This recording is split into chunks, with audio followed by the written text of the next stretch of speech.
Hi again, everyone, from Eden Prairie, Minnesota, just outside the Twin Cities. From Round Lake Stadium, the Post 22 Hardhats continue play here in the Gopher Classic as they set to take on Oakdale, Minnesota. Post 22 losing a heartbreaker, 3-2 to Papillion, Nebraska yesterday in 10 innings, as Papillion came up with a two-out, two-run double in the bottom of the seventh to tie the game, eventually scored the winning run in the 10th and had the Hardhats a 3-2 loss. But since then, we've got two more wins for this Papillion team, so they are 4-0 in the pool.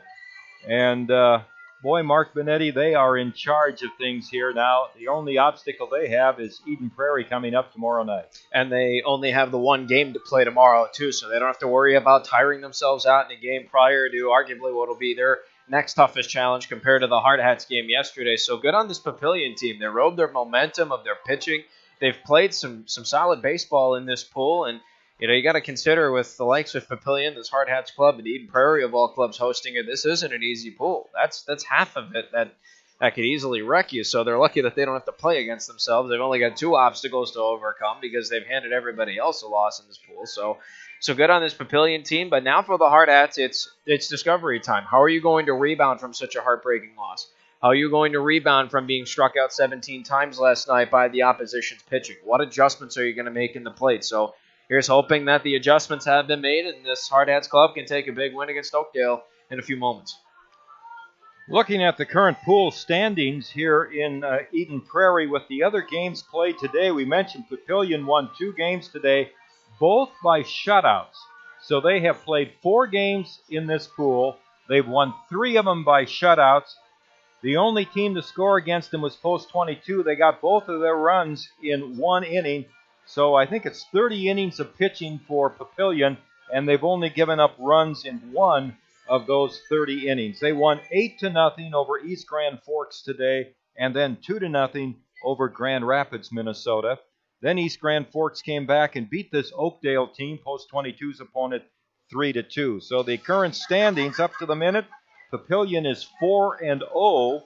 Then we have Eden Prairie at 2 wins and no losses. 1-2 is Grand Rapids. East Grand Forks is 1-2.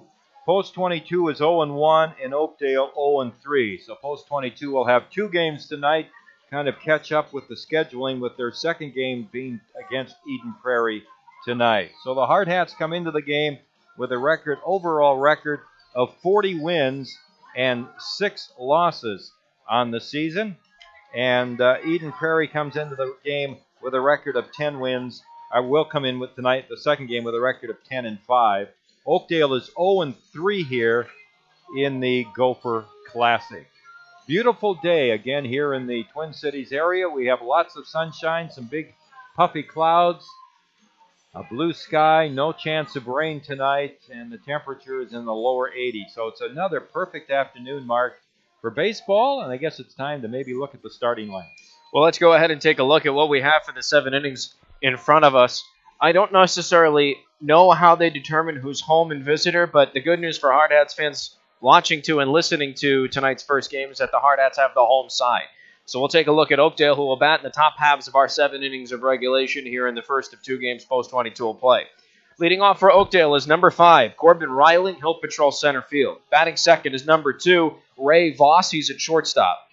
Batting third is number 39, Zach Meyer. He's in the hot corner at third. And in the cleanup position is number 3, Andrew Gustafson. He'll patrol left field. Batting fifth is number 12, Cody Spar. He's the designated hitter tonight for Oakdale. Batting sixth is number 7, Ben Brune. He's out at second base. Batting seventh is number 9, Andrew Maslowski. He's playing at first base. Batting eighth is number 18, Nate Jones. He's the backstopper and catcher. And rounding out the batting order in the 9th spot for Oakdale is number 6, Brett Ethier. He'll patrol right field.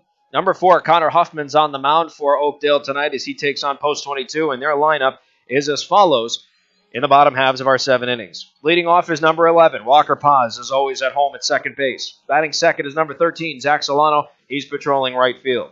Batting third is number 22, Cooper Bowman. He's out at shortstop. And in the cleanup position for Post 22 this evening's number 23, Eric Petrie. He's the designated hitter. Batting fifth is number 28, Zach Sumption. He's out in left field. Batting sixth is number 21, Timmy Paris. He's the backstopper. Batting seventh is number 31, Luke Ferdinand over at first base. Batting eighth is number 14, Justin Kramer. He's in the hot corner at third. And rounding out the 9-hole in the batting order for post 22 is number 12, Connor King. He's out in center field. Tonight, Kyle McGuire will get the start for post 22 in game 1. And McGuire comes in on the season with 50 innings exactly pitched in 13 games. This will be his 14th appearance of the season and 12th by virtue of his start. He has a pristine 8-0 record to protect as he takes them out for the Hardhats tonight. 50 strikeouts to 37 walks and a nanoscopic 0.56 ERA. He's only allowed 13 runs on the season. Only 4 of them have been earned, in 50 innings of work. I mean, Tom, the biggest thing for me right now is 50 strikeouts in 50 innings, so he's fanning at least one person an inning, which is great. But the walk total.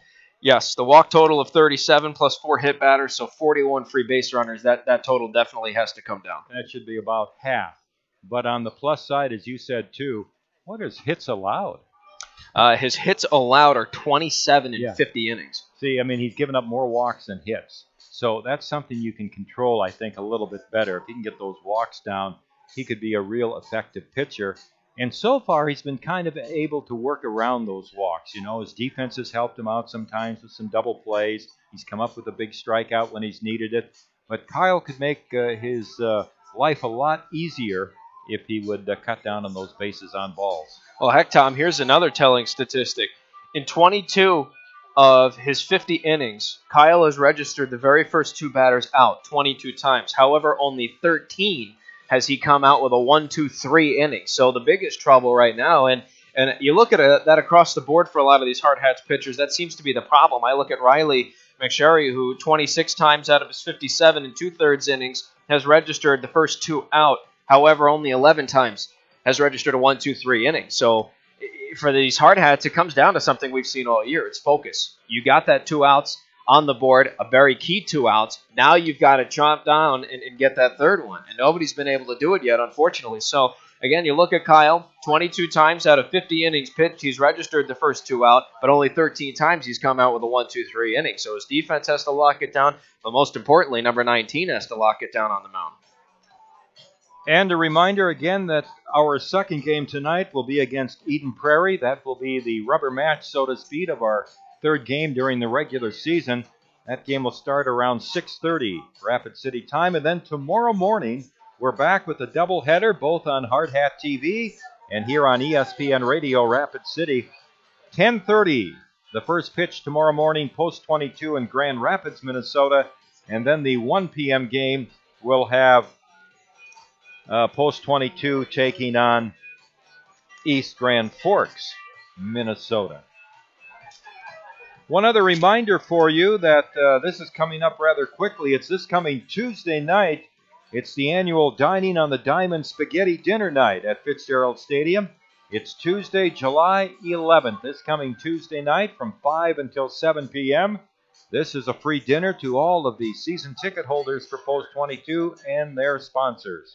Please come out to our free dinner and have your favorite Post 22 player serve your meal. Dining on the Diamond is Tuesday night from 5 to 7 p.m.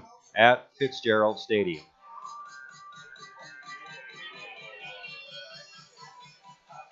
Well, we're just waiting for the umpires, and I think they've just shown up. And we should be started here and momentarily.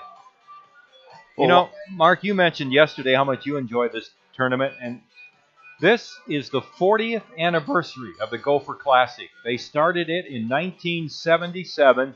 Jim Peck was the man who started this tournament, the good friend of Coach Dave Plouffe and a friend of ours for 40 years. It's just, and it didn't always be this large of a tournament. It used to be a 32-team tournament, and it then grew to 64. And they eventually have hit 96 teams this year in 16 different sites. Each site has 6 teams for 96 total teams.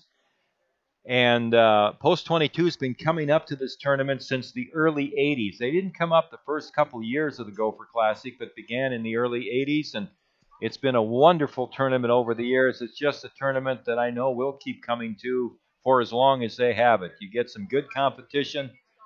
All the sites are well run. You have some great people. Scott Hackett here at Eden Prairie is just a super guy. Jim Peck, of course, and other guys around the Twin Cities area. So congratulations to the Gopher Classic. Probably little did they think that this tournament would be running 40 years now here in the Twin Cities.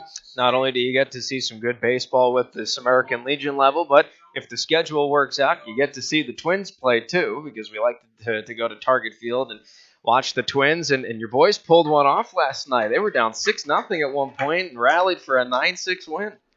You know, I was surprised you would realize that because you were stuffing so many hot dogs into your mouth, and you had a couple of cool ones there. And did you actually follow the game? I did follow the game. I was very into the game, and by stuff so many hot dogs, you mean one. However, it has to be weighted because that was a massive hot dog I had. So that one hot dog probably was the equivalent of about 4 normal ones. So I will give you that one. I technically scoffed down 4 because that was a large dog. I will confess, to be fair, and that's always what I am, I will reveal that I had their helmet nachos, super nachos, which is a Twins helmet. Think of the regular size of a Twins helmet turned upside down, nachos and everything, meat on there and everything you could want in a super nacho. And I got that about the 2nd inning, and I think I finished it about the 6th inning. So it took the whole game for me to take that down, but it was certainly a fun night. Guys always have great times. You know, to watch professional players, it's always kind of a motivational thing that you think you watch these guys play and how easy they make it look.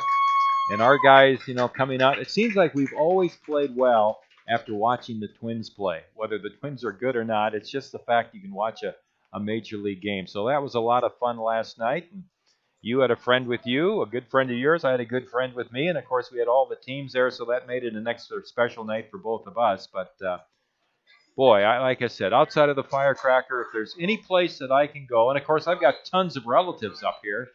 And, boy, Minneapolis-St. Paul is it for me.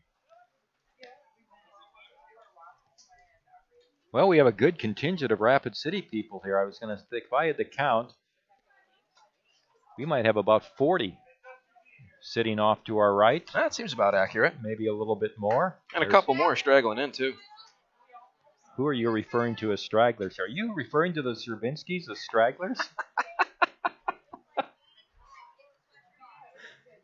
Marlo and Janet Zerbinski. And the first pitch is a strike as we get underway here at 4:56. Is our starting time as Kyle McGuire delivers to Corbin Reeling, and it's swung on and missed for strike 2. 83 degrees is our game time temperature here. McGuire ahead, 2 strikes on the count. Here's the pitch. Swung on, a pop foul off to the right, and the count runs along at 2 strikes. Ray Voss, the shortstop, is on deck. And then Zach Meyer for Oakdale.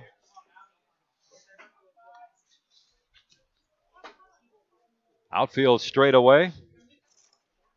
Here's the windup by McGuire and his 0-2 pitch. Swung on a ground ball to short. Slipping is Bowman as he fields it, though, and he guns it to first base for the out. 1 down, and that'll bring up Ray Voss, the shortstop.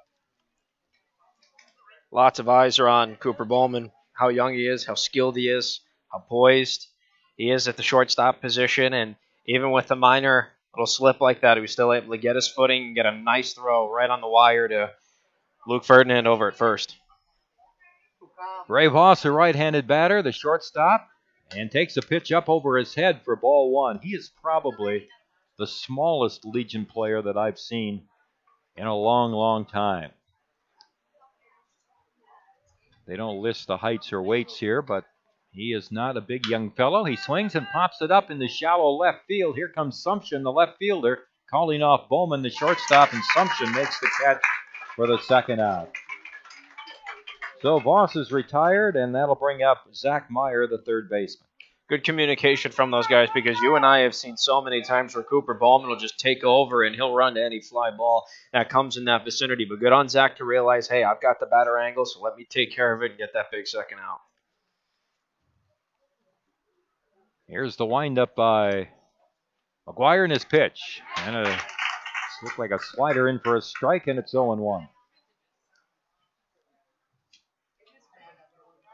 In the 3 games Oakdale has played, they've lost all 3 of them. They've scored a total of 10 runs.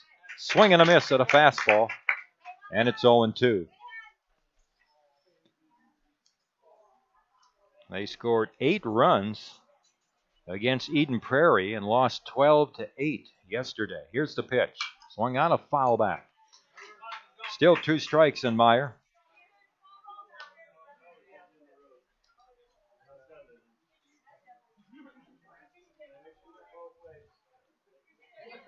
A little bit of a breeze blowing out towards right field, maybe.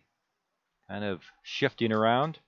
Swing and a miss at a fastball, and Meyer strikes out. Good inning for Kyle McGuire. No runs, no hits, no errors, nobody left. We go to the bottom half of the first inning. Post 22 comes to bat. No score. You're listening to Post 22 Baseball from the Anytime Auto Sales Press Box on ESPN Radio Rapid City and on Hardhat-TV. Great faces, great places. Wet paint? Yep. And around here, when great places need a little love, great faces band together. Each year, First Interstate Bank employees help local organizations put a fresh coat of paint on homes of those in need. A small gesture, perhaps, but one that puts smiles on faces and strengthens bonds in the places we serve. First Interstate Bank. It's you and I together.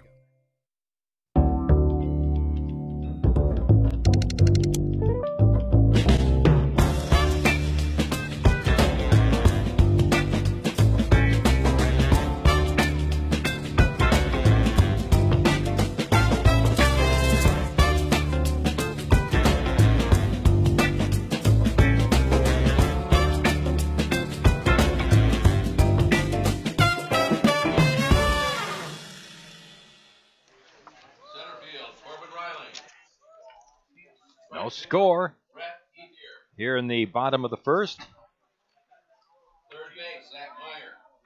Shortstop, Ray Voss. Second base, Ben Brune.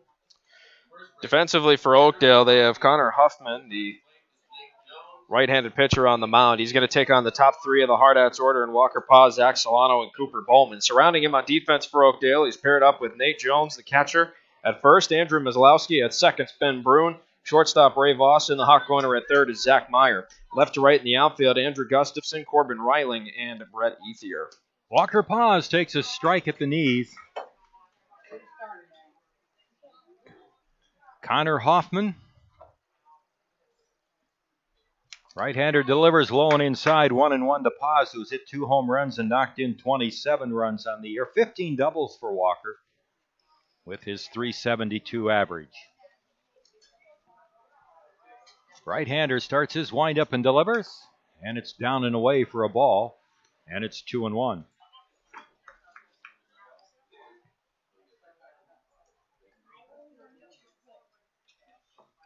And Walker peels a foul back, and the count all even at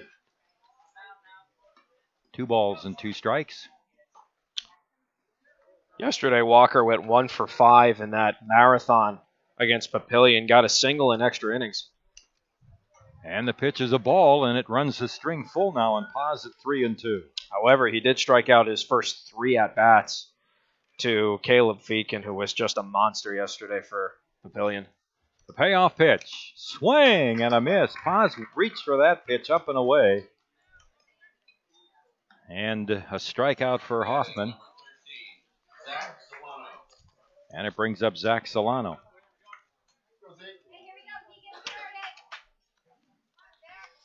Well, this game starts like the one yesterday did. Swing and a miss by Solano for strike 1. Solano yesterday was 0 for 4, grounded into an RBI fielder's choice, was safe on the base path, but he struck out 3 times. The ground ball hit wide at first. Fumbled by the first baseman, Maslowski. And safe at first base is Solano. So an error on the first baseman of Oakdale puts a runner at first base and brings up Cooper Bowman, hitting .416. 7 home runs, tied for the team lead. 55 runs batted in, leads the team. Right-handed batter. Here's the pitch. Swing and a miss. 1 strike.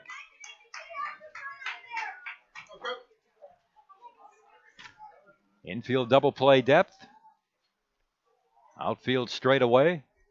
Huffman's pitch. Fastball tails inside. 1 ball and 1 strike. Yesterday, Cooper went 0 for 4. Ended up reaching on an error, but he did strike out 3 times as well. Here's the set by Huffman. The pitch on the way. Breaking ball is a ball. The throw to second base is rolling into second base. An easy steal for Solano.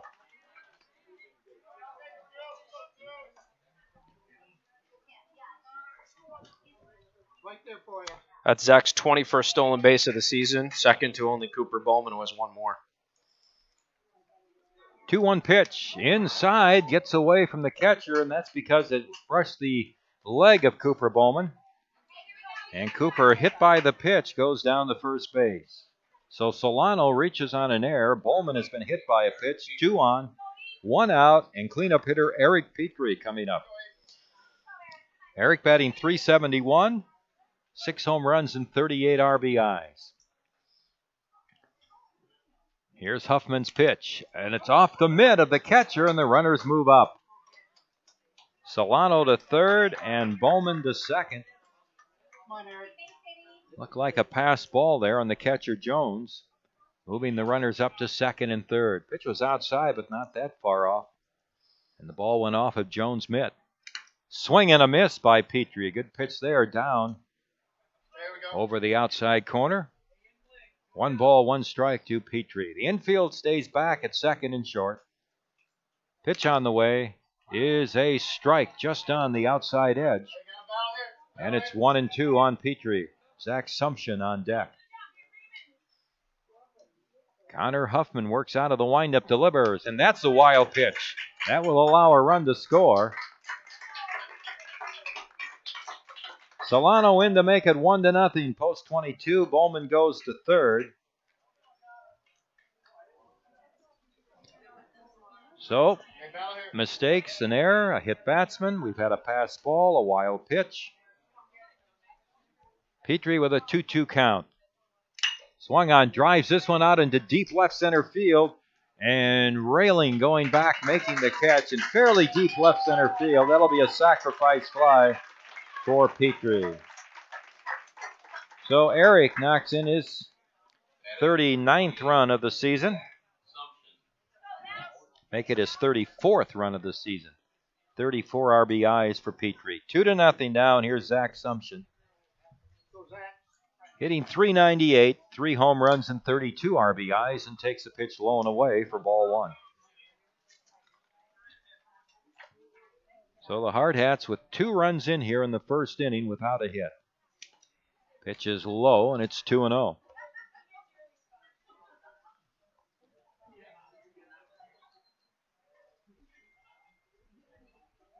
And the pitch, low for a ball, and it's 3-0.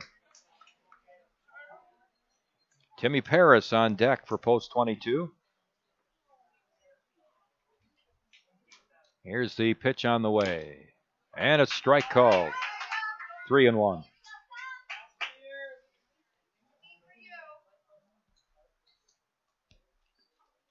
And the 3-1 pitch. Up and in. And down to first base goes Sumption. That's the second hit batsman of the inning here, Tom, for Huffman on the mound. Not the greatest start. Again, wild pitch knocks in a run. He gets a pass ball, doesn't really help him out. An error to put a runner on. So 2 outs, a man on first, and now Timmy Paris is up. Paris hitting .305, right-handed batter. 3 home runs, 42 RBIs for Timmy. And the throw to first base, and diving back in is Sumption.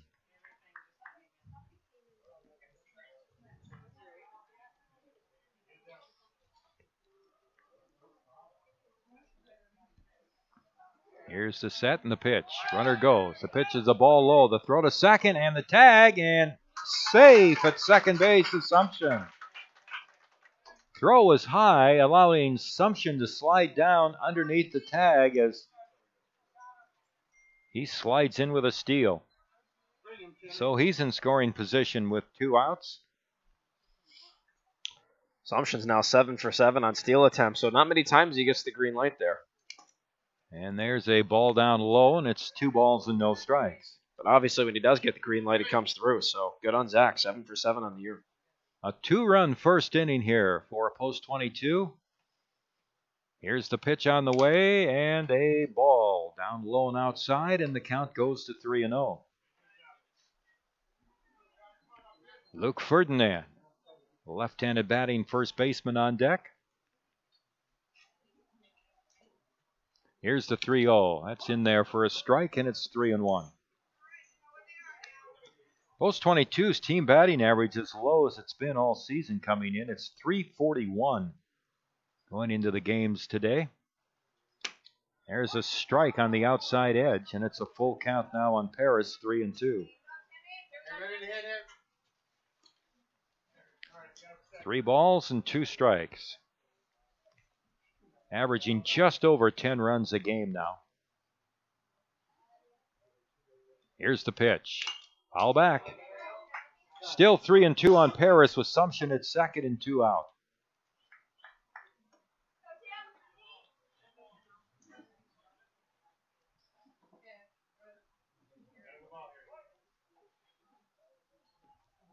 Here's the set by Huffman. The pitch on the way. Strike 3 at the knees. And Timmy is called out on strikes.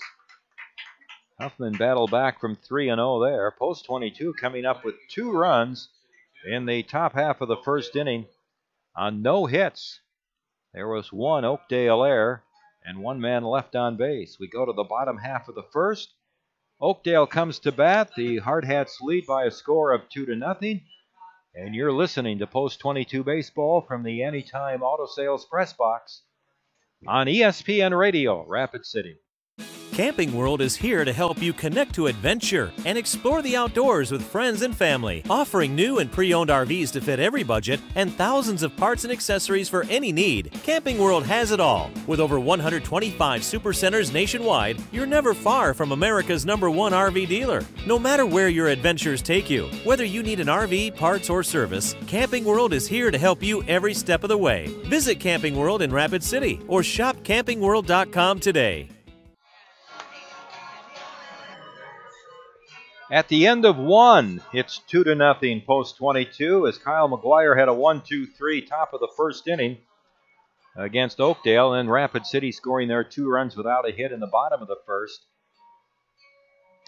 Andrew Gustafson, the left fielder, will lead things off for Oakdale.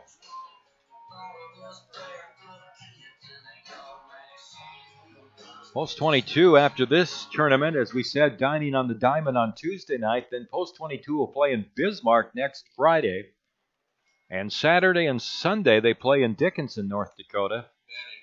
Then return home for their final 3 games over 2 days at Fitzgerald Stadium to close out the regular season. It's hard to believe. Andrew Gustafson, a right-handed batter. He plays in left field. The cleanup hitter takes a breaking ball outside for ball 1.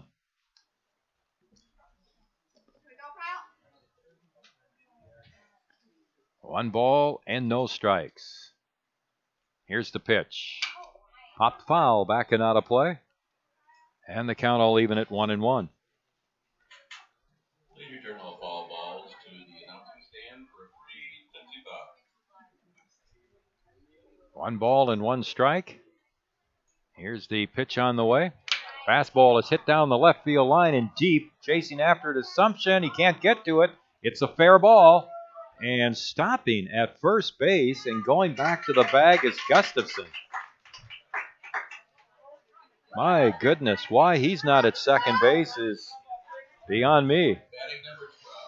I don't know either, Tom. That was a well-hit ball. I would have turned on my afterburners halfway down the first baseline just to try and make it there. But he must have thought Assumption was going to catch up to it. He must have thought it was going to go out of the park. I don't know. But that could prove costly for this team. Cody Spar up, the designated hitter. He's a left-handed batter. Runner at first, nobody out here in the top of the second. The pitch is down and in for ball one. Ferdinand holding with Gustafson at first base.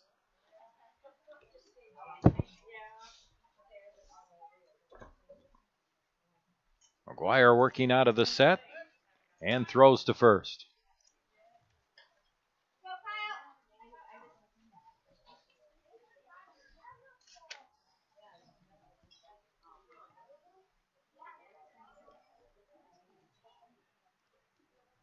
Here's the set, and again the throw to first base.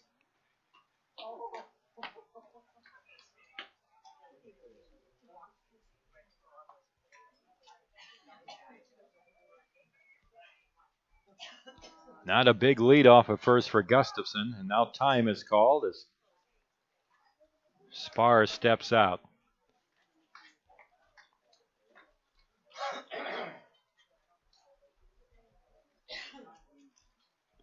Now McGuire's pitch. Fastball fouled up. 1 ball, 1 strike.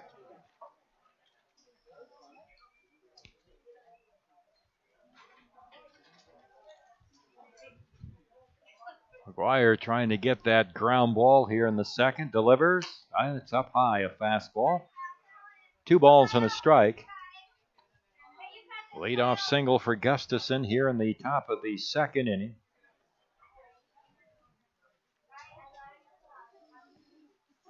Now McGuire sets. 2-1 pitch. Fastball away, and it's ball 3. 3-1.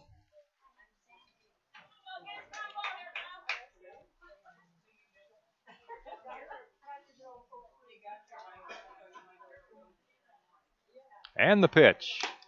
Fastball missed inside, ball 4. So a walk to Spar puts runners at first and second.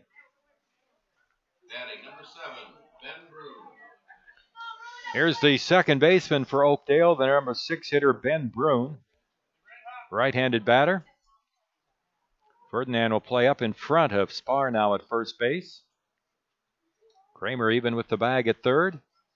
Here's the set by McGuire. A look back at second. The pitch. Ball is bunted back towards the mound. McGuire fields it. He'll throw to first with Paz covering for the out. Sacrifice 1-4 by Brune. Moving Gustafson to second, or to third. Spar to second. Brings up Andrew Maslowski, the first baseman. Very well placed bunt. Brune, that was textbook fundamental, right back to the mound, and the only play Kyle could make was to throw it to first. So good execution there, but now the Hardhats have to lock down here on defense. Maslowski, a right-handed batter, takes a fastball inside for ball 1.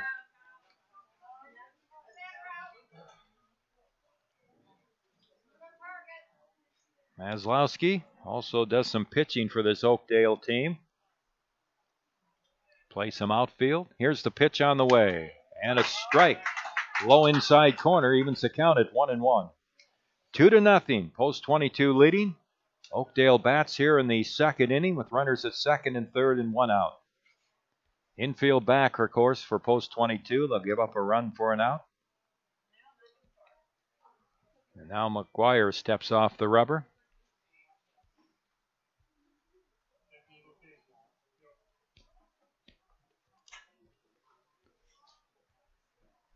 Now Kyle swings into the motion.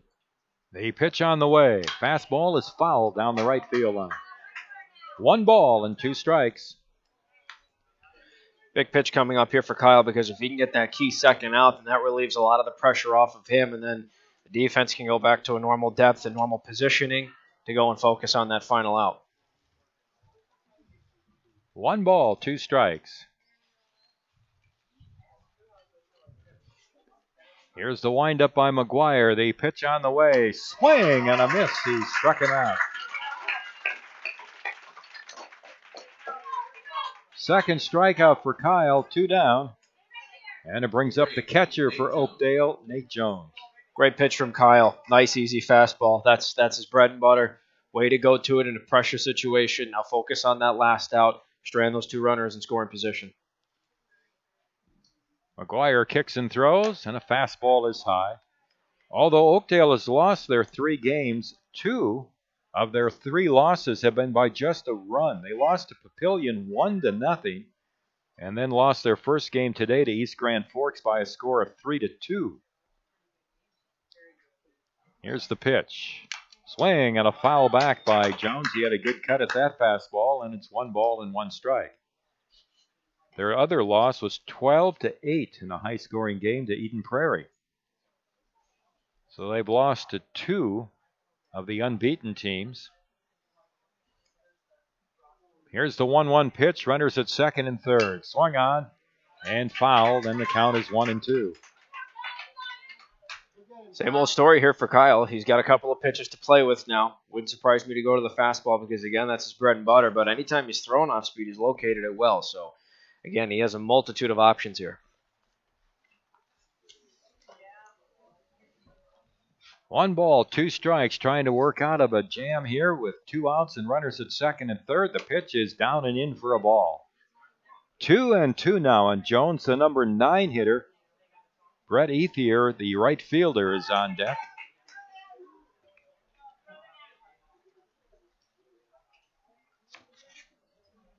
Two balls, 2 strikes. Here's the pitch on the way. Low and outside, it's a full count. 3-2 on Jones. Gustafson at third. Spar at second. 2-0 Rapid City here in the top of the second. Oakdale batting. Wind up by McGuire. The payoff pitch. It's down low for ball 4. Jones walks and they're loaded up. Kyle's second walk. Batting number 6, Brett Ethier. We're going to have a courtesy runner going in for the catcher, Nate Jones. And that's number 15, Marco Hernandez. Running is number 15, Marco Hernandez. So Hernandez, the courtesy runner. Bases loaded for Oakdale. 2 outs, trailing 2-0. Brett Ethier, the right fielder, number 9 hitter, is a right-handed batter. McGuire starts his windup, and here's his first pitch to Ethier. And it's a ball low and inside. 1 ball and no strikes.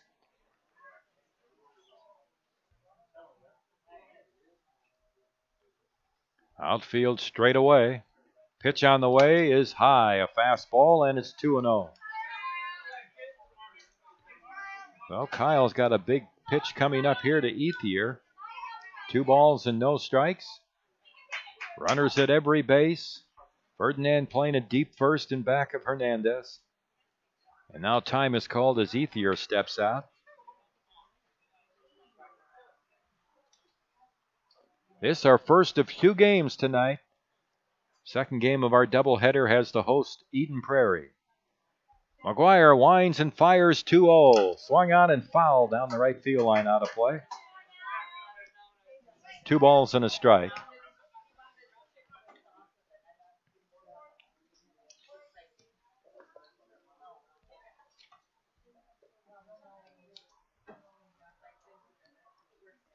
Kyle's ready. The 2-1 pitch to Ethier. Outside at the knees for ball 3. 3-1 the count.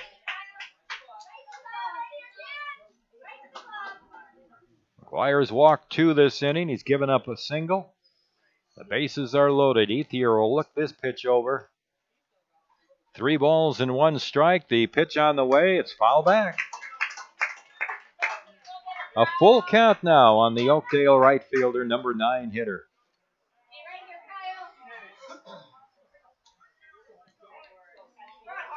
So a key batter for Oakdale here early in the game. They're down by 2 runs. They have the bases loaded, 2 out.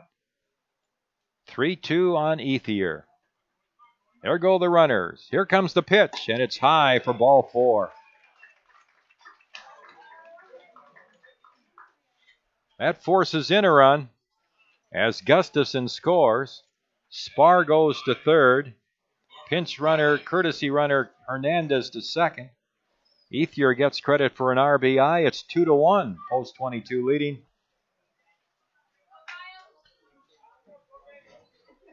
It's been the bane of this team for pretty much most of the season, and the record doesn't necessarily show it. But getting that final out has been very tough most of the season here for this Hard Hats club. You've got to just lock down and focus with 2 outs. Corbin Riling up the center fielder, grounded out to short, his first at bat. And a good breaking ball in for a strike. 0-1.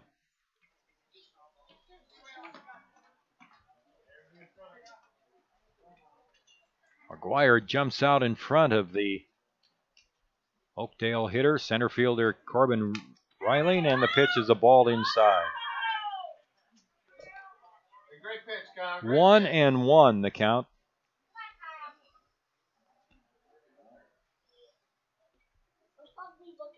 Kyle's thrown a lot of pitches this inning, Mark. 25 as of right now, soon to be 26.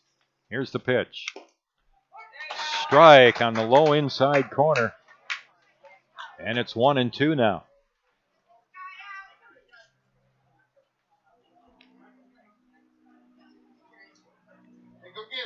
Oakdale playing their second game in a row after losing to East Grand Forks 3-2 in the bottom of the 7th. Here's the pitch. Swung on, chopped foul off to the left. Riling hangs in there at a count of 1 ball and 2 strikes.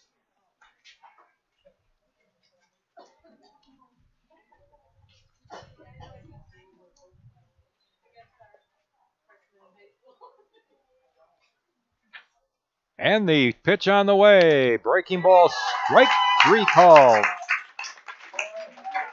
So McGuire is able to get a big strikeout with the bases loaded, his third of the game. But Oakdale does score a run in the top of the second. 1 run on 1 hit.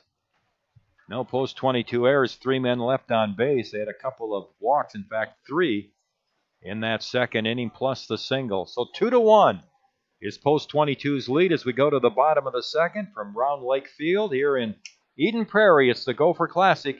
You're listening to Post 22 Baseball from the Anytime Auto Sales Press Box on ESPN Radio, Rapid City. Why do so many business people trust us? Well, we're pretty nice folks, of course, and we really know our stuff. Black Hills Insurance, a tradition of service since 1949.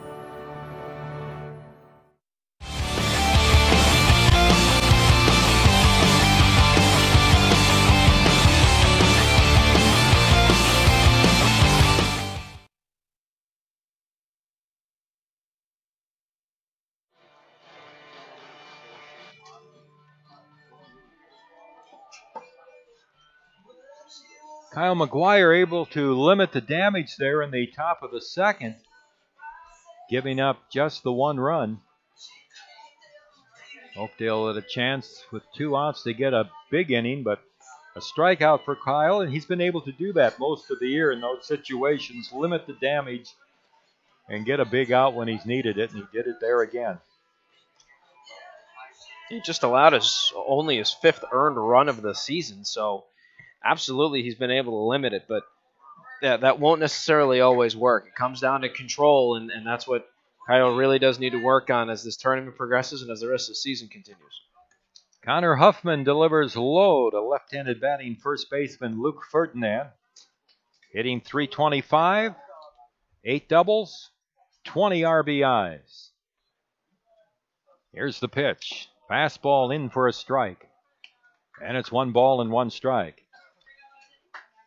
Kramer on deck and King to follow for post 22 here in the last half of the second. Huffman's pitch is a fastball outside. 2 balls and a strike.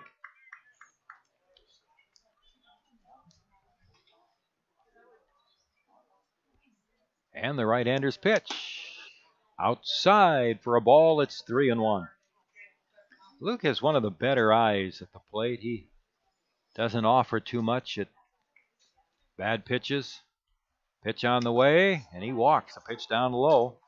And Ferdinand down to first base.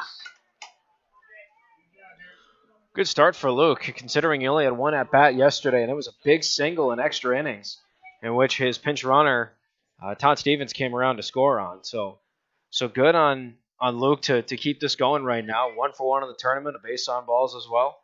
Leads way to Justin Kramer. Hitting .363. Takes a fastball through for a strike.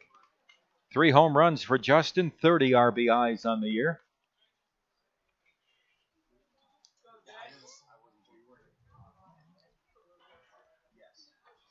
Here's the pitch on the way.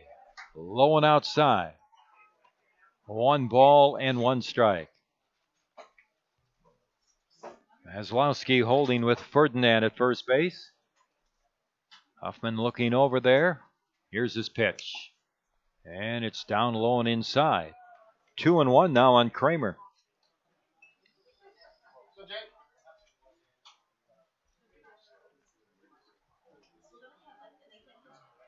Huffman sets. Swung on a hit back to Huffman, who catches it and throws to first for a double play. A soft line drive back to Huffman, who grabbed it and easily doubled off Ferdinand from first base. 1-3 on the double play, and there are 2 quick outs here in the bottom of the second for post 22. Nothing you could do about that if you were Justin Kramer or Luke Ferdinand. It was a well-hit ball, but an even better reactionary play from Huffman on the mound. Connor King up, taking a pitch at the knees for a strike. Connor hitting .266. 2 home runs, 27 RBIs, number 9 in the post 22 order here, with 2 outs now and nobody on. Huffman's 1 strike pitch. Fastball inside at the belt, and it's 1-1. Connor had the first hit of yesterday's ball game, and it took forever for either side to get a hit because both pitchers were just dialed.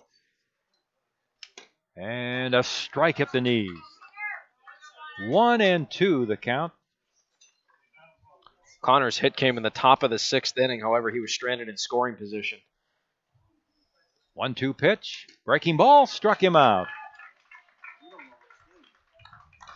So Huffman records his 3rd strikeout. No runs, no hits, no errors, and nobody left on base.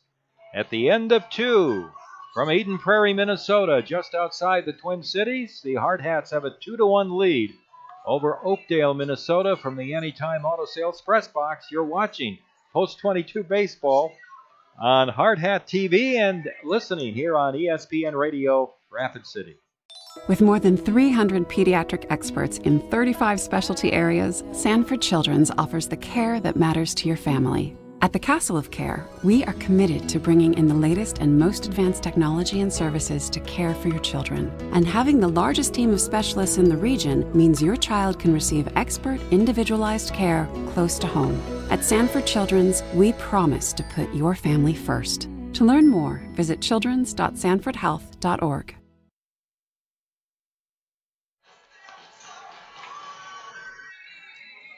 End of 2 innings of play. Post 22 leading 2-0 without a base hit. 2 runs on no hits for Rapid City. 1 run on 1 hit for Oakdale.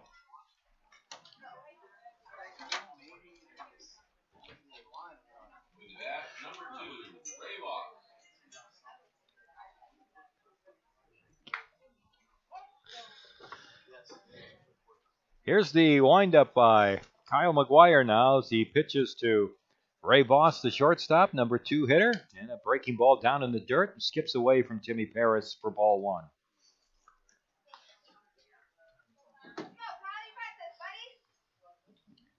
Meyer on deck, Gustafson to follow. 2, 3, and 4 hitters for Oakdale as McGuire comes in high for a ball, and it's 2-0. Voss flied to left his first at bat.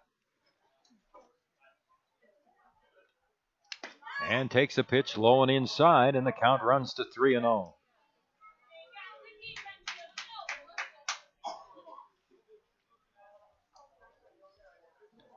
Three balls, no strikes. Here's the pitch on the way, and it's a strike at the knees.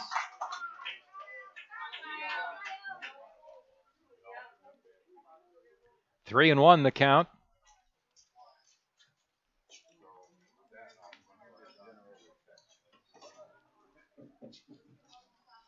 And the pitch. Swing and a foul tip, and it's 3-2. Good on Kyle to battle back here. Control was an issue earlier in this at-bat. Now he's settled in, but another big pitch. Either his fourth strikeout, ball in play, or his fourth walk. Here's the payoff pitch. Swung on, hit through the hole to left, a base hit. Sharply hit single to left field for Ray Voss, and he has a leadoff hit. Hit number 2 for Oakdale here. And it brings up Zach Meyer, the third baseman. Well, a solid hit there for Voss. Kyle went with a high fastball there, and he was sitting on that. He waited for it and just nailed it right in the hole. So good hit for Voss, but now the Hardhats have to turn 2. They need a big defensive play here. Meyer struck out his first at bat.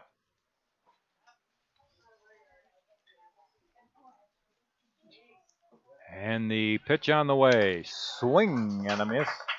1 strike.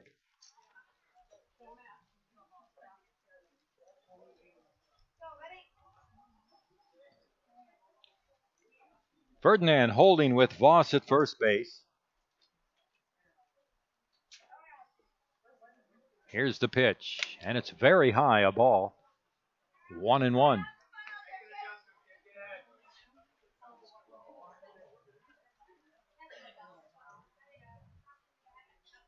Voss edging off the bag at first. McGuire looking again for that ground ball. He'll throw to first base. Kyle, who does have an excellent pickoff move for a right-hander.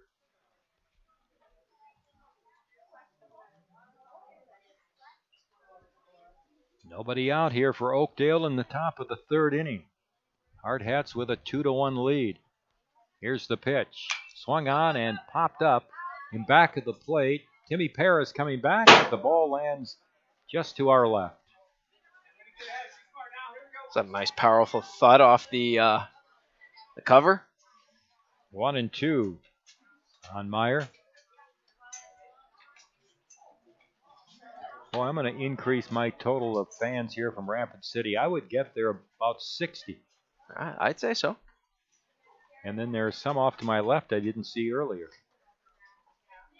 Here's the 1-2 pitch. Swung on, sliced foul off to the right. Count runs along at a ball and 2 strikes.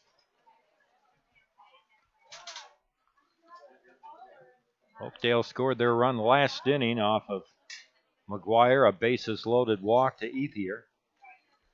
Kyle's given up a leadoff single here in the 3rd. 1-2 on Meyer. Here's the set and the pitch. Breaking ball up over his head. 2 balls and 2 strikes to count. Go, Kyle. Hey, go get it.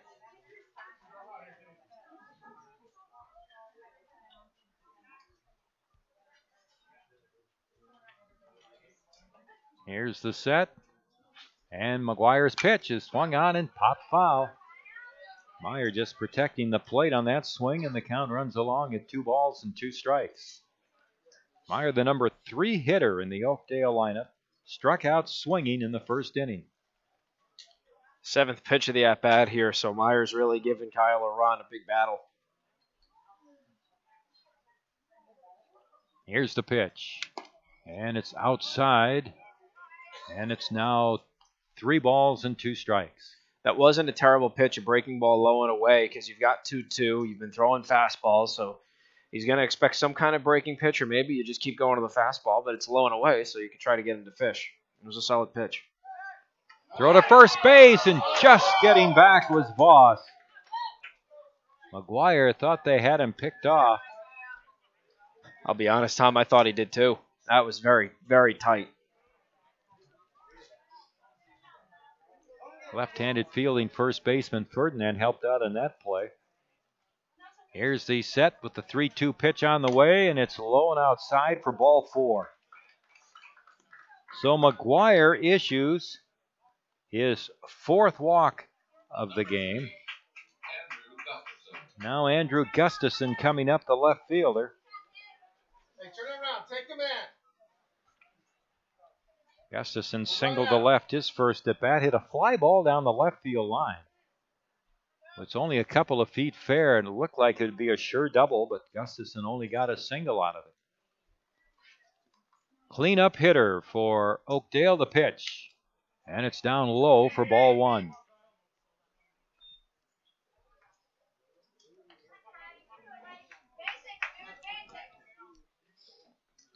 One ball on Gustafson. McGuire digging a hole for himself here in the top of the third inning. He had a 1-2-3 first and then really struggled in the second. First two men on here in the third. The pitch on the way. Breaking ball outside. It's 2-0.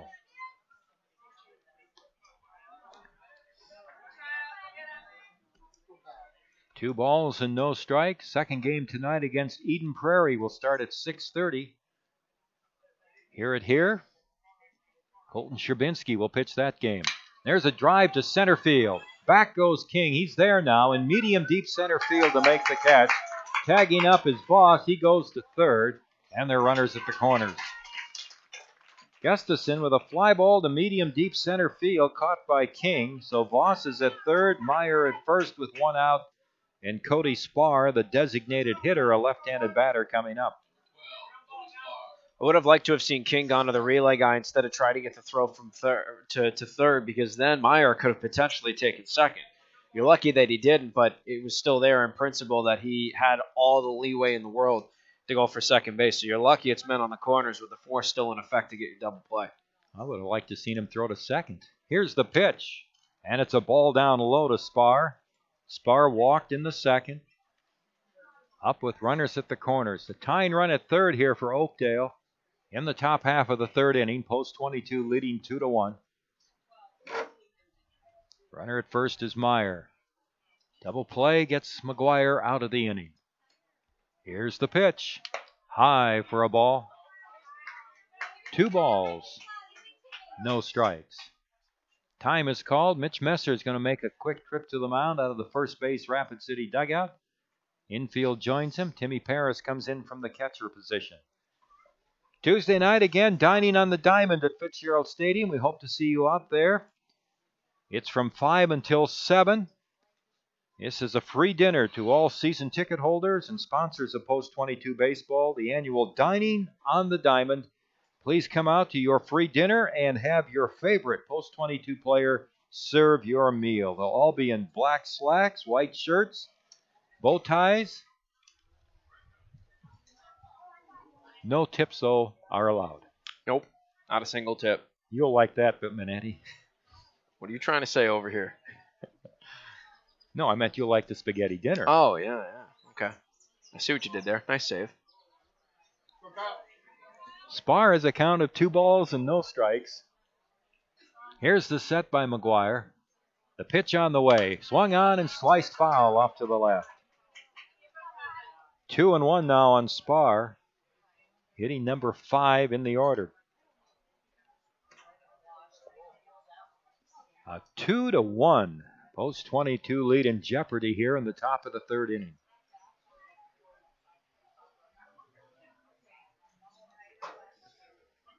I don't know if you could ask for better weather than we've had here. Today is just beautiful. Low 80s for a high. Not real humid at all. Here's the pitch on the way. Swung on, foul back. And the count to Spar is 2-2. Yeah, thinking of recent tournament play, we've had some pretty good weather. Washington, it was so clear, so beautiful. Ran into a couple of rainy spots at the Firecracker, but this has been perfect so far. Even at home, it was nothing serious enough to delay anything by anything serious. There's a time asked for by Spar, and he steps out. Although we did have enough time during one rain delay to order a pizza to the booth, so there was that. Oh my gosh! I hope there's not a Domino's pizza close to here. 2-2 the count. Spar with runners at the corners. The pitch is down low, and Kyle has run the count full on Spar. 3-2. How many pitches is Kyle up to? He's at 60 right now. 60 pitches here with 1 out in the third inning. And this is his 5th full count that he's in the middle of right now in the ball game. Here's a throw to first. They picked him off. What a time for McGuire to use that move, which we spoke about moments ago. He's got an excellent move, and he picks off Meyer in a huge situation here in the third inning. And Meyer, it didn't help him that he lost his footing too, trying to get back. So that gave Ferdinand even more time to get the tag down. But even if he didn't lose his footing, he was out by a mile. Full count to Spar now with a runner at third and 2 out. Here's the pitch. Swing and a miss at a fastball, and how quickly the threat for Oakdale comes to an end. No runs, 1 hit, 2 men left on base. We go now to the last half of the third inning. It's 2-1, Post 22 leading Oakdale. Post 22 baseball throughout the season from the Anytime Auto Sales Press Box on ESPN Radio, Rapid City. You don't have to try to hit a home run when you're hitting singles and doubles all day. Consistency wins games, and it's key to helping achieve your retirement goals. At Weitzel Financial Group, they believe they're there to help with your own ideals and goals. Head toward your field of dreams. Call Weitzel Financial Group for a consultation at 348-1152. Kurt Weitzel is a registered representative and investment advisor representative with and offers securities and advisory services through Commonwealth Financial Network member FINRA SIPC, a registered investment advisor. Weitzel Financial Group, 817 9th Street, Rapid City, South Dakota, 57701. Trusted Choice Insurance agents are independent agents. I pledge to be your guide, not only to insurance, but to insurance companies. They don't actually work for any one insurance company. And to use my independence to identify the coverage that's best for you. This means they can customize policies from several companies in ways that other agents just can't. And they commit to that. And I pledge. In writing. Trusted Choice. You need an independent insurance agent. Black Hills Insurance Agency, a tradition of service since 1949.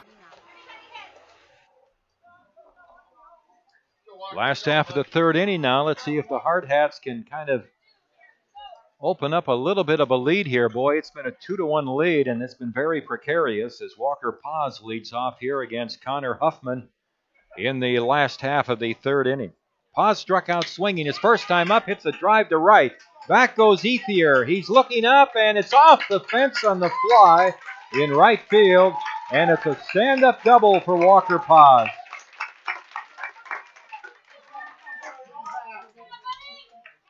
What a very well-hit ball in the first pitch that he saw. Walker's the kind of guy who likes to stay patient, work deep into counts, which is why he draws so many walks. But every now and then, he likes that first pitch that he sees, and he can drill it. He's got a lot of power behind that swing, and he showcased it right there off the fence. That's his team-leading 16th double of the season for Paz, and here's Zach Solano. And he takes a pitch in the dirt, and Paz will go to third as it rolls off to the left. And Post 22 as a runner at third, nobody out here in the last half of the third inning. Solano reached on an error on the first baseman Maslowski in the first inning, came around to score. And the pitch is a ball outside. It's 2-0.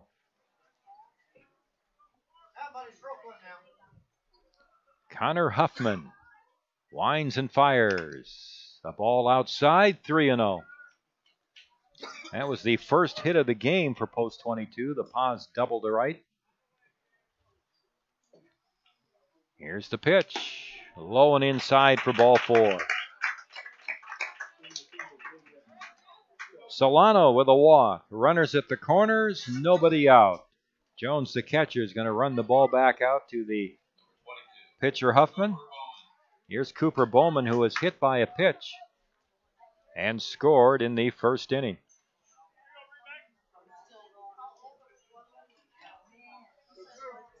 Well, big moment here for Post 22 to try and open this one up. Men on the corner, so Zach has a couple options on the base path here. But Cooper, he's looking for that really big first hit of this tournament here, and he can really do it right now.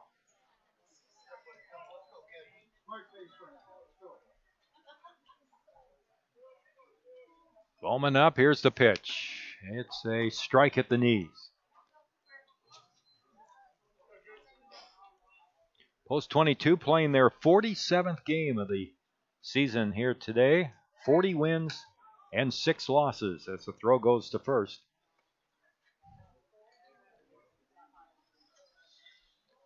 Outfield straightaway. There goes the runner. The pitch low and inside. The throw to third, and getting back is Paz. Walker kind of froze there for a second. The throw went from catcher to third instead of catcher to second, surprising Walker just a bit. But Solano takes second, runners at second and third Count to Bowman is 1-1. Here's the pitch. Strike on the low outside corner. 1-2 the count.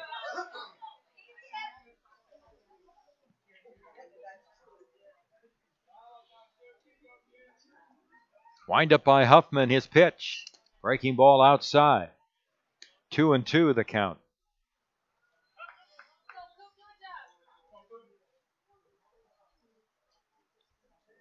And the 2-2 pitch.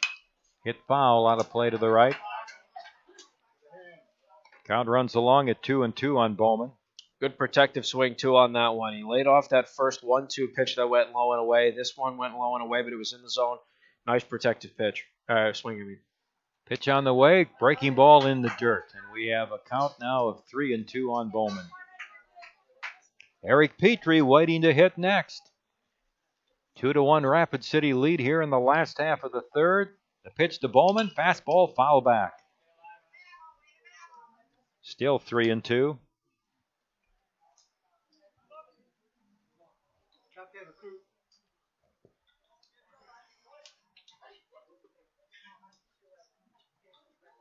And the 3-2 pitch. Swung on, line to center field. And Riley moves to his left a few steps to make the catch. Tagging up and coming in to score is Paz. Solano tags and goes to third. It's a sacrifice fly for Bowman. An RBI, it's 56th of the year, which leads the team, and it's 3-1. Post 22 now, the runner at third and one out. Well, it may not be necessarily a registered hit for Bowman, but it's still a big one because it's given the Hardhats some separation here. Still a close score at 2 runs, but that was a big hit that they needed. Make that good contact, drive in that run. Eric Petrie takes a strike in the low outside corner. 0-1 the count. Petrie hit a sacrifice fly his first time up. He hits a ground ball to short. Voss has fumbled it, and it rolls into shallow left center field, and a run comes in to score. Well, there will be an error on the shortstop, Voss. However, there will be an RBI for Petrie. The infield was deep. Solano would have scored if the play would have gone to first. So it's 4-1, Rapid City. They have a runner at first, and Zach Sumption coming up. Second error of the game on Oakdale. And the pitch is low inside to Sumption, who was hit by a pitch his first time up.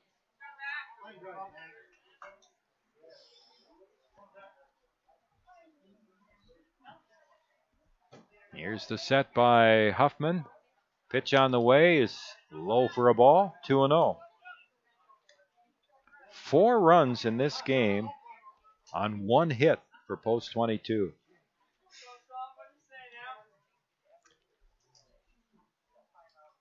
Here's the pitch. Swing and a foul at the plate.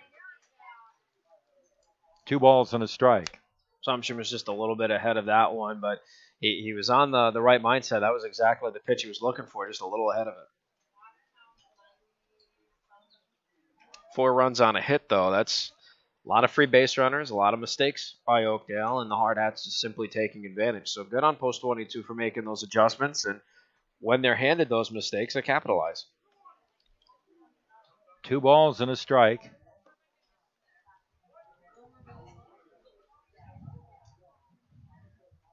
Here's the set. Huffman's pitch. Strike on the low outside corner, and the catcher Jones throws down to first base, but Petrie is back. Mitch Messer coaching at third. Nick Ewing over at first.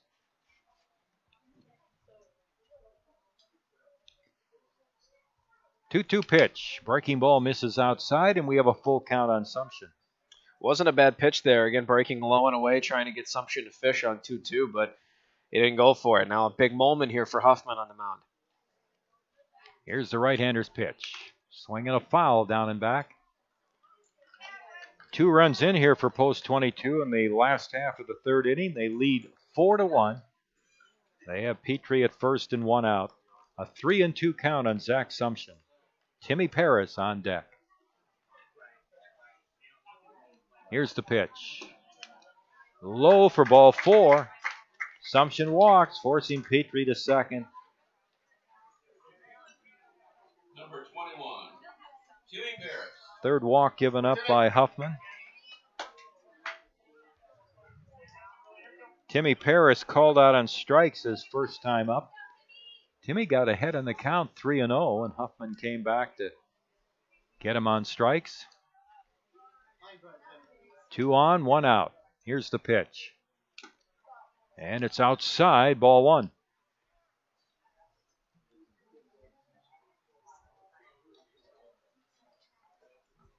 Petrie off the bag at second. Sumption off at first.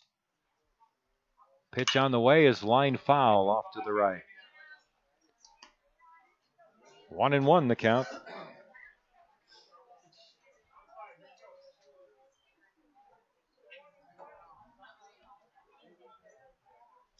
Three walks by Huffman. He's also hit 2 batters. Giving up just the 1 hit and delivers a strike to Paris, and it's 1-2. And you add 2 errors, that's 7 free base runners. And of those 7 free base runners, 3 of them have come across to score. Only 1 batter that has hit has come around to score, and that was Walker at the top of this inning. Here's the set by Huffman. The 1-2 to Paris. It is strike 3 on the outside corner. He zeroed in that time and shaved that outside corner for his 4th strikeout. 2 down, and Luke Ferdinand coming up, the first baseman. Luke drew a walk in the 2nd inning. Batting with 2 on and 2 out here in the 3rd.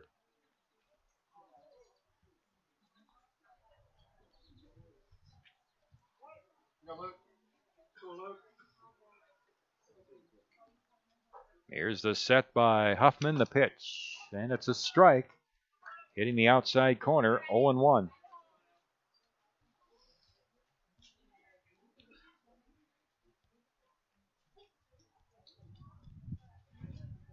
And the pitch. Breaking ball hit through to the pitcher, who scoops it up. Good play by Huffman. He flips to first for the out. Pitcher to first to get Ferdinand. 2 runs, though, for the Hardhats in the 3rd inning. They get him on 1 hit. 1 error for Oakdale, and post 22 Strands 2. At the end of 3, the Hardhats 4, Oakdale 1. You're listening to Post 22 Baseball from the Anytime Auto Sales Press Box on ESPN Radio, Rapid City. Coke Zero goes with things like this. This. And this. Coke Zero tastes like this. He shoots! He scores! It sounds like this. It feels like this. So when the game is on, try it with this. Coke Zero. Real Coca-Cola taste. 0 calories, 0 sugar. All set now for the top half of the 4th. Game 1 out of 2 to be played by Post 22 today in their Eden Prairie pool. They're up against Oakdale, Minnesota. They hold on to a 4-1 lead after 3 innings played, and now the Hardhats are back to their respective defensive positions here at the top of the 4th. Numbers across the board for the Hardhats in the driver's seat. It's 4 runs on just 1 hit with no errors on defense, and on the other side of the equation for Oakdale, it's 1 run on 2 hits, but 2 blemishes in the field. Mark Benetti and Tom Rudabush alongside you for all the action here at the Gopher Classic. Game 2 out of 5 to be played in pool play. And the Hardhats back on defense with McGuire on the mound. He'll face 6, 7, and 8 in the order, starting off with Ben Bruin, the second baseman. First pitch to Bruin. Inside, called strike at his belt. 0-1 the count to Bruin. He executed a sacrifice bunt in the top half of the 2nd. Here's his 0-1. Swung on, and he fouls it to the left of the Hardhats dugout on first base, and quickly he's behind. No balls, 2 strikes. McGuire 4 strikeouts in this start to 4 walks. Here's his 0-2 pitch. Swung on, ball's hit to second. Takes a chop to Paz. His throw to first is in time. 4-3 in the scorebook for Bruin. 1 up, 1 down will bring us to Andrew Maslowski, the first baseman. Maslowski was the second of McGuire's 4 strikeouts in the evening. He had 2 men in scoring position when he struck out. He was a big second out, however. The next two batters were walked, knocking in a run. His first pitch rides upstairs for ball one. 1-0 the count here to Maslowski with Nate Jones, the catcher, on deck.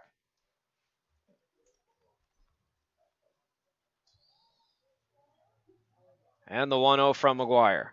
Swung on, and the ball's fouled to the meshing right in front of us, and the count evens up to a ball and a strike. Nobody's on the base path here for Maslowski. There's one out in the top of the fourth, and the Hardhats are looking to keep the score 4-1 in their favor. Here's the 1-1. Called, strike at his knees inside. Nice fastball from McGuire, and 1-2's the count.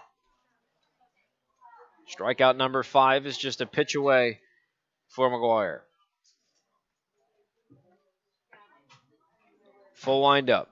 Deals his 1-2 to Maslowski. Swung on and missed, strike 3. And there's the 5th K of the evening. 2 up, 2 down. Nate Jones, the catcher, now up to bat. Jones was one of those 2 walks that we were talking about earlier, issued back-to-back in the top of the second to allow the run to score. Jones walked and he loaded the bases in that scenario.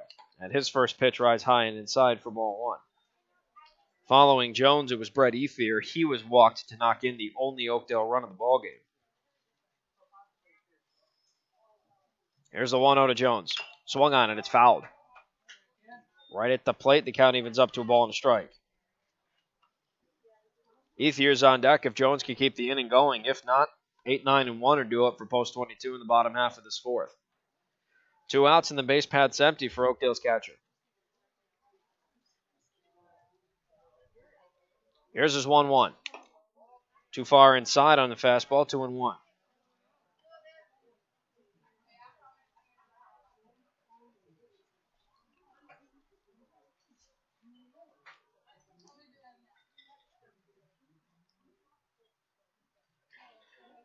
Two-one pitch is swung on. It's hit high in the air to right field. Looks like it's tailing off to the foul line, and Solano's there on the run to make the catch.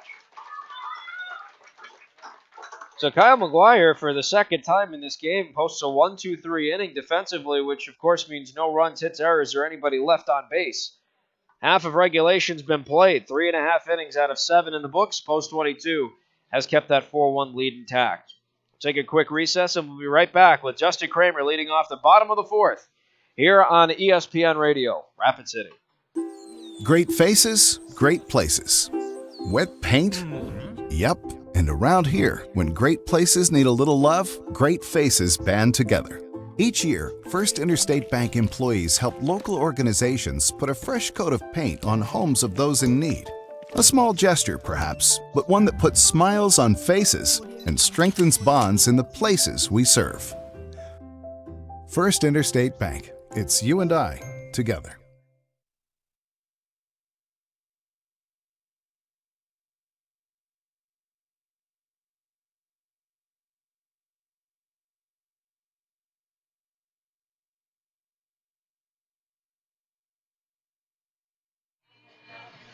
Well, the Hardhats transition from defense to offense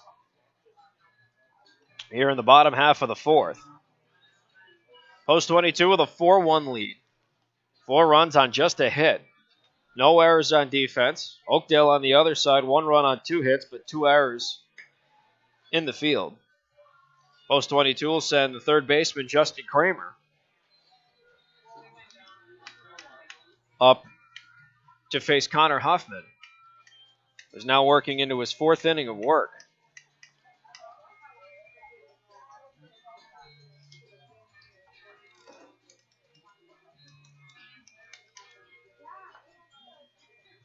Kramer on the ball game lined into a 1-3 double play. You had Luke Ferdinand on first when it happened back in the bottom of the second.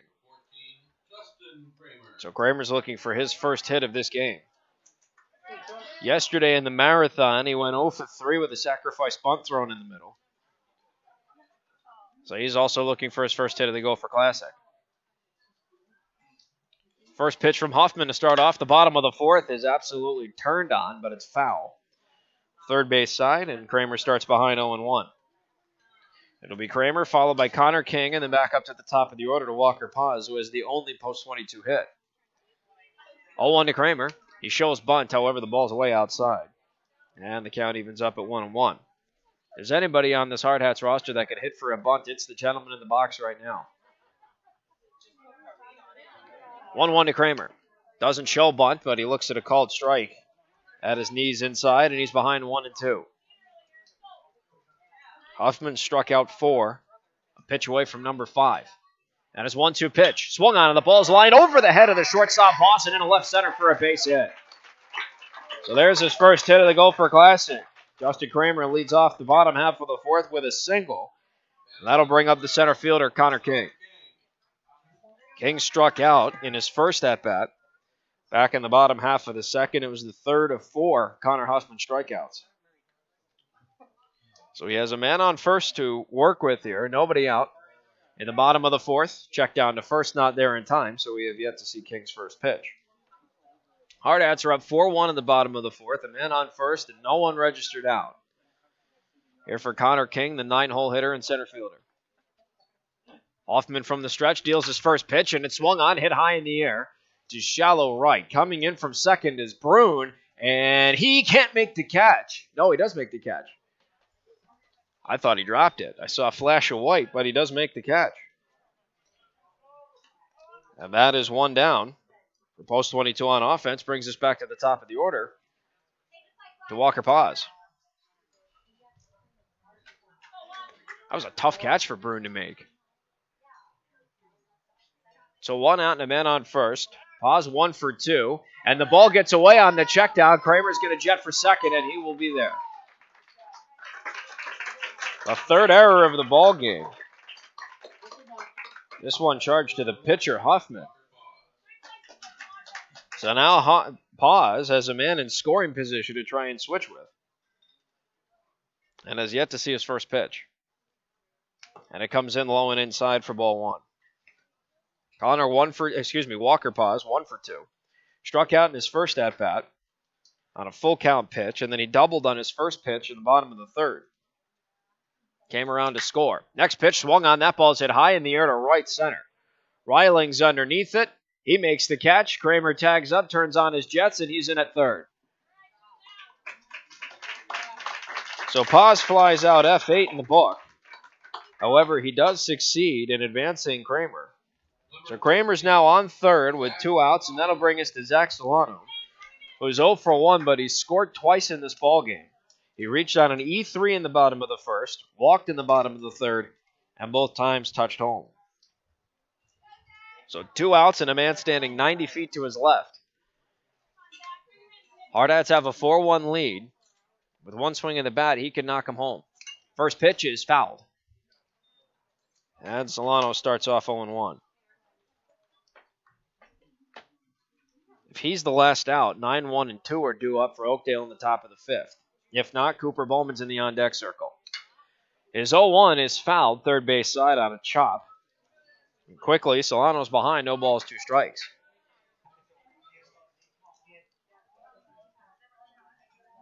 Post 22 with a 4-1 lead over Oakdale here in their second game out of 5 in Gopher Classic pool play here at Eden Prairie.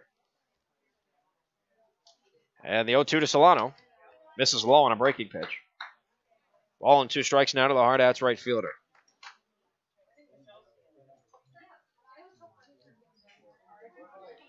1-2 from Hoffman. And he deals to Solano. Caught him looking, strike 3. And that'll be the 5th strikeout for Hoffman in this start, and it will end the bottom half of the 4th. So the Hard Hats get no runs on a hit, but 1 error was charged to Oakdale. Justin Kramer was stranded 90 feet from giving the Hard Hats their 5th run of the ball game.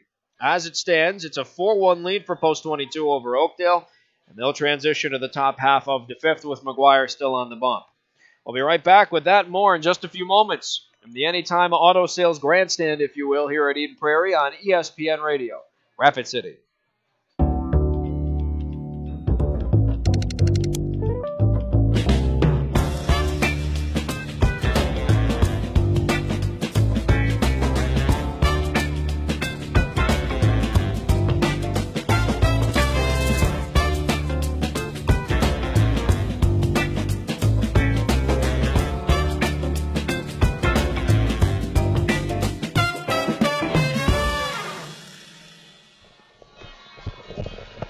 4 innings have been played. We're now in the top half of the 5th here in Game 2 out of 5 in pool play for Post 22. It's also their first of 2 that they'll play back-to-back tonight. Eden Prairie, the host of this pool, set to take on the Hardhats for their rubber match, as Tom mentioned earlier. I want to mention, too, Mark, the Expos are in the Gopher Classic here. And last night in the late game, the Expos lost to Middletown, New York by a score of 3-0. And then earlier today, they lost to Osseo, Minnesota by a score of 4-2. And they play the Rochester Redhawks tonight at 7 o'clock Rapid City time. Kyle McGuire still on the bump for Post 22, and he deals a first pitch strike to Brett Ethier, the 9-hole hitter, who will lead off the top half of the 5th. Ethier was issued an RBI base on balls back in the top of the 2nd. It knocked in Oakdale's only run of the ballgame. Here's his 0-1 pitch. It's fouled. Right field side, and Solano will watch that drop out of play. No balls, 2 strikes to count. McGuire a pitch away from his 6th K in the scoreboard. It'll be a good start for Post 22 here to this top half of the 5th. Post 22, 4 runs on 2 hits with no errors on defense. Oakdale with a run on 2 hits and 3 errors in the field. Here in the top of the 5th, the leadoff man, Ethier, has an 0-2 pitch coming up. And McGuire will deal high and away, 1-2. It'll be Ethier, the 9-hole hitter, and then back to the top we go to Corbin Reiling and then Ray Voss. Full windup again for McGuire. Here's his 1-2 pitch. Swung on, and it's fouled. And the count will hold at 1-2 strikes. So 1-2 now to Ethier, the right fielder for Oakdale.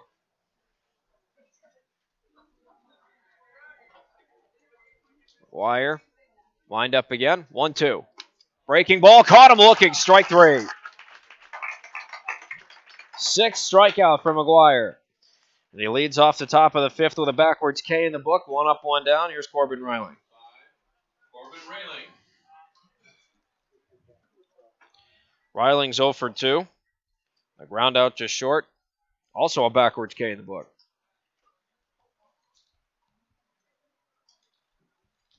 And his first pitch. Buzzes the tower high and inside. 1-0.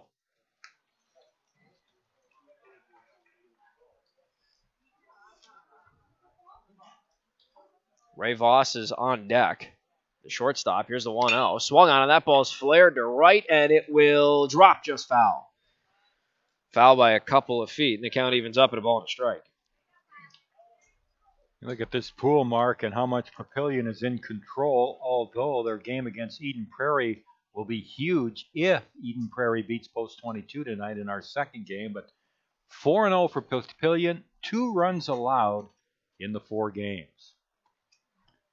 Ball and a strike the count here to Reiling, and McGuire deals. Breaking pitch hit him. And so Reiling will take his trot to first. So with 1 out, McGuire strikes out the first batter of the inning, hits the second one, and now we go to Ray Voss, the shortstop, who's 1 for 2 with one of only 2 hits in the ball game here for Oakdale. Top of the 5th, 1 out and a man on first. The Hardhats looking to keep this a 4-1 game in their favor.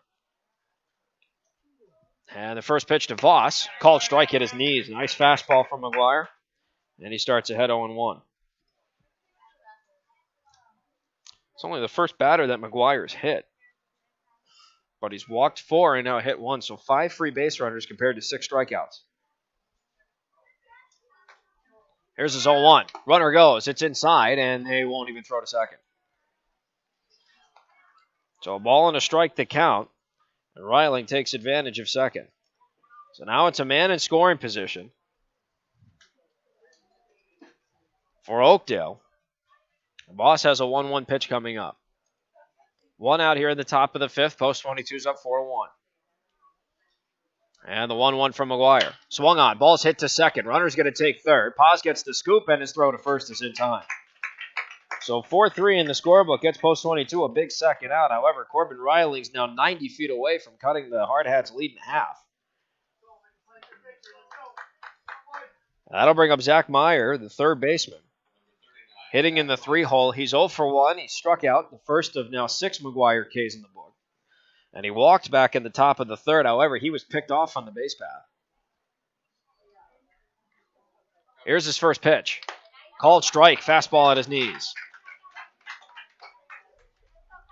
0-1 the count.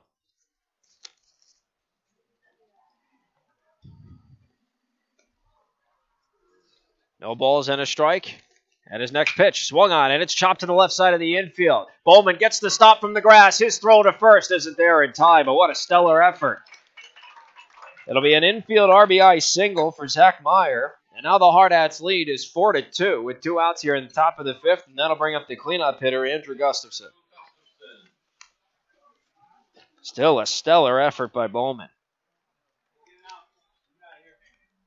So now a man on first, 2 outs. Andrew Gustafson, the left fielder, comes up. He's 1 for 2. He has the other of now 3 hits. And the first pitch, high and inside, ball 1.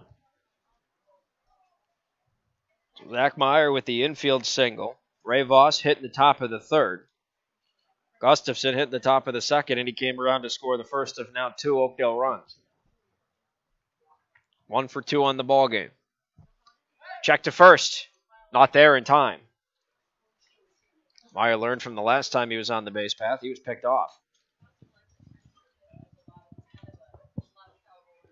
Ball and no strikes to count here to Gustafson. If he's the last out, the Hardhats have Bowman, Petrie, and Sumption scheduled to hit the bottom half of this inning. 1-0. Swung on. Ball is lined into left, and Sumption will watch it drop in front of him for a base hit. So back-to-back singles from Meyer and now Gustafson. With 2 outs, that'll put men on first and second. And it brings up Cody Spar, the left-handed hitting designated hitter. Number 12, Cody Spar. Spar on the ball game's 0 for 1. He also was issued a base on balls, was stranded on third. He was the 4th of 6 McGuire strikeouts. 2 outs, men on first and second here at the top of the 5th. The Hardhats have allowed a run, but they now have a 4-2 lead. First pitch. Breaking pitch. Doesn't break down. Ball 1.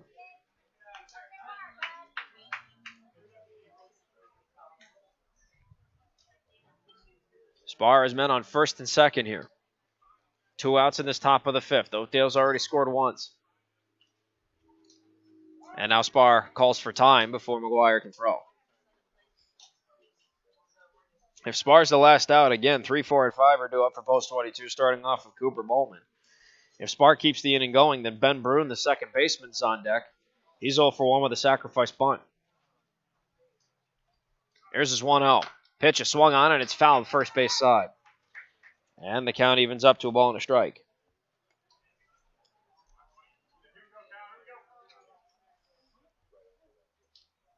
On second base, Zach Meyer. He's the most immediate threat on the base path. On first is Gustafson. Both gentlemen singled to reach. McGuire will throw from the stretch. Takes a look at second. Here's his 1-1. Swung on and missed on a half swing. But Spar went through. So now it's 1-2. McGuire's a pitch away from a crucial 7th strikeout. It would end this potential threat for Oakdale. 1 ball, 2 strikes to count to Spar, the DH. And McGuire deals his 1-2. Swung on, and that ball is lined right to Cooper Bowman, and he makes the catch. And that will end the inning and the Oakdale threat. It's 1 run on 2 hits. No errors charged to post 22. 2 men left on the base path. 1 was in scoring position. 4.5 innings in the books. And post 22 still has their lead. However, now it is 4-2. Cooper Bowman leads off the bottom half of the 5th. We'll be back with that at-bat and more here on the official radio home of Post 22 Hardhats Baseball on ESPN Radio, Rapid City. Camping World is here to help you connect to adventure and explore the outdoors with friends and family, offering new and pre-owned RVs to fit every budget and thousands of parts and accessories for any need. Camping World has it all. With over 125 supercenters nationwide, you're never far from America's #1 RV dealer. No matter where your adventures take you, whether you need an RV, parts, or service, Camping World is here to help you every step of the way. Visit Camping World in Rapid City or shop campingworld.com today.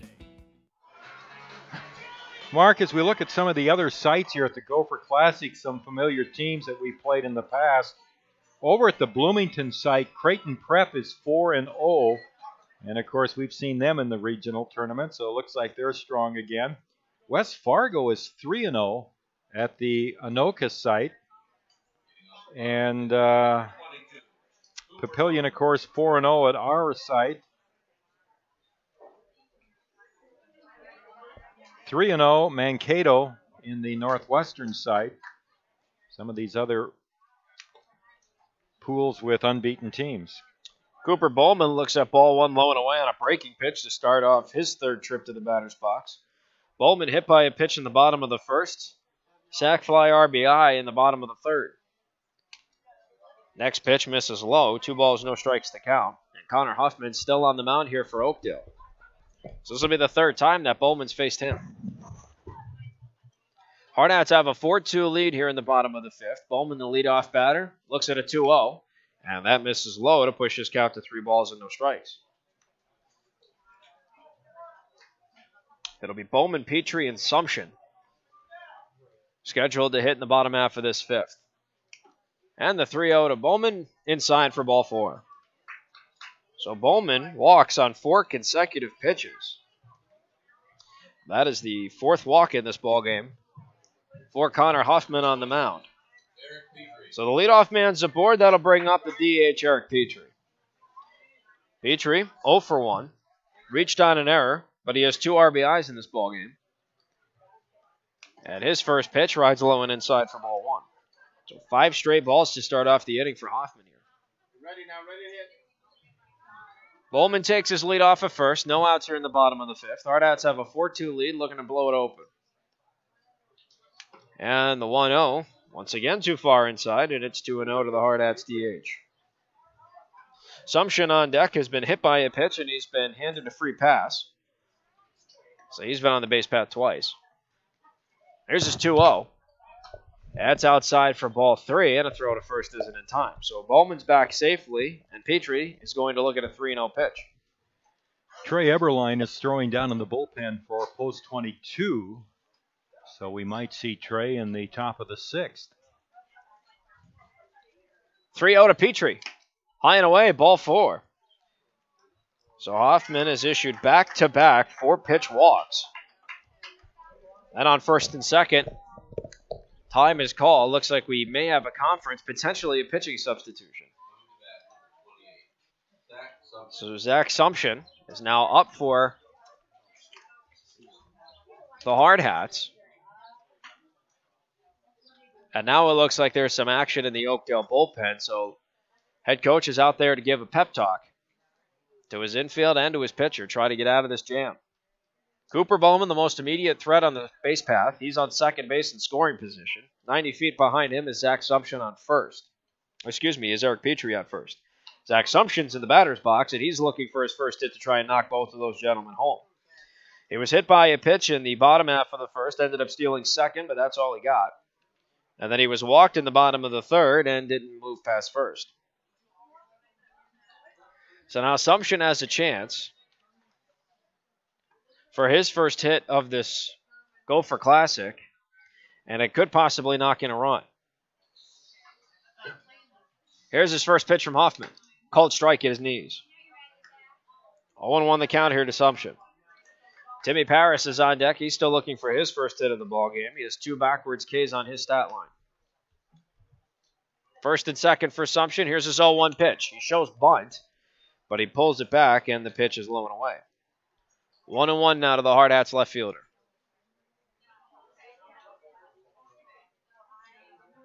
Bowman takes his lead off at second. Petrie his lead off at first. 1-1. Swung on. Ball is hit to the left side. Snared by the third baseman. Throw to second is in time. But Bowman will advance to third, and Sumption is safe at first. Zach Meyer with a solid snare at third. Gets Petrie out. So Sumption safe on the 5-4 fielder's choice. Be 1 down with men on the corners, and that'll bring up Timmy Paris. What a crucial moment this is for him to try and get his first hit of not only this ball game, but of the entire tournament so far. First pitch from Huffman. Swung on. Ball's hit to the left side of the infield. Meyer gets it from third to second for one, to first for two, and he got it. Double play. 5-4-3, and that will end the bottom half of the fifth. After 5 innings. No runs, no hits, no errors. One man left on the base path. And at the end of 5 frames, Post 22 still in the driver's seat. 4-2 is their lead. We'll be right back with top of the 6th inning coming up. Kyle McGuire still on the mound for the Hardhats. We'll have that and more here on the official radio home of Post 22 Hardhats baseball here on ESPN Radio Rapid City. Why do so many business people trust us? Well, we're pretty nice folks, of course, and we really know our stuff. Black Hills Insurance, a tradition of service since 1949.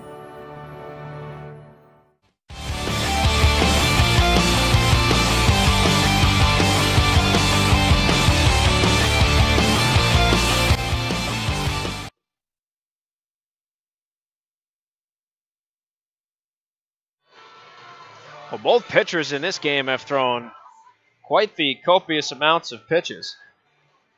Kyle McGuire's first pitch of this inning will be number 94 in this start. And if we go to the bottom half of the 6th, then Connor Huffman's still on the mound for Oakdale. The first one out of his hand will be 93. 4-2 is the Hardhats lead as we transition to the top of the 6th. Numbers across the board for Post 22. It's 4 runs on 2 hits, no errors on defense. And on the other side for Oakdale, it's 2 runs on 3 hits, but 3 errors in the field.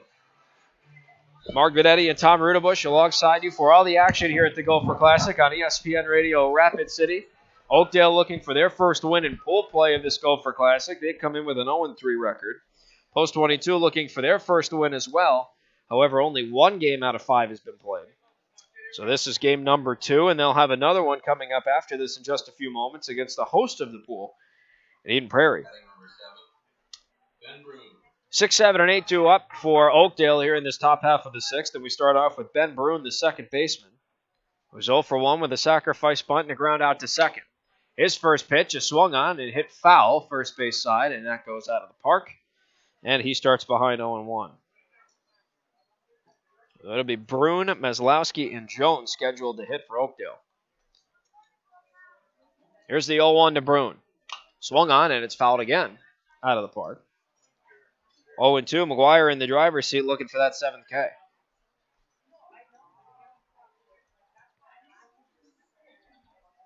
No balls, 2 strikes the count to Bruin, the second baseman. McGuire a full windup, deals his 0-2. Swung on, and the ball is chopped but foul, third base side. And the count will hold at no balls and 2 strikes. Bruin looking for his first hit of this game. He's to be followed by Maslowski, who struck out twice. And then Jones is 0 for 1 with a walk. So the next 3 gentlemen here still looking for that first hit. No balls, 2 strikes to count. And McGuire deals his 0-2. Caught him looking, strike 3. A nice breaking pitch, low at the knees of Bruin. That's a backwards K and the 7th one in the book for McGuire. 1 up, 1 down. That brings up Andrew Maslowski, the first baseman. Well, we're kind of wondering if Kyle is going to be out there for the 6th inning. And he certainly is, and a good way to start it. Maslowski struck out twice, numbers 2 and 5 out of 7 that he has in the start. And his first pitch is a check swing. Did he go? Timmy Paris appealed to the first base umpire. He didn't even motion. And he must have been daydreaming over there because they've asked for 5 times now for an appeal. And finally he said he didn't go, but I don't even think he was watching. They call it a ball, and the 1-0 swung on, and it's hit to short. Bowman gets the stop on the play. Throw to first is off track, but they do get the tag, and it's in time. 2 up, 2 down for the Hardhats here on defense, and that'll bring us to Nate Jones, the catcher. Quite the awkward exchange there with the first base umpire, no? He was scratching his head. He had his hand up in the, his forehead, scratching it with his hat lifted off his head, and he wasn't watching the home plate umpire, and it almost looked like he raised his right hand to signal a strike. Then he realized what he was doing. First pitch to Jones, misses high and away for ball 1. One of those little moments in the game that just make you smile. Ball and no strikes to count to Nate Jones, the catcher. He's 0 for 1 with a walk and a fly up. And his next pitch is swung on and it's hit to third. Kramer gets it, and his throw to first is in time, and that'll do it. It's the third 1-2-3 inning of the ball game here for Post 22 on defense, which as always means no runs, hits, errors, or anybody left on base. We've played 5.5, and Post 22 still holds on to their 4-2 advantage over Oakdale in the second out of 5 pool games to be played in the first of 2 in our doubleheader tonight. Luke Ferdinand will lead off the bottom half of the sixth. We'll be back with his at-bat and more here on the official radio home of Post 22 Hardhats Baseball on ESPN Radio Rapid City. We are broadcasting from the Anytime Auto Sales Grandstand, and we'll be right back in just a few moments. With more than 300 pediatric experts in 35 specialty areas, Sanford Children's offers the care that matters to your family. At the Castle of Care, we are committed to bringing in the latest and most advanced technology and services to care for your children. And having the largest team of specialists in the region means your child can receive expert, individualized care close to home. At Sanford Children's, we promise to put your family first. To learn more, visit childrens.sanfordhealth.org.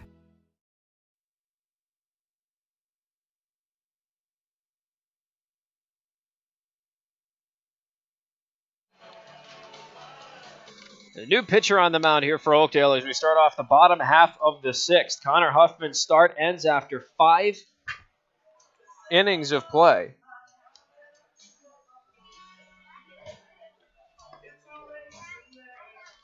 So we head into the bottom of the sixth with a new pitcher here for Oakdale.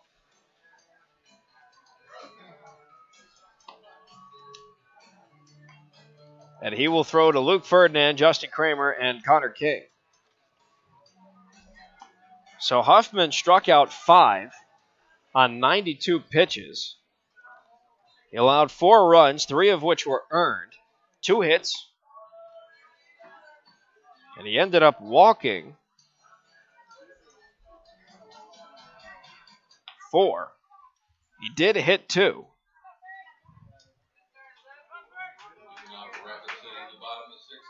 And so now Luke Ferdinand comes up for his third trip to the batter's box. He's 0 for 1 with a walk and a ground out right to the pitcher.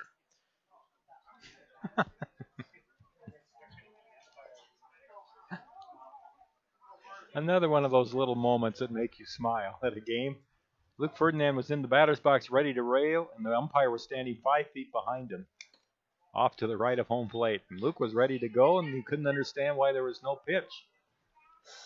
Well, the first one that he does finally get misses outside for ball 1 from Nick Bolin now. And Bolin deals his 1-0. And it's swung on and missed by Ferdinand, 1-1. Ferdinand, Kramer, and King scheduled to hit here in the bottom half of the sixth. 1-1. Swung on, and that ball is ripped into right for a base hit. Nice hit from Ferdinand, who's now 2 for 3 with a pair of walks in this tournament. And that will bring up Justin Kramer as the leadoff man is on here in the bottom of the sixth. So Ferdinand, the first baseman, on first base. And Kramer, the third baseman, 1 for 2. He lined into a 1-3 double play, and he singled the last time he was up. Advanced on a throwing error from the pitcher. However, he was stranded at third, and he looks at ball 1 inside. 1-0 now to Kramer. Ferdinand takes his lead off at first. We're in the bottom of the sixth. The Hardhats with a 4-2 lead. And the 1-0 to Kramer rides upstairs. 2-0.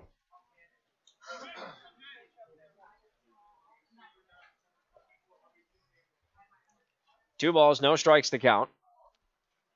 And Bolin deals. That's a called strike at his knees. 2-1.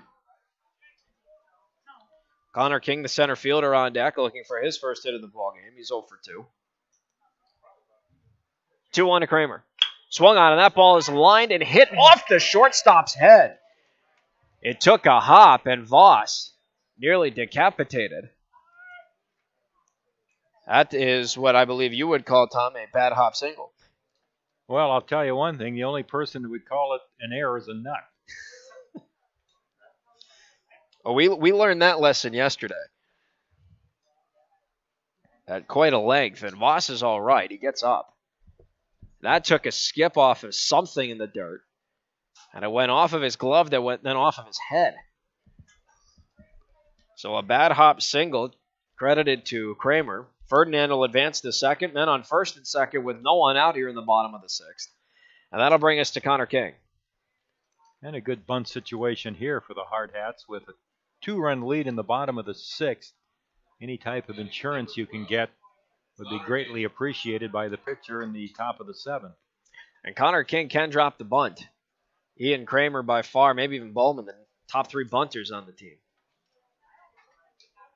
So now King steps in, he shows bunt, and he lays it down the third baseline. Charging in from third is Meyer. His throw to first is just barely in time by a hair. Connor King thought he beat it out. Instead, it's a 5-3 sacrifice. Ferdinand now at third, Kramer at second.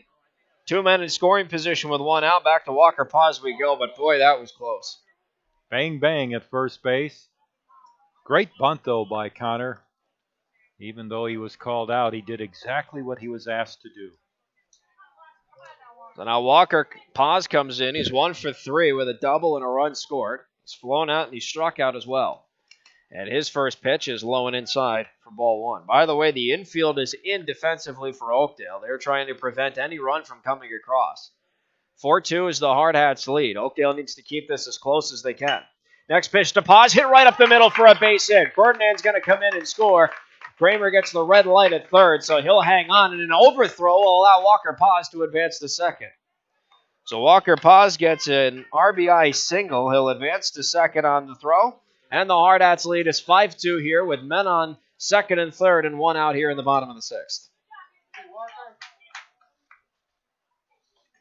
So now that'll bring up Zach Solano with a chance to add to this now 5-2 lead for post 22. Solano 0 for 2. He has scored twice, and his first pitch hit right up the middle. It's stopped on the play by shortstop Voss. His throw to first is in time. And my goodness, that was almost a very interesting sequence with Paz at second. So Voss gets the out, 6-3. 2 down. And that will bring up Cooper Bowman, still with men on second and third, but that could have been very costly.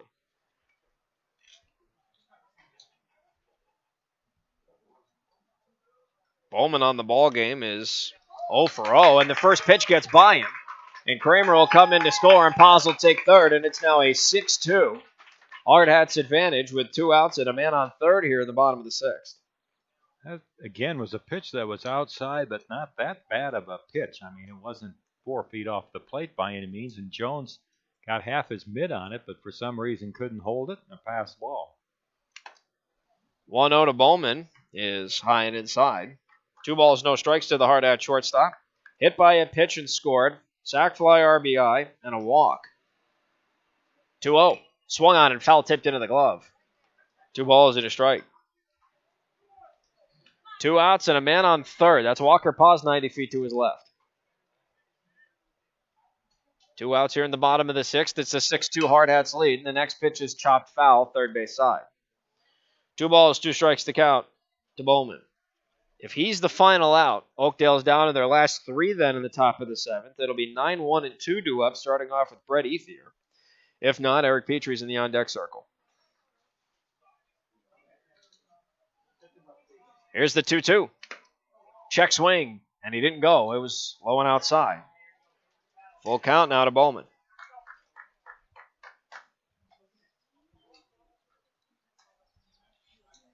Big payoff pitch coming up. And Bolin deals. That's turned on left field side. However, it just flares off foul. And we'll have another payoff pitch coming up. It's a nice cut by Bowman. Just maybe 10 feet foul.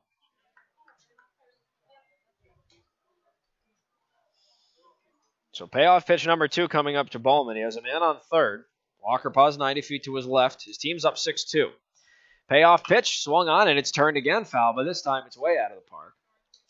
And the count will hold once again at 3-2. We'll have the rinse repeat, another payoff pitch. Petrie on deck if Bowman keeps the inning going. Payoff number 3 is popped foul. And why not do a fourth one, right? Is it a pay stubs payoff pitch if we're on the road? That's a fine-looking question. We're going to ask some of the parents here who are in charge of some of those sponsorships, I think. Payoff number 4. Swung on. Ball's hit high in the air to center. Underneath it is Reiling.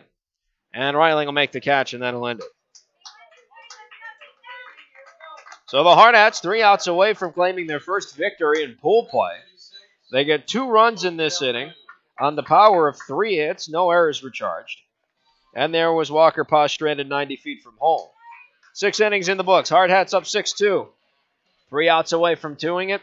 And Trey Eberline is tasked with getting the save. We'll be right back in just a few moments, folks. You are listening from our Anytime Auto Sales Grandstand here at Eden Prairie to ESPN Radio, Rapid City. You don't have to try to hit a home run when you're hitting singles and doubles all day. Consistency wins games, and it's key to helping achieve your retirement goals. At Weitzel Financial Group, they believe they're there to help with your own ideals and goals. Head toward your field of dreams. Call Weitzel Financial Group for a consultation at 348-1152. Kurt Weitzel is a registered representative and investment advisor representative with and offers securities and advisory services through Commonwealth Financial Network member FINRA SIPC, a registered investment advisor. Weitzel Financial Group, 817 9th Street, Rapid City, South Dakota, 57701.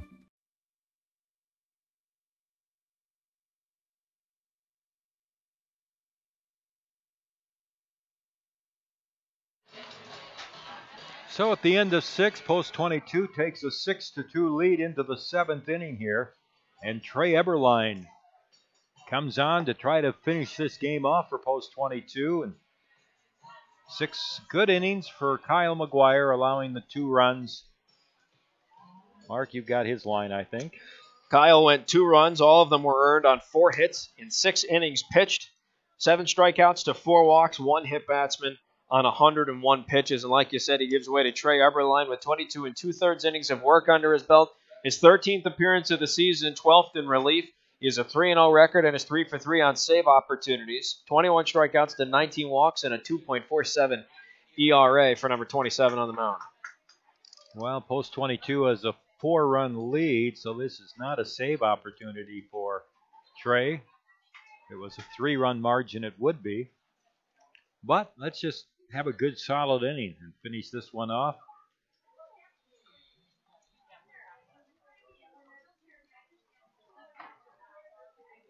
Trey's done fairly well the last couple of times he's been on the mound in relief for the Hardhats, so here's hoping that he keeps that confidence going. Brett Ethier, the right-handed batting right fielder, number 9 hitter up, and he swings and pops it up on the infield on the first pitch.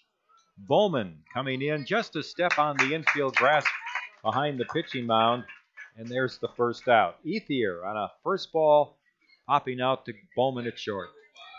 Well, if you're Trey Eberline, that's the best start you could have asked for this inning. You throw 1 ball, and just like that, it's snared. And now you're 2 outs away from going 1-1 in pool play so far. Corbin Reiling has grounded out to short, been called out on strikes, was hit by a pitch in the 5th and came around to score. He swings and drives one into center field. Here comes King on his horse. Can't get to it, though. It drops in front of him. Over towards the left center field, and first ball hitting. And Reiling singles to left center. Ray Voss. Here's Ray Voss, the shortstop. He has flied to left, singled to left, grounded out to second. Here's the set by Eberline. His pitch on the way, and it's a breaking ball in the dirt for ball 1. A 6-2 Post 22 lead here, top of the 7th. Oakdale batting with 1 out and a runner at first base. Ferdinand holding with the runner at first. Here's the pitch. That's in the dirt again, blocked by Paris, and the count is 2 balls and no strikes.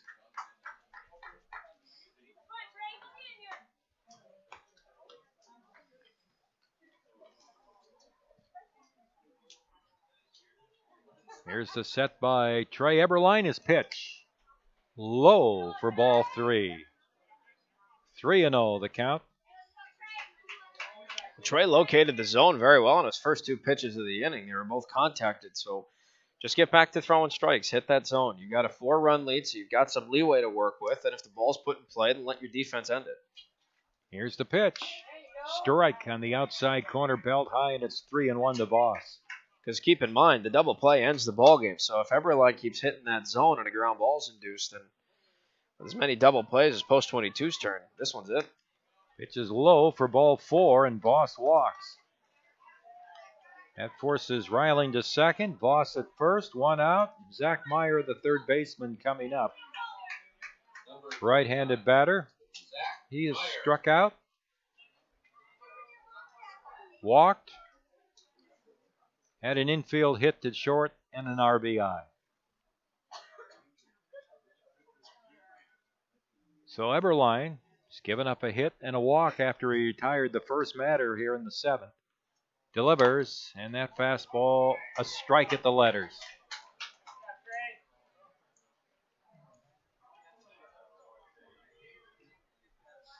No balls and a strike.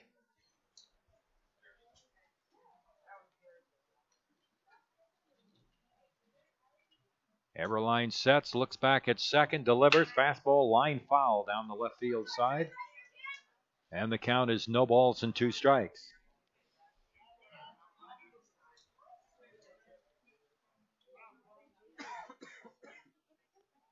Ferdinand playing off the bag at first, behind the base runner Voss. Outfield is straight away. Slight breeze blowing out towards right field. Here's the set by Eberlein. His 0-2 pitch, and it's high for a ball. 1-2.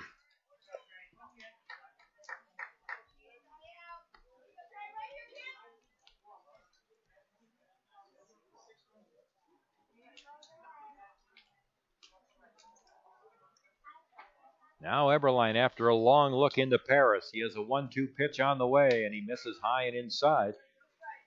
2 balls and 2 strikes, 1 out, first and second for Oakdale, Minnesota. Here in the top of the 7th, the Hardhats leading 6-2. King is straight away in center field. Here's the pitch, high and inside for ball 3. 3-2 now on Meyer, with Andrew Gustafson, the cleanup hitter, on deck. Trey's missed the zone on 3 straight pitches up high. I don't know if he's just trying to go for a breaking ball, but he's not getting that downward break, or if his fastball's just missing. 3-2. Here's the set. The payoff pitch. It is swung on and missed. And Meyer may have swung at ball 4. That pitch was up a little bit and just off the corner. And a strikeout for Eberlein, his first with 2 outs here. And Andrew Gustafson, the left fielder, up with 2 on and 2 out. He's had a couple of hits, a couple of singles to left, and a fly ball to center in between. Breaking ball in for a strike. 0-1 the count.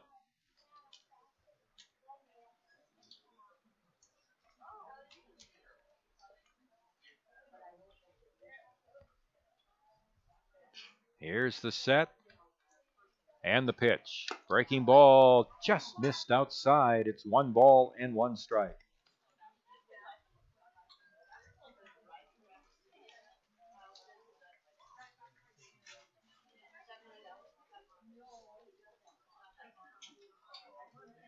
Here's Trey working out of the stretch. The pitch on the way, he misses high. And it's 2-1. Took some speed off that pitch, and it's high for a 2-1 count.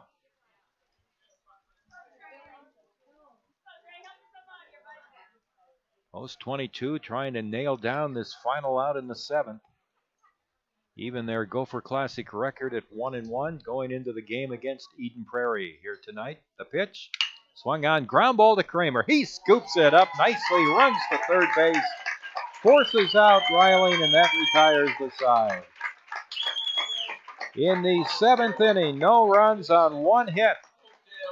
2 left on for Oakdale. The final score, the Hardhats 6, Oakdale, Minnesota 2.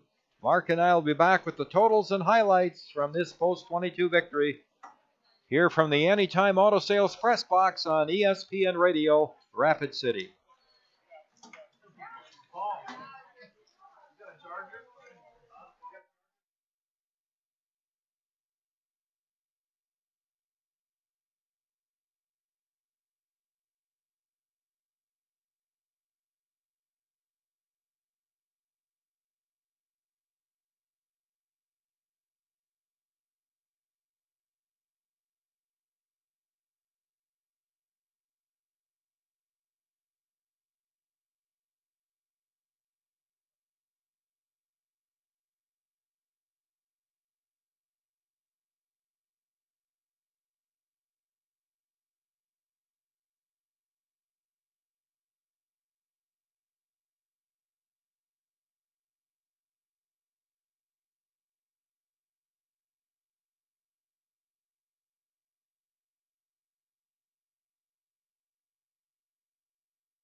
Post 22-6 and Oakdale, Minnesota 2. That's our final score. And we look at the final totals. Post 22 with 6 runs on 5 hits. No errors. They stranded 6. And Oakdale had 2 runs, 5 hits, committed 2 errors, and they had a lot of base runners. They stranded 9 runners in the game. Post 22 scored 2 runs in the first inning without a hit. Sacrifice fly by Eric Petrie and a wild pitch scoring the 2 Rapid City runs. Oakdale got a run back in the second to make it 2-1, and then Post 22, 2 more in the third inning. A sacrifice fly by Cooper Bowman, and Eric Petrie's ground ball scored a run to make it 4-1. Oakdale got a run back in the fifth inning to make it 4-2. And Post 22 had another 2-run inning, this one in the bottom of the sixth. They got 2 runs as 1 run scored on Walker Paz's RBI single, the other run on a pass ball. And Post 22 wins 6-2 to go to 41-6 on the season. And as we said, 1-1 here in the Gopher Classic. And Kyle McGuire had another start where he gave up some base runners, but I'll tell you, Kyle is very, very tough with men on base. He really is. I mean, he gave up 5 base runners in this game, 4 walks, 1 hit batsman, but he fanned 7, Tom. So we know he's capable of getting those outs at the plate. And then his defense helps him out. Didn't commit a single error in this ball game tonight.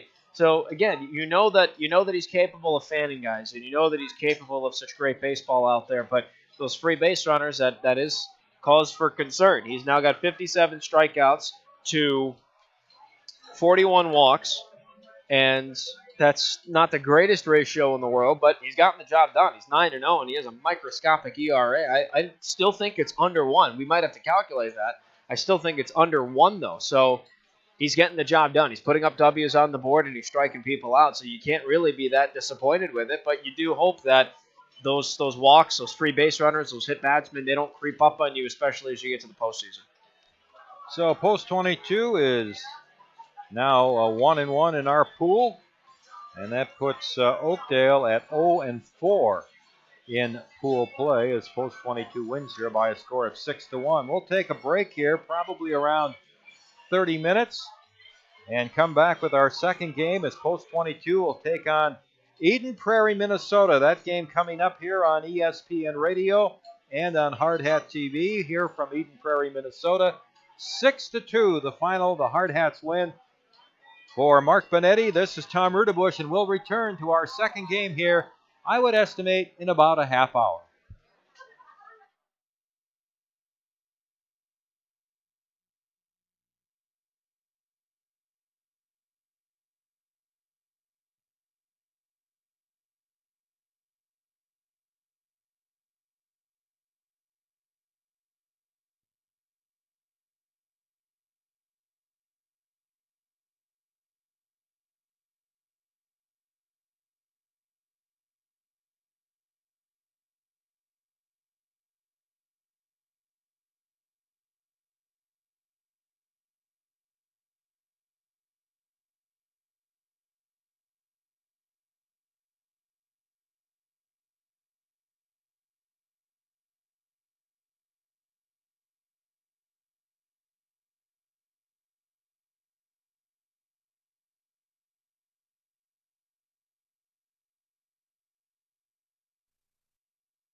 Hi again, everyone. Back in Eden Prairie, Minnesota, this is Tom Rudebush along with Mark Benetti on ESPN Radio Rapid City and our director, Destin Human, on Hardhats-TV as we get set to take on Eden Prairie, the third time that these teams will meet in the last week. We met twice at the Firecracker, of course, with Eden Prairie recording a win and Post 22 coming back in the championship game to claim the Firecracker championship. So, Mark, this will be kind of the rubber game of our three-game regular season series with Eden Prairie. It is, and again, like I said, the last couple of days leading up to this could also not necessarily be the last time that we see each other because, yes, in the regular season it is, but there is still Central Plains Regional Tournament to worry about in August, so there is a good chance that these teams could play once again. So these teams are very familiar with each other.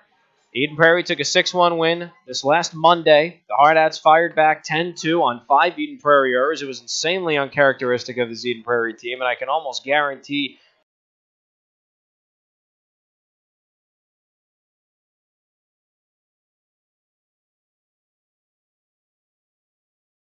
you won't see that again tonight. I think you're going to see Eden Prairie at their best because they have home turf to defend and a perfect record in this Gopher Classic to defend, so it'll be interesting to see how the Hardhats come out firing in this rubber match. If you just tuned in, Post 22 won the first game today. They defeated Oakdale, Minnesota by a score of 6-2 as Kyle McGuire pitched 6 innings, allowing 2 runs, and then Trey Everline worked the 7th to finish the game off. And Post 22 even their pool play record here at the Gopher Classic at 1-1. Right now, Papillion is in charge of this pool. They are 4-0. Eden Prairie, though, is 2-0. Eden Prairie must win this game against Post 22 tonight and then hope they can knock off Papillion tomorrow to possibly get into that championship round on Monday. But it's going to be a long road for Eden Prairie, too, getting by this Post 22 team that, again, didn't really hit the ball real well in that first game. They had, 5 hits in the first game, and but they had enough to win 6-2, taking advantages of some walks and some hit batsmen and a couple of errors by Oakdale to win by a score of 6-2. So Post 22 coming into this game with the win has a record now of 41 wins and 6 losses on the season. Eden Prairie comes into the game tonight with a record of 10 wins and 5 losses on the season. Colton Sherbinski will be tossing for Post 22 tonight, and Jack Ziggin will be pitching for Eden Prairie. Their coach hitting pregame infield. Post 22, of course, played and won't be taking pregame. Eden Prairie, their season was 2011, and that's when they captured the American Legion World Series, the national champions. And the odd thing about that is they won the World Series that year. The prior year they were at the World Series were the unbeaten team going into the last day and lost both games. So they could have had back-to-back national championships very easily. But that's a great team, a great program. They've done a great job here since Scott took over. And Post 22 will have their hands full tonight against this Eden Prairie team.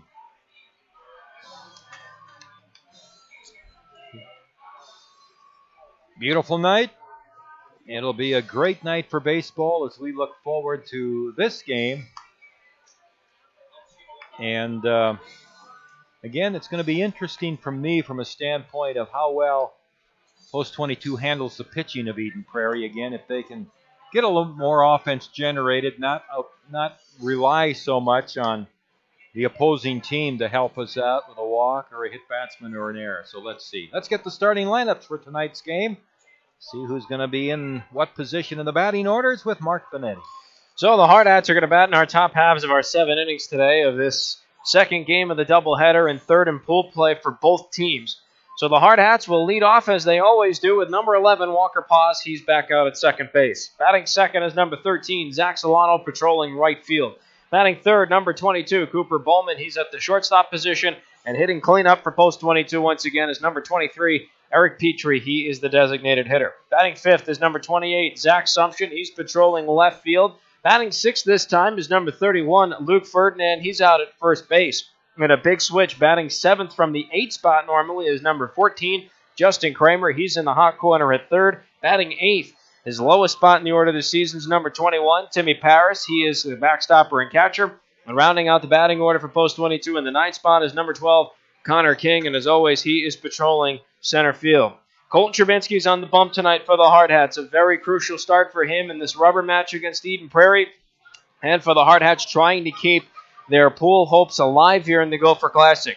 Trubinsky comes in for his 9th appearance of the season and his 6th by virtue of a start. He has a perfect 5-0 record to maintain on the mound tonight and 33 1/3 innings of work under his belt. 34 strikeouts to 16 walks and the second best DRA on the team of 1.26. Colton Trubinsky, a clearly capable pitcher. And Tom, this is somebody that can get it done. Recall in the prior game, I was talking earlier about big statistics on the mound. Who can record the first 2 outs and then who can finish with a 1-2-3 inning? Well, let's compare counterparts. Kyle McGuire got the first start today. 25 times in his 56 innings. He's recorded the first 2 outs of the inning. However, only 16 times he's followed up with a 1-2-3 inning. Granted, the sample size isn't the same. Colton only has 33 1/3 innings of work under his belt.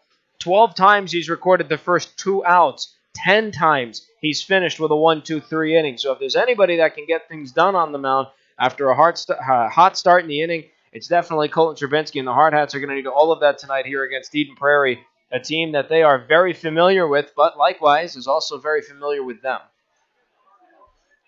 Umpires are at home plate. Scott Hackett to come out with the lineup card for Eden Prairie. Mitch Messer for post 22, and there goes Eden Prairie out onto the field here.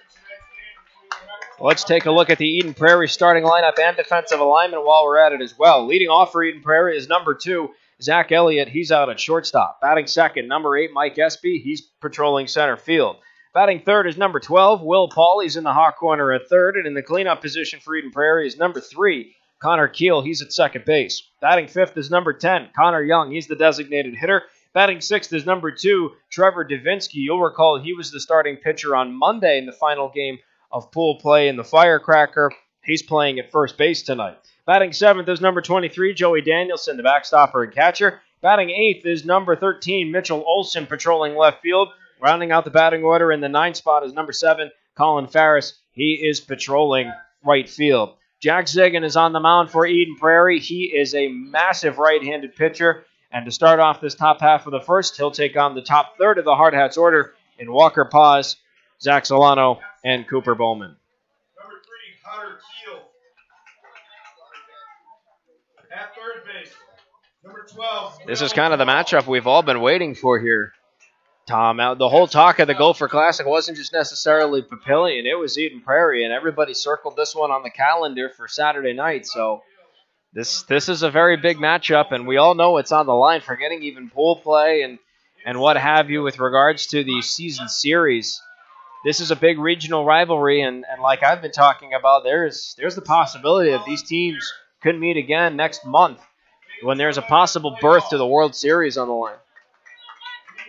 Post 22 against Jack Ziggin, the right-hander for Eden Prairie, and Walker Paz steps in for post 22. Left-handed batting second baseman. Ziggin's first pitch is a fastball, and it's a strike on the inside corner at the knees. We're underway at 6:28 Rapid City time. Our Eden Prairie temperature 83 degrees here at game time. Here's the one-strike pitch, and it's low and outside corner for a called strike, and it's 0-2. A special hello here to Grandma Wendy and husband Bruce, Walker's grandparents who follow post 22 from Arkansas every game during the season as Walker pops a foul out of play off to the left. So we're happy to say hi to Wendy and Bruce who follow Walker and the Hardhat team from Arkansas via Hardhat-TV. Pause with a count of 2 strikes. The pitch on the way is swung on a high fly ball into right center field. And coming in, and the ball drops between Espy, Ferris, and Keel. And Paz is on with a pop fly single to right center field. That ball got lost not only in the sun, but also in the Bermuda Triangle, with those three gentlemen converging on that 1 point.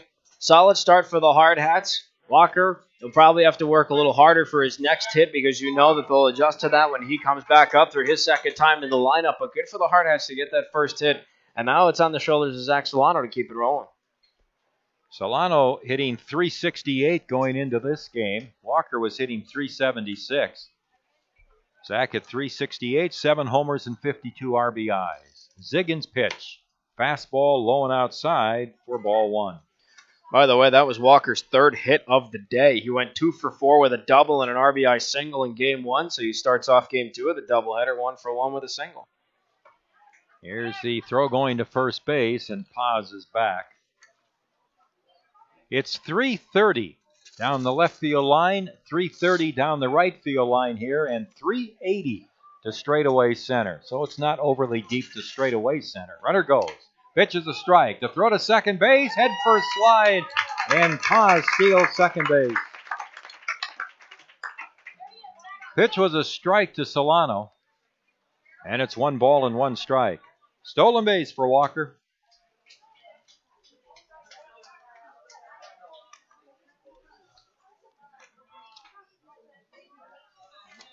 Now time is called, and Danielson wants to talk to his pitcher. That was a good jump by Walker getting out there. He's got a great set of wheels, and obviously Danielson's got a great arm too, because that was a heck of a throw to second. But Walker, again, with that big jump, got a huge stolen base, and now Zach can possibly give the Hard Hats the lead here. So Solano with a count of 1 ball and 1 strike. Ziggin from the set. The right-hander's pitch. Breaking ball, line to right field. Ferris is there, backs off to make the catch. Tagging up from second, Paz will advance to third. So Solano hit it hard, a line drive to right field, but Ferris only had to back off a few steps to make the catch. Paz at third with 1 out, and it brings up Cooper Bowman, the shortstop. Cooper told me prior to this game, I ran into him on the concourse. He said he's just trying to find the ball on his barrel. That's all he wants. He needs that big hit. He can get it right here. Give the Hard Hats first blood. There's a line drive to right field by Bowman. Caught again by Ferris. And not coming home as the throw comes to the plate up the third baseline. But Bowman, who was hitting .413, lines out. Again, he hit the ball hard. But Ferris, who has to look into that sun, has made a couple of catches, and there are 2 outs and a runner at third for Eric Petrie. And it would have been an RBI sac fly, but Walker kind of stumbled out of the gates trying to leave third, so he absolutely had to retreat. Didn't want to make a stupid mistake, so good on him to retreat, but a very unfortunate sequence. And the pitch low and outside to Petrie for ball 1. Eric hitting .368. 6 home runs, 35 RBIs. 2 outs and Paz at third base. Just underway here. Top half of the first inning from Eden Prairie. Ziggins' pitch on the way. Fastball low and inside. And it's 2 balls and no strikes. Zach Sumption on deck for post 22.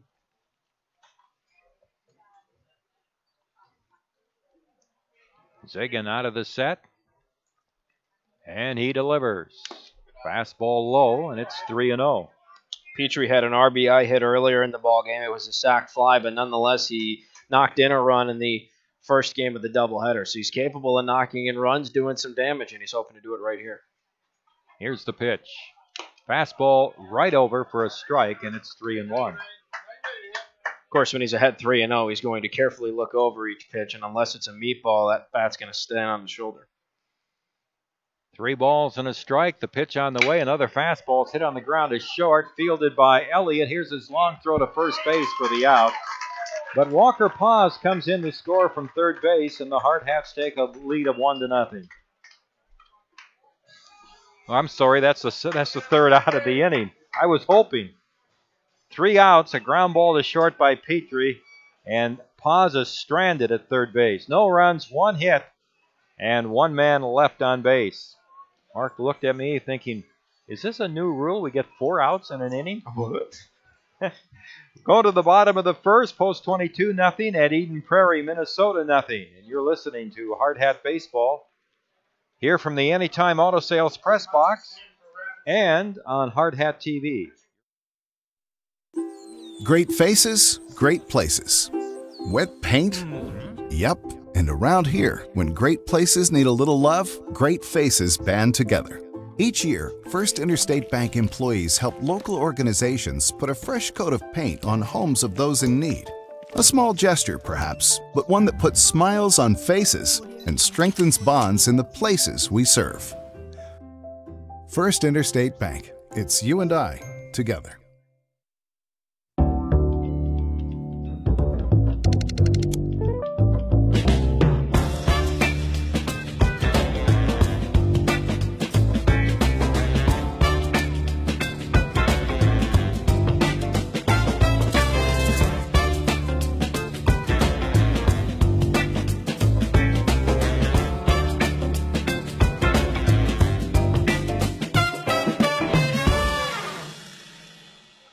Prairie, with a win tonight, would go to 3-0, and they would be behind Papillion's 4-0 mark. Eden Prairie has 2 games tomorrow against East Grand Forks at 5 and against Papillion at 7:30.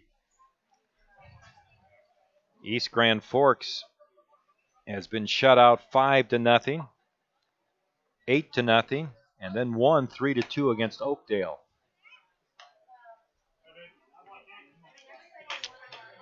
Colton Jabinski takes to the mound for the Hardhats, defensively surrounding him for post 22.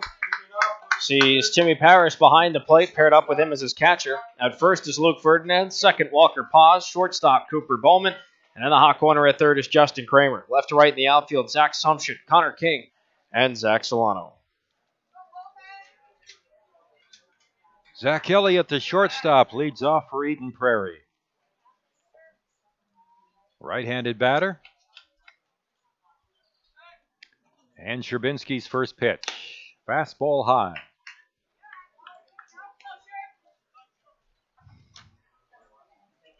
Eden Prairie's 2 wins yesterday over Oakdale 12-8 and over Grand Rapids, Minnesota 2-0. Swing and a miss. And the count is 1 ball, 1 strike. Outfield playing straight away on Elliott. Here's the pitch, and it's a ball inside, 2-1.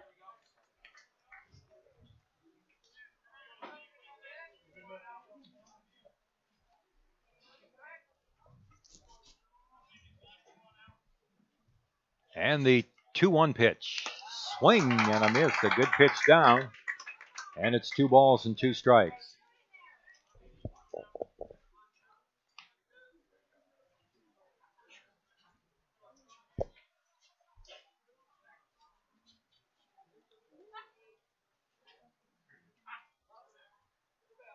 Here's the pitch on the way. Swing and a miss. Jammed him with a fastball. Might have been a foul tip again, but it's a strikeout for Sherbinski to start the game. Great start for Colton. He was in command the whole way. Great velocity, good location. That you couldn't have asked for anything better on his first batter faced. Mike Espy coming up, the center fielder. Right-handed batter. And the pitch from Sherbinski. And it's an off-speed pitch in for a strike, and it's 0-1.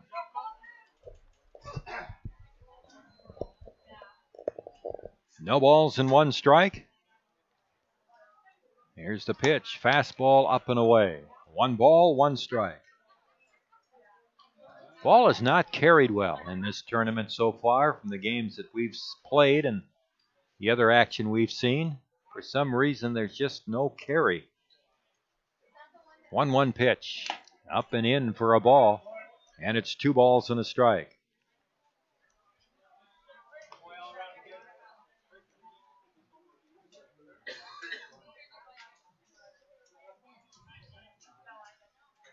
Sherbinski's 2-1 pitch, and a breaking ball is in for a strike, and it's 2-2.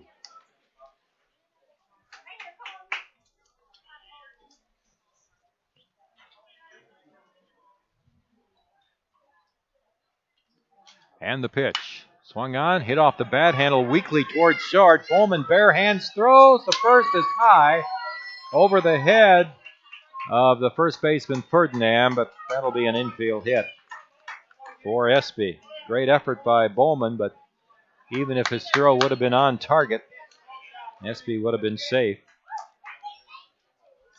That brings up the third baseman. Will Paul. Will Paul, left-handed batter. So Ferdinand will hold now with Espy at first.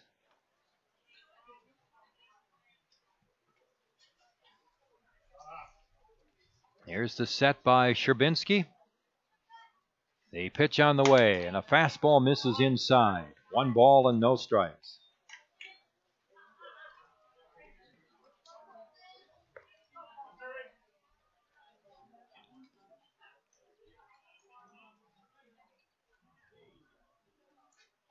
Here's the set by Sherbinski. And he delivers. Fastball's ripped, and it is a fair ball over the first base bag and down into foul territory. Picked up by Solano. He throws it into third. It comes all the way to Kramer, but Espy is safe at third. And Paul has a hard single past the bag at first base. Batting fourth for Prairie. Number 3, the second baseman, Connor Keel. Here's Connor Keel, the second baseman, the cleanup hitter. Right-handed batter. Runners at first and third. 1 out. Back-to-back singles for Eden Prairie here in the last half of the first inning. No score. Sherbinski from the set. He delivers. Swing and a miss. Looks like a slider down and away, and it's no balls and a strike. Good pitch for Sherbinski to start off with. He started off first pitch pass ball the last couple of batters he's seen, so I don't know if that's being talked about. Look for that as your first pitch. Instead, he goes low and away. Gets a swing and a miss. 1 strike the count. Colton out of the set. He delivers. Swing and a miss. Foul tip down into the dirt, and it's no balls and 2 strikes. So he's ahead here, 2 strikes on Keel.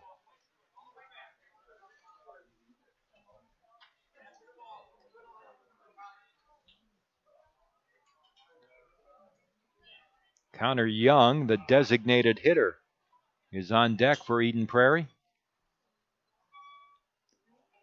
Here's the pitch. Inside, and it hits Keel. A 0-2 pitch. And the bases are loaded. It's unfortunate to see, Tom, and we've talked about this constantly. How hit batsmen have come back to bite this Hardhats club, but the worst part about it was you were way ahead 0-2. And how many times have we seen a hit batsman on a 2-strike count? It's unfortunate, very unfortunate. But now this is where Sherbinski's got to lock it down, and this Hardhats defense really needs to rally around him, get these last 2 outs, and get out of it unscathed. Connor Young, the designated hitter, is a left-handed batter. Ferdinand playing a deep first, infield double play depth. Here's the set. Now time is called by Connor Young. Hey, dig in, Sherby, you all right?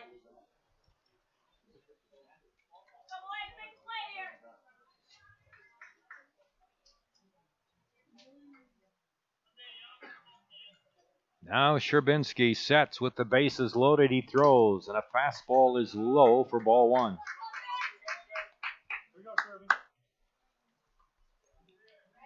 Espy at third. Paul at second. Keel at first. 1 ball on Young, the designated hitter. Sherbinski's pitch on the way is swung on a high fly ball, shallow center, and that ball is Kings coming in to make the catch, and the runners have to hold. Bowman was running out, but King coming in. Much easier play for him, of course, and it was caught in shallow center. No chance for Espy to try to score from third base. So the bases are loaded, 2 outs, and Trevor Davinsky coming up, the first baseman. How crucial was that second out, the way that it transpired? Like you said, way too shallow in center for Espy to try and test Connor King. Would have been an easy play for Connor. to get it to Timmy Paris at home. So a big second out, but again, lock it down. You've got one more to go. There's a force at every opportunity on the base path, so just lock it down. Davinsky's a right-handed batter, number 6 hitter. Threw that great game against Post 22 last Monday night at Fitzgerald Stadium, when Eden Prairie knocked off the Hardhats to reach that championship game on Tuesday. Attended Mankato State this past year. Here's the pitch on the way. Swung on, bounced to short. Here comes Bowman to field a tricky hop, and he slips the pause, and they force outfield. Short to second, no runs, 2 hits for Eden Prairie, and they leave the bases loaded. And at the End of 1, Post 22 nothing, Eden Prairie nothing. From the Anytime Auto Sales Press Box, you're listening to Post 22 Baseball on ESPN Radio Rapid City. Camping World is here to help you connect to adventure and explore the outdoors with friends and family, offering new and pre-owned RVs to fit every budget and thousands of parts and accessories for any need. Camping World has it all. With over 125 supercenters nationwide, you're never far from America's #1 RV dealer. No matter where your adventures take you, whether you need an RV, parts, or service, Camping World is here to help you every step of the way. Visit Camping World in Rapid City or shop campingworld.com today.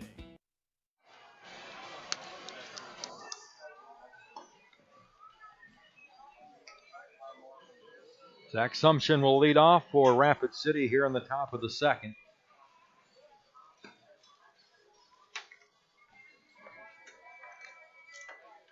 Zach hitting .394, 3 home runs and 31 RBIs. Assumption in the earlier ball game today went 0 for 1. He reached safely on a fielder's choice, but was walked once and hit by a pitch once. He didn't come in to score. The farthest he made it on the base path was second.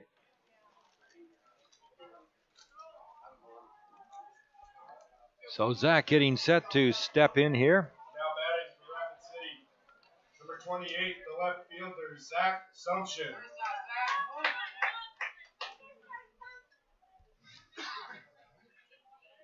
And the first pitch is in for a strike from Jack Zigan. Sumption has 9 doubles, 6 triples, 3 home runs, total of 18 extra base hits on the season. He lifts a high pop-up in front of the plate.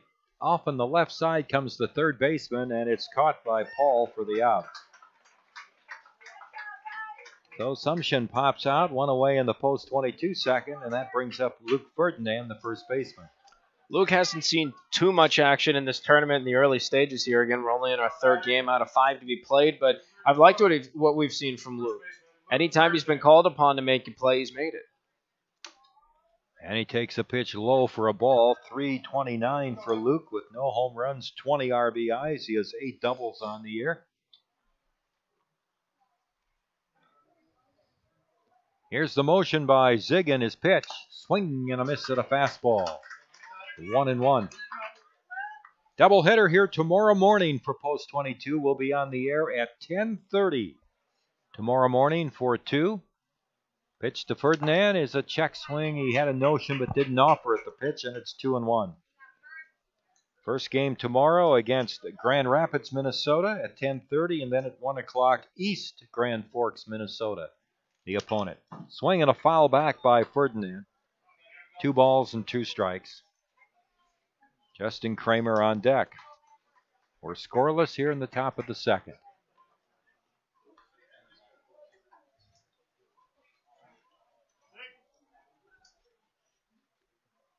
Here's the pitch. And a let-up is high. 3 balls and 2 strikes.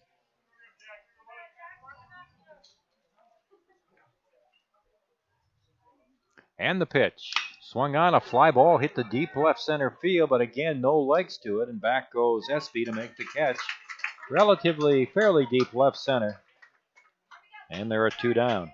Great at-bat by Luke. He went the distance, needed to see 6 pitches, even fouled off a couple, and then he gets a very well-hit ball to center. But like you said, there's no wind, nothing to really help give it some oomph, and it just kind of died out there. So You know, here's hoping Justin Kramer can get something started. He's been moved up to the 7th spot. 372 for Justin coming into the game. He takes a pitch at the knees for a strike. 3 home runs on the year.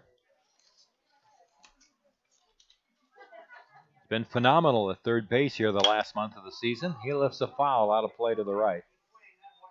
No balls and 2 strikes. Post 22 got a leadoff single from Walker Paz in the first inning. Now Ziggins retired 5 men in a row. Paz got to third, but was stranded there in the first inning. There's a strike on the low outside corner. That was a good pitch by Ziggins. A good fastball hit the low outside corner, his first strikeout. 3 up and 3 down for Post 22. We go to the bottom of the second. Hardhats nothing, Eden Prairie nothing. You're listening to Post 22 Baseball from the Anytime Auto Sales Press Box on ESPN Radio, Rapid City. Why do so many business people trust us? Well, we're pretty nice folks, of course, and we really know our stuff. Black Hills Insurance, a tradition of service since 1949.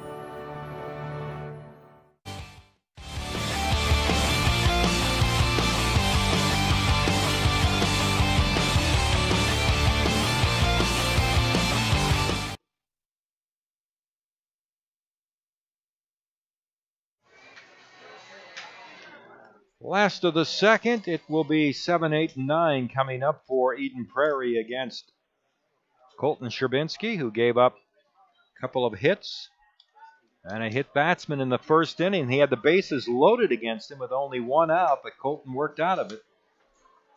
And Joey Danielson, the catcher, leads off for Eden Prairie.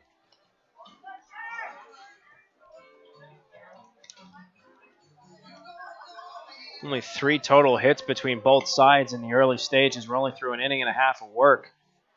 2 hits for Eden Prairie, a hit for the Hardhats. Both teams have a runner stranded somewhere in scoring position. The Hardhats with Walker Paz on third, and then Eden Prairie with 2 men on second and third. Number 23, the catcher, Joey Danielson. Joey Danielson up, the right-handed batting catcher.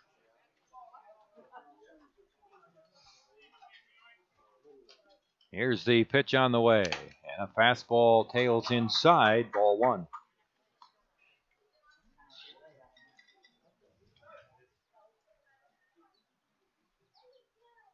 One ball, no strikes. Here's the pitch, and it hits him on the top of the helmet. So Danielson down to first base. Second hit batsman of the ball game here for Colton Sherbinski. Unfortunate to see, and now we're going to get a courtesy runner in. And that is number 1, Joey Grain, who will come in for Danielson on the mound, on the first base, excuse me. But I'm sorry, Joe. Yeah, it's Joey Grain. Running for the catcher, number 1, Joey Grain. Unfortunate to see 2 hit batsmen, though. So Grain at first base and Mitchell Olson up, the left fielder, right-handed batter, number 8 batter for Eden Prairie. Sherbinski delivers. Swung on, a ground ball foul outside of first.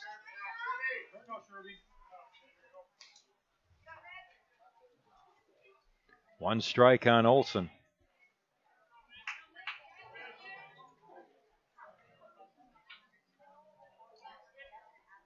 Play him straight away in the outfield.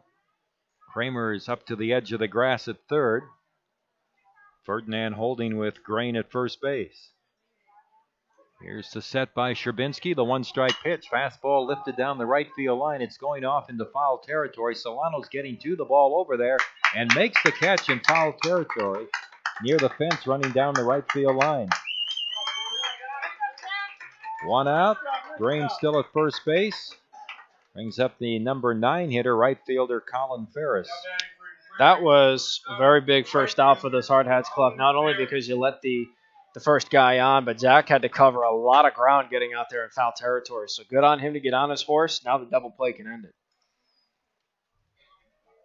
Ferris, a left-handed batter. Here's Sherbinski's pitch. Swing and a miss at a fastball away, 1 strike.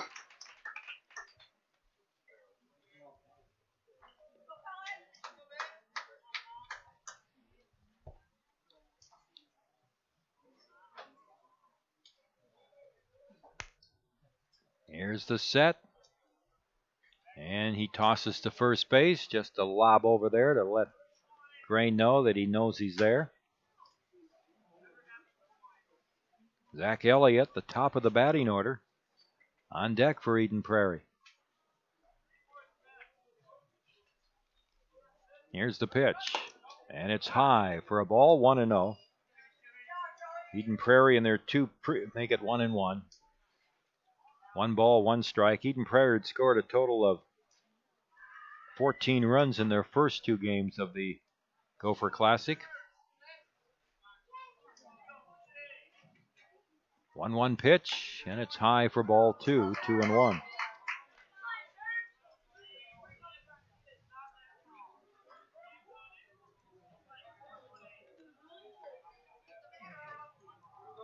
Courtesy runner Grain at first base. Takes his lead. Sherbinski works out of the set. Delivers to Ferris. Swing and a miss. Throw to first base, and just getting back is Grain. Jimmy Parrish trying to catch Grain napping at first base.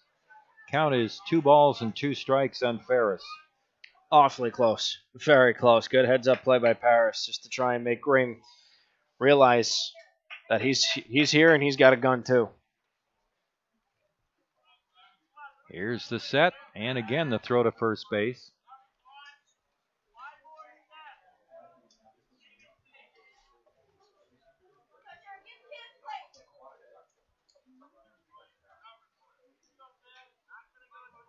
Two balls, 2 strikes. Here's the pitch. Swung on, lifted foul down the left field line. Sumption giving chase. It's over near the fence. He slides, and he couldn't quite come up with it. Great effort by Sumption.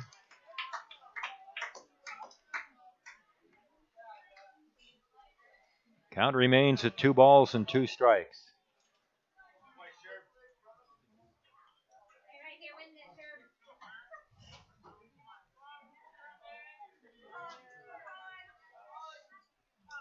Ferris with a 2-2 count.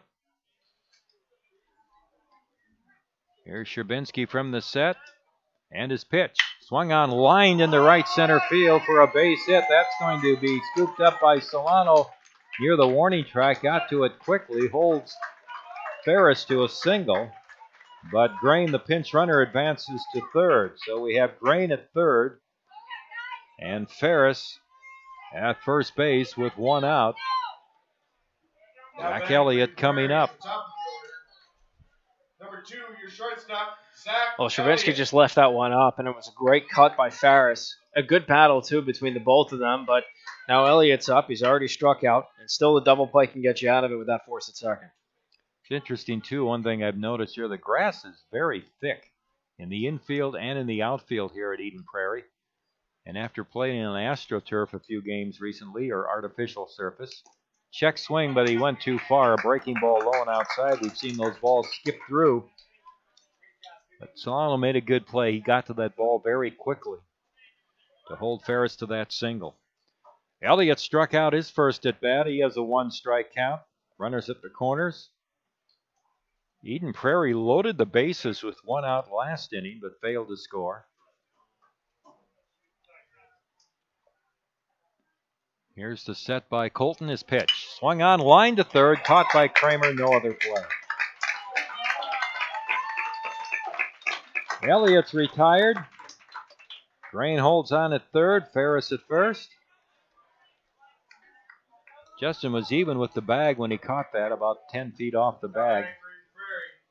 So here's Mike Espy, the center fielder, who had an infield hit his first at bat to short. So can Sherbinski work out again of this jam? The pitch is low for a ball.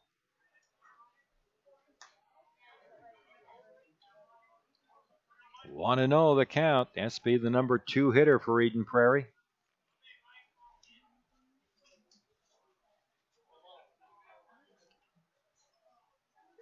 Sherbinski sets. Here's the pitch. Fastball in tight. 2 balls, the count on Espy. Go get him, Sheriff. Come on, shoot out. Outfield straight away. The Sunfield, of course, right field especially in second base. Center field has to contend with that Sun too. Here's the pitch on the way, and it's high and inside. 3-0 on Espy. Will Paul, the left-handed batting number 3 hitter, is waiting to hit next.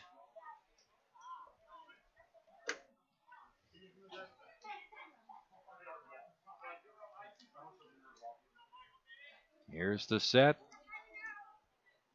And the pitch. And it's too high for ball 4, and SB walks to load the bases. That's Sherbinski's first walk of the game, although he's hit 2.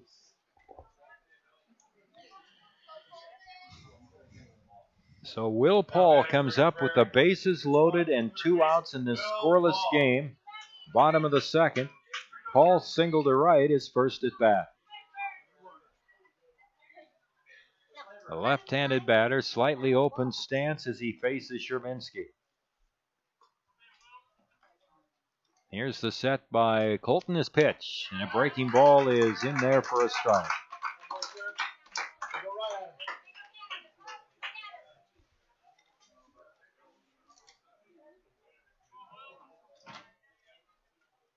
One strike the count. King is just a step or 2 now towards left center on the left-handed batting Paul. Solano hasn't moved much in right, so a little bit of a gap in right center.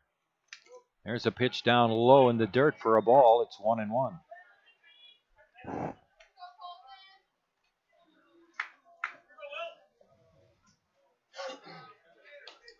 Paul singled to right his first at bat, but King is shading towards left center.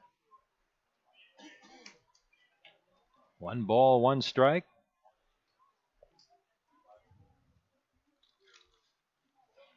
Here's the set by Sherbinski with the bases loaded. The pitch on the way, and it's a ball high. May have been a little bit outside. 2 balls and a strike. And now we have a very important pitch coming up here. Go, Sheriff.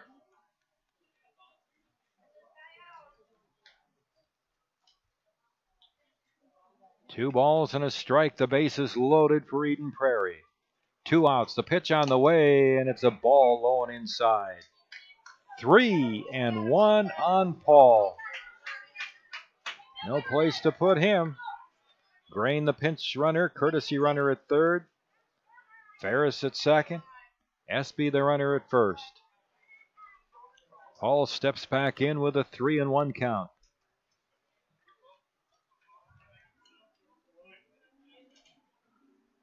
Here's the set by Sherbinski. The pitch on the way, and it's a fastball strike on the inside corner. And we have a full count with 2 outs. Everybody will be running off the bases for Eden Prairie. No score. Sherbinski left the bases loaded in the first inning. Can he do it again here in the second?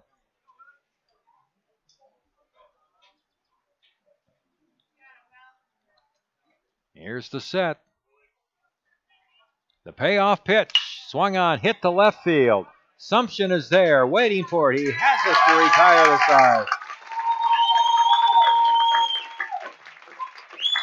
No runs, 1 hit, and 3 more left on for Eden Prairie. They have stranded 6 through the first 2 innings, and Colton Sherbinski has been Houdini here in the first couple of innings, keeping the game 0-0 after 2. We head to the third. Post 22 will come to bat. Timmy Paris will start things off. You're listening to Post 22 Baseball from the Anytime Auto Sales Press Box on ESPN Radio, Rapid City. With more than 300 pediatric experts in 35 specialty areas, Sanford Children's offers the care that matters to your family. At the Castle of Care, we are committed to bringing in the latest and most advanced technology and services to care for your children. And having the largest team of specialists in the region means your child can receive expert, individualized care close to home. At Sanford Children's, we promise to put your family first. To learn more, visit childrens.sanfordhealth.org.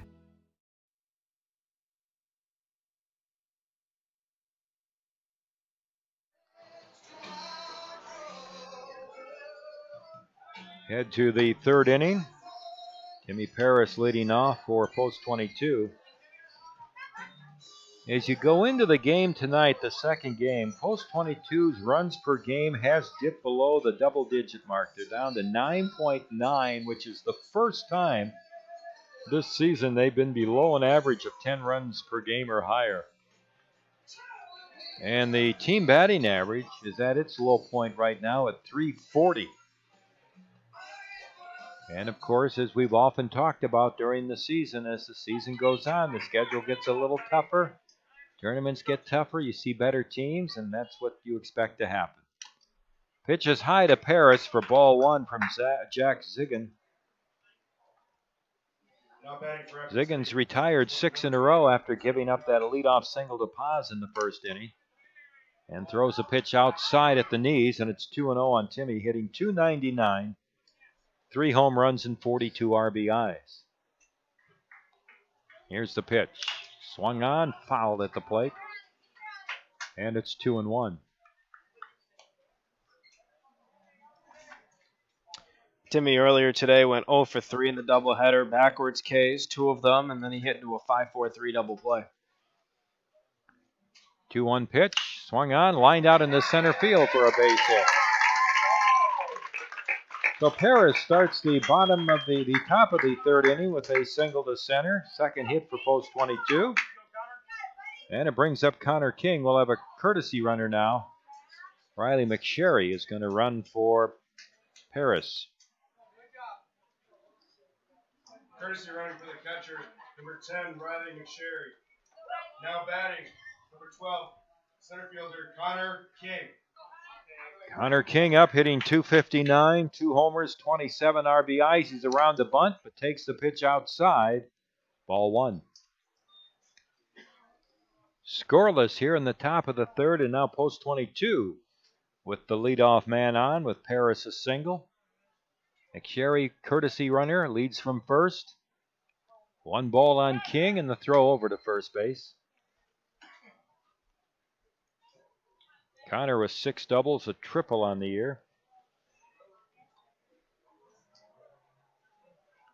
Here's the pitch by Ziggin, and it's taken high for a ball. It's 2-0.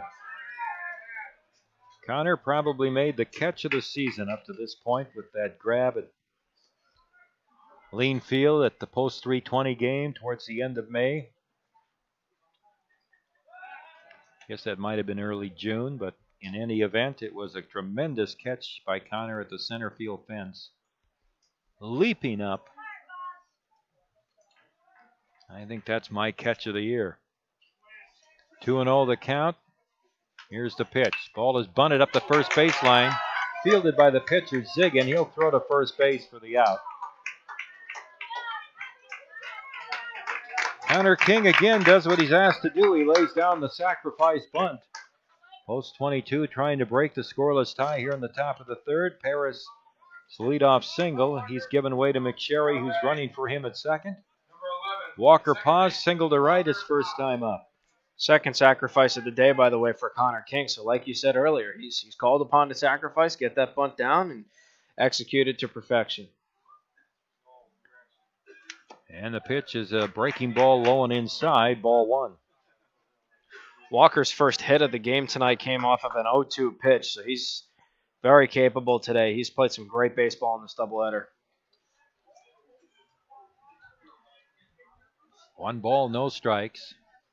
Here's the pitch, and a fastball is in at the knees for a strike. 1-1. Zach Solano is on deck. Beautiful night here. Game time temperature was 83. Don't see a cloud in the sky. Here's the set and the pitch. And an off-speed pitch outside. 2-1 now on Walker Paz.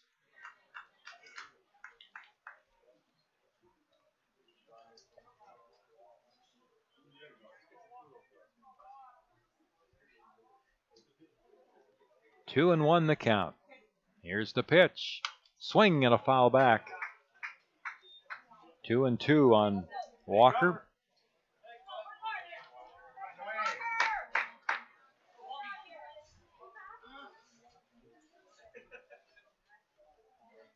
Cherry leads from second.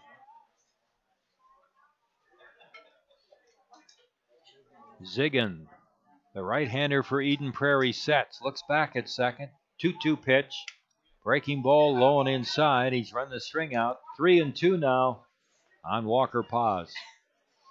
Early, this is the most important pitch of the game compared to the last couple of times that Trubinsky's had the bases loaded. Hardhats have a chance to strike first. Ziggin ready for this payoff pitch to Paz. It's on the way, and it's low for ball 4. Runners at first and second, one out. And Zach Solano steps in. Zach lined out to right, his first at bat. Second on the team in RBIs with 52. Tied for the team lead in home runs with 7. Here's the pitch. And it's low for ball 1. Now batting number 13, right fielder Zach Solano. Ziggin's pitch count's getting dangerously close to Trubinsky right now. Colton's thrown 40 and Ziggin's at 38. We still have 2 outs to go in this inning. Here's Ziggin from the set. The pitch on the way. It's swung on, hit sharply to second and past the second baseman field into right center field. That'll score pinch runner McSherry. Heading to third base, Paz. And Solano is on.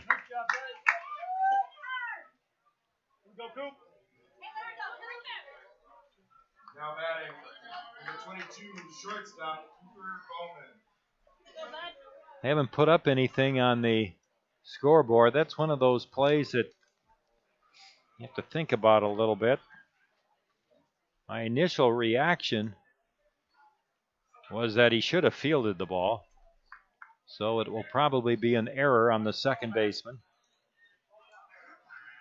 Although since you can't assume a double play and the infield was back, Solano should get credit for an RBI. And there's a chopper wide of third, speared by Paul. Throw to second for 1, to first, not in time, and a run scores. Paz able to score. They're both safe, actually. They're saying the second baseman took his foot off the bag. Well, there will be a break for post 22. It was an awfully close play, Tom, but there may be a point here, and the umpire is showing head coach Hackett right now that the second baseman had his legs spread wide of the bag, and he didn't maintain contact. It was very tight. I mean, obviously the base umpire has a better angle than we do. We're looking for meshing. We've got a distance to cover, but it was very tight. But I think the field umpire's got a point here. So first and second, and there's still only 1 out now. And the batter is Eric Petrie. 2-0, post 22 leading. The run did score, and the pitch is low to Eric for ball 1. Petrie grounded out to short. His first at bat.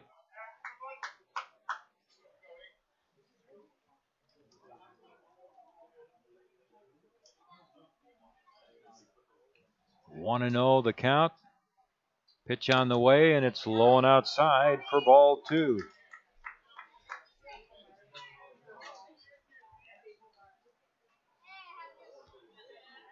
Two and 0. The Hardhats breaking through with 2 runs here in the third inning.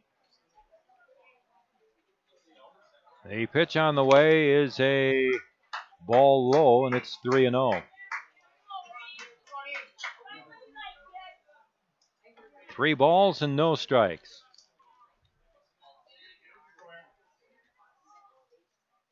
And the pitch. Strike on the low outside corner. 3-1 on Petrie.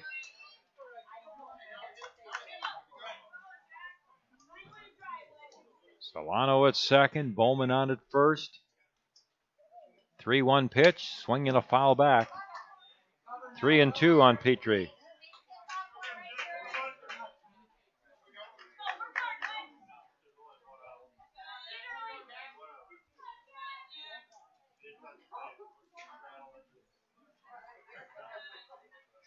Now Ziggin Takes his time, ready for the payoff pitch. It's on the way, and it's a fastball outside, and Prairie walks to load the bases. 2 walks in the inning for Ziggin. And we're going to have a conference on the mound now here in the top half of the third. The Hardhats leading 2-0. Well, Tom, we talked earlier about how sometimes the Hardhats are handed some mistakes. They're handed some free passes. They're handed a couple of instances where they can clearly take advantage and take a lead, and that's exactly what they've done right here. They had an opportunity to retire Zach Solano. I think that ended up getting ruled in E4, and then you had the miscue over to second, which was, I guess you could technically say that was an error on either side, because the shortstop, you could have said maybe his throw could be a little more on target for the second baseman to get on base. At the same time, I think the argument can be made that the second baseman should have had second to begin with. So, according to the base umpire, he never did. So, back-to-back mistakes there. It knocks in 2 runs, and the Hardhats get handed some good fortune. Well, Scott Hackett back into the third base Prairie dugout, and a swing and a miss by Zach Sumption, who popped to third, his first at bat. Solano at third, Bowman at second, Prairie at first, 1 out, 2-0 Hardhats, top of the third inning. 1 strike pitch to Sumption, breaking ball outside. 1-1 the count. Sumption needs that big hit right here. He just needs a big hit. He's been playing all right. He's been doing okay in the batter's box, but this is an opportunity for him to really come through with a massive hit. Here's the pitch. Low and outside, 2-1. Last couple of times he's had the bases loaded in tournament play or regular season play, hasn't fared well. He's got a chance to reverse all that with 1 swing. 2 balls and a strike. Here's the pitch. Low and outside, and Ziggin is struggling with his control this inning. 2 walks, but those 2 errors really have been the story of the inning for Eden Prairie. This is how they played against Post 22 in that championship game. There's a base hit to left field through the hole. It'll score 1 run. It may score 2. Here's the relay to the plate, and safe! Cooper Bowman sliding around the catcher. A 2-run single for Sumption. And Coach Mitch Messer, obviously knowing the outfield arms of Eden Prairie, sent Bowman home, and Sumption has a 2-run single. Holding at second is Prairie. It's 4-0 now, Rapid City.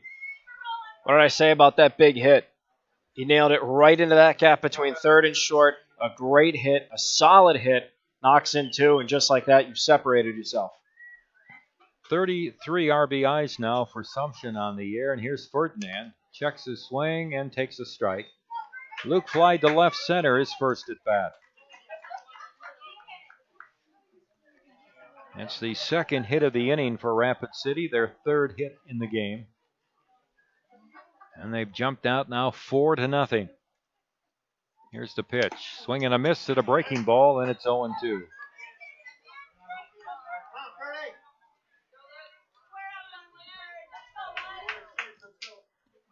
No balls and 2 strikes.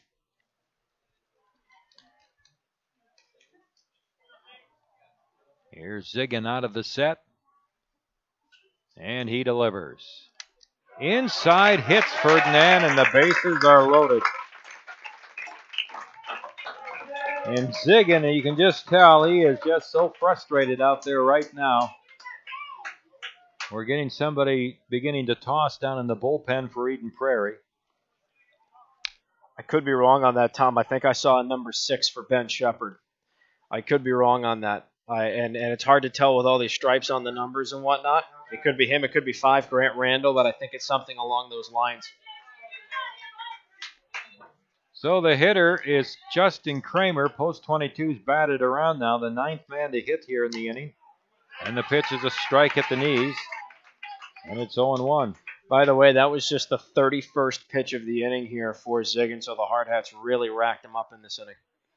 Probably a Shepherd. They list him as a pitcher. They don't list Randall as a pitcher. And the pitch is swung on, hammered on the ground to short. That's 1 at second. Relay to first, skips by the first baseman.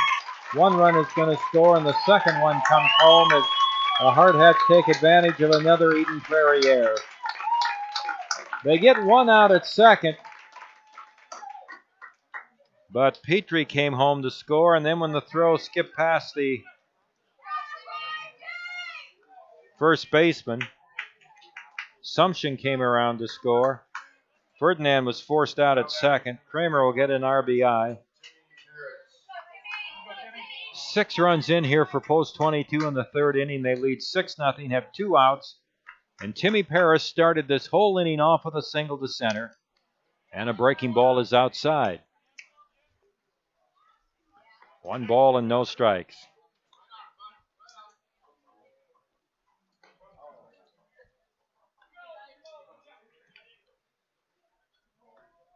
And the pitch. Swung on, a pop-up near the plate.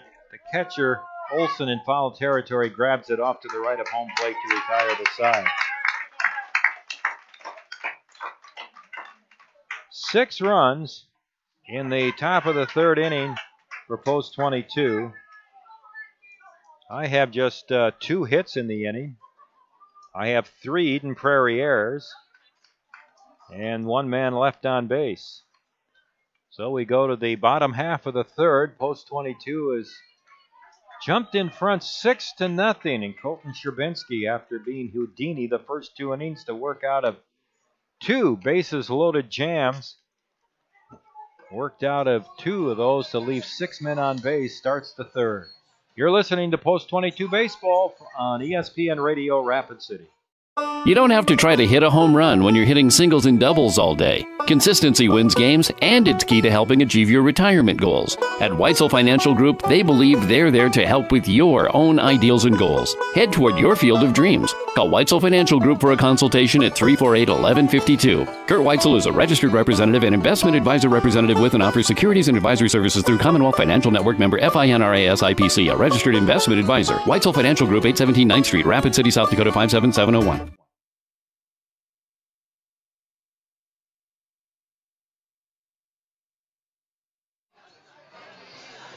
So it's 6-0 in favor of post 22 as we go to the last half of the third inning. Mark and I were talking during the break about that second error, which should have been the third out of the inning that Eden Prairie committed. How many pitches? 18, if my math is right. I think it was 18 I counted. That Ziggin had to throw when he should have been out of the inning. And Ziggin threw 34 in the inning, so that's just about half of his pitch total for that frame. Yeah, more than half. It's incredible. Well, let's see what Eden Prairie can answer after stranding the bases loaded the first 2 innings. Keel was hit by a pitch, and Sherbinski's pitch is grounded to third. It's a fair ball near the bag, scooped up by Kramer, and he throws to first base for the out.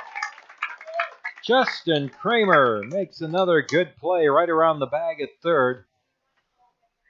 Jason, you look at him, and you wouldn't believe how strong his arm is. He can unleash the ball. Strong arm at third. 1 pitch and 1 out here in the Eden Prairie third inning. He is an 8-pound Oric XL over there at third base. He is just remarkable. Just a vacuum. Connor Young, the DH, fly to center, his first at bat, and the fastball is outside, ball 1. Eden Prairie playing their 16th American Legion game after they won the Minnesota State High School tournament. They're 10-5. And the pitch is down low for a ball. It's 2-0.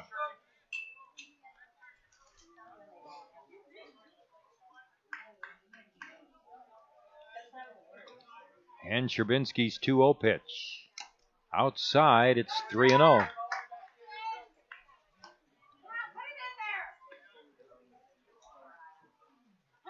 Three balls and no strikes.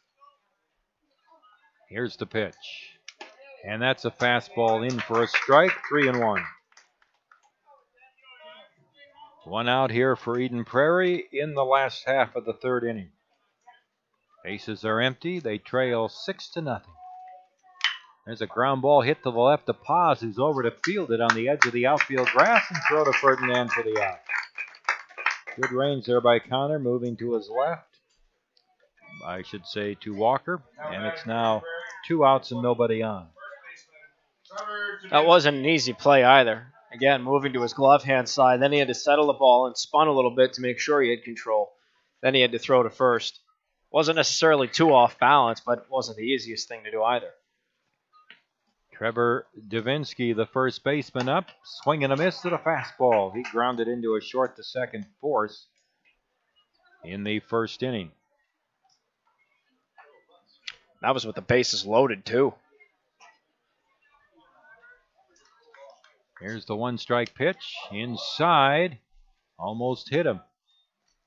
1 ball and 1 strike. You look at an interesting stat from early on, Tom. The Hardhats have 6 runs, and Eden Prairie has stranded the bases loaded in the first 2 innings.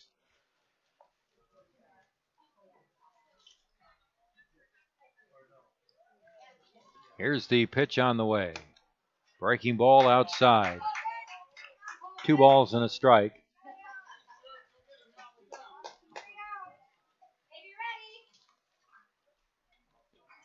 And the 2-1 pitch. High and tight. And it's ball 3.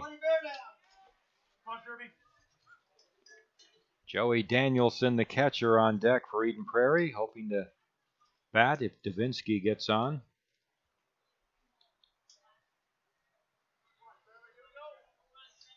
And the 3-1 pitch. Low for ball 4. Second walk issued by Sherbinski. He's also hit 2. Given up 3 hits. That's the big stat. No runs. Joey Danielson, the catcher, hit by a pitch in the second inning.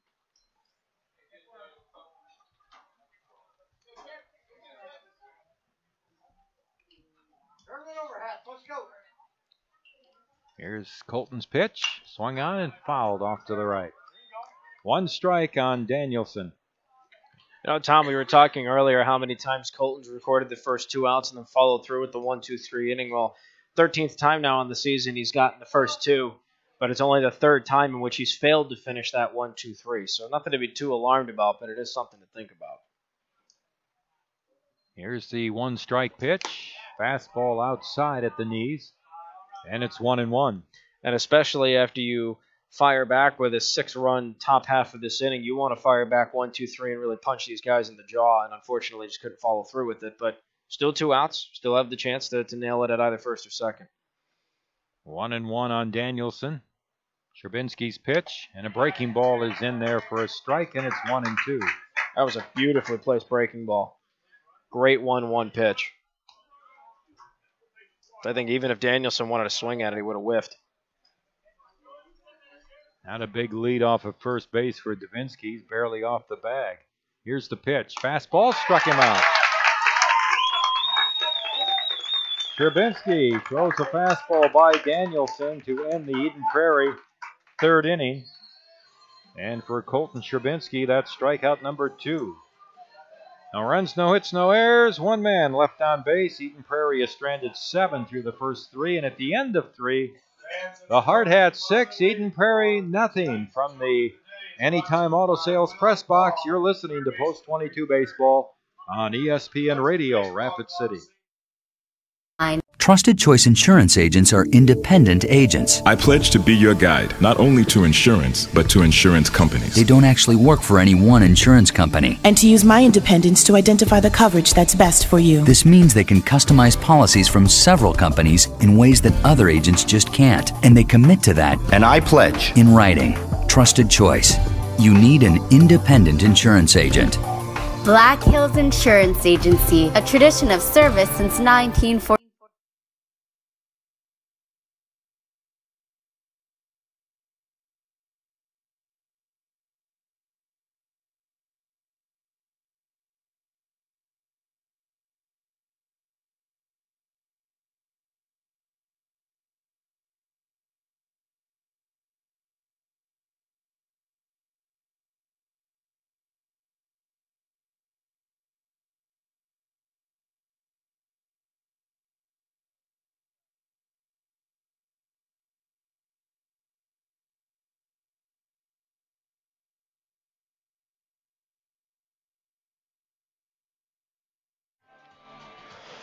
Well, the Hardhats come up to the top of the 4th inning to bat, and they will face a new arm. The start of Jack Ziggin has come to an end after 3 innings in which he allowed 6 runs on 3 hits, only struck out 1, walked a pair, hit a batter, and he did it all on 58 pitches. And now he gives way to Ben Shepard, who, as we were telling you, was warming up in the bullpen towards the end of that top half of the 3rd inning. Hardhats have a 6-0 lead after 3. Numbers across the board through 3 innings for Post 22. It's 6 runs, 3 hits. No errors on defense, but on the other side for Eden Prairie, it's no runs on 3 hits with 3 errors. And they have left 7 men on base, 4 in scoring position. That is a big storyline that we'll be talking about for the remainder of our game. Connor King, Walker Paz, Zach Solano scheduled to hit in that order here in the top of the 4th. Mark Benetti and Tom Rudabush alongside you here on ESPN Radio Rapid City and on Hardhats-TV on the internet. So Ben Shepard in relief. His first batter faced is the left-handed center fielder Connor King, and his first pitch is hit high in the air to the left side of the infield, and third baseman Will Paul is underneath it for the catch. That's a pop 5 in the book very early in this top half of the 4th. 1 up, 1 down brings us back to the top of the order to Walker Paz. 1 for 1 with a walk, a single, and a stolen base. And he came around to score one of those 6 runs in the top half of the 3rd. First pitch from Shepard. Buzzes the tower inside, 1-0. Paz has just had a tremendous day in this doubleheader, and we'll get to his line in a few moments. His 1-0 swung on, and the ball's hit to second. Keel gets the stop at second, and his throw to first is inside. 4-3 in the book. 2 up, 2 down brings us to Solano, but you look back to what Walker's done today. And he went 2 for 4 in the first game with an RBI hit and a run scored, and now he's 1 for 2 with a run scored. So 3 for 6, 2 walks scored, and an RBI. So he gives way to Zach Solano now, who on the ballgame's 0 for 2. Flew out to right. He reached on an error and came around to score one of those 6 runs. First pitch from Shepard skips low and away. Ball 1. If Solano keeps the inning going, then Cooper Bowman's waiting patiently in the on-deck circle. If not, we'll go to 8, 9, and 1 for Eden Prairie in the bottom half of the 4th. Next pitch is swung on and fouled off of himself. And Solano's count's even at a ball and a strike.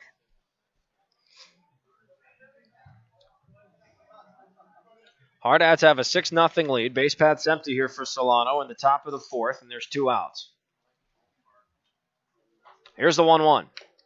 Missed low and away. Solano thought about a swing, but he held back. And it's 2 balls and a strike. Shepard facing his 3rd batter in relief. He's retired the first 2. 2-1, called strike, fastball at his knees. And it's 2 balls and 2 strikes.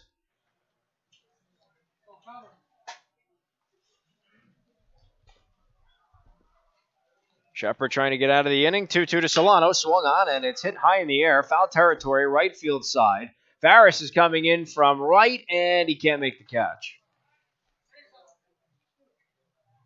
And the count will hold even at 2-2.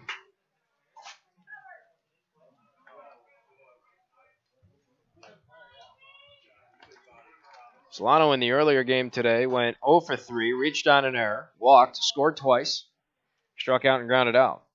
So he's still looking for his first hit of this doubleheader. Here's his 2-2. Swung on, and the ball's pushed to the right side of the infield. Davinsky gets the stop at first, dives towards the bag, and he just got there in time, and that's going to do it.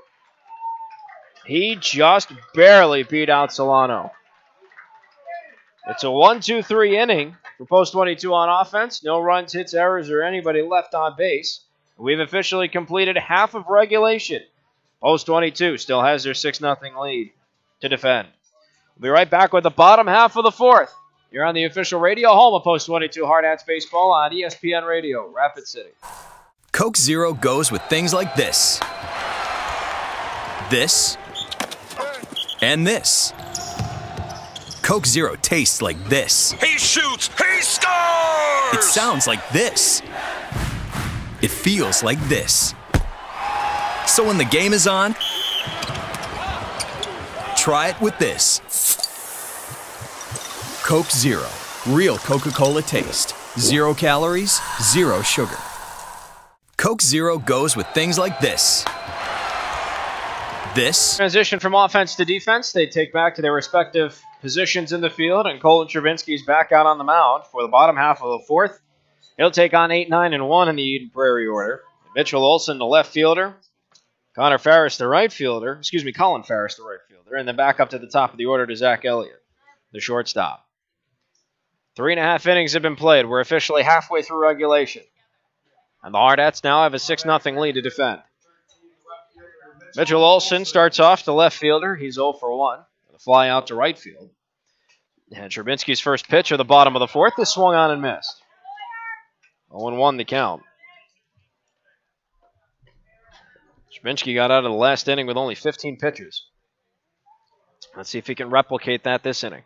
The 0-1, swung on and fouled. And he's ahead, no balls, 2 strikes. Chervinsky's only struck out a pair, but he's a pitch away from number 3.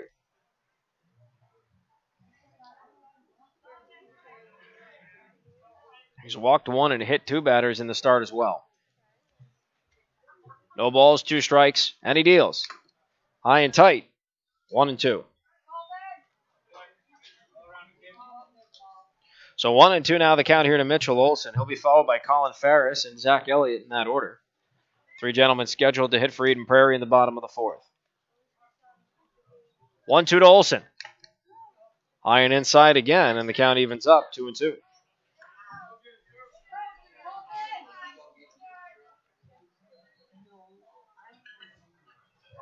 Two balls, 2 strikes to Mitchell Olson, the leadoff hitter in the bottom of the fourth. And Chervinsky deals 2-2, and that's upstairs again for ball 3. So Olson's patience has battled back from down 0-2 to a full count. A big payoff pitch here for Chervinsky. Only his second payoff pitch scenario of this ballgame. And the payoff. Blown away, ball 4. And Mitchell Olson, after going down 0-2, draws a leadoff walk. And that'll bring us now to the lefty and right fielder, Colin Farris. Now batting for Eden Prairie, number 7, the right fielder, Colin Farris.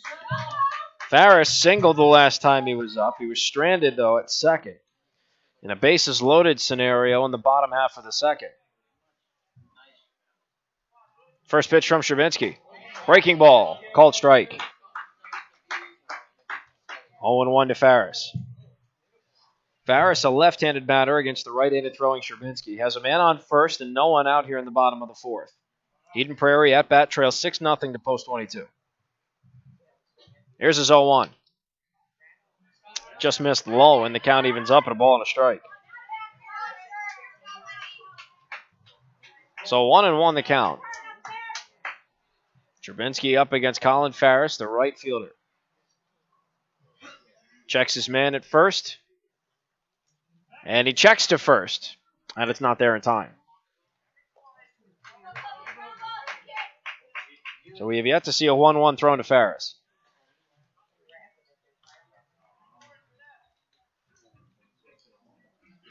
Ball and a strike the count, and Chervinsky deals. That's strike 2, and the throw to first, though, is over the head of Ferdinand from Paris. And taking advantage of second is Mitchell Olson. First error of the ball game for the Hardhats. That's an E2.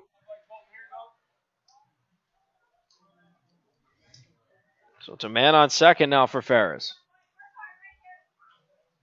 Ball, 2 strikes to count, as that was a called strike. So Chervinsky could really use a big strikeout here for his first out. No one out, now a man on second. He deals his 1-2 to Farris, and it's foul. Right to the meshing in front of us, and the count will hold at a ball and 2 strikes.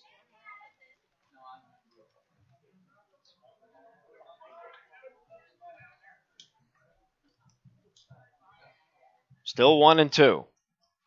Man on second, no one out here in the bottom of the fourth. The Hardhats trying to keep their 6-0 lead intact. 1-2 to Farris. Swung on, ball's lined to Justin Kramer and off of his glove. He fields it, though, and his throw to first is in time.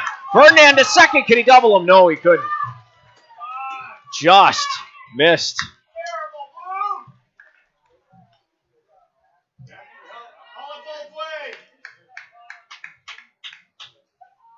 Oh, they called him safe at first. So it's men on first and second, and that'll bring up the top of the order in Zach Elliott. Now batting for Prairie, top of the order, number 2, the shortstop, Zach Elliott.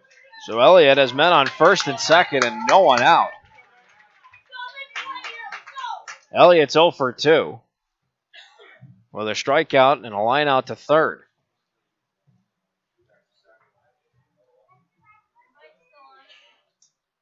First pitch.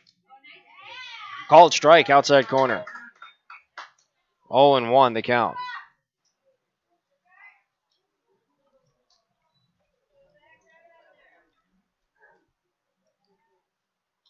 No balls and a strike to Elliott. Men on first and second and no one out here in the bottom of the fourth.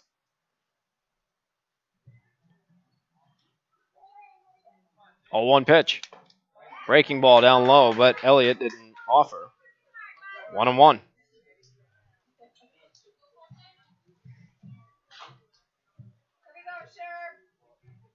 Yeah, really quiet all of a sudden.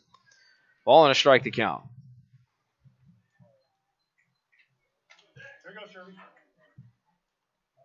And Trubinsky deals to Elliott. Swung on it, it's fouled.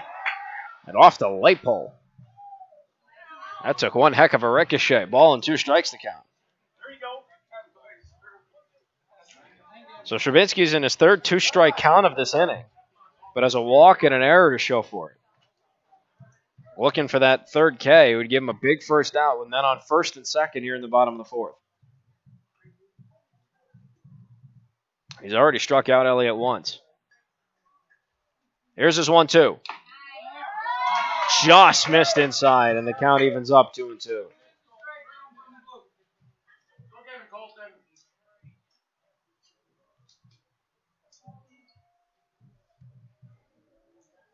Two balls, 2 strikes. Trubinsky's a pitch away from his third strikeout. And he'll glance over at second and take some time. Man on second's Mitchell Olson. The man on first, Colin Ferris. No one out, bottom of the fourth. The Hardhats have a 6-0 lead. They're looking to keep it that way.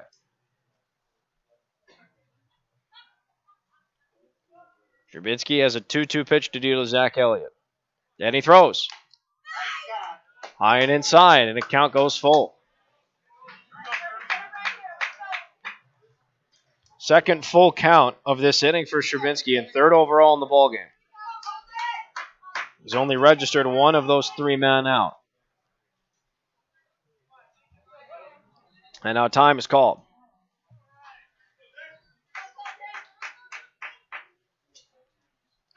Three balls and 2 strikes.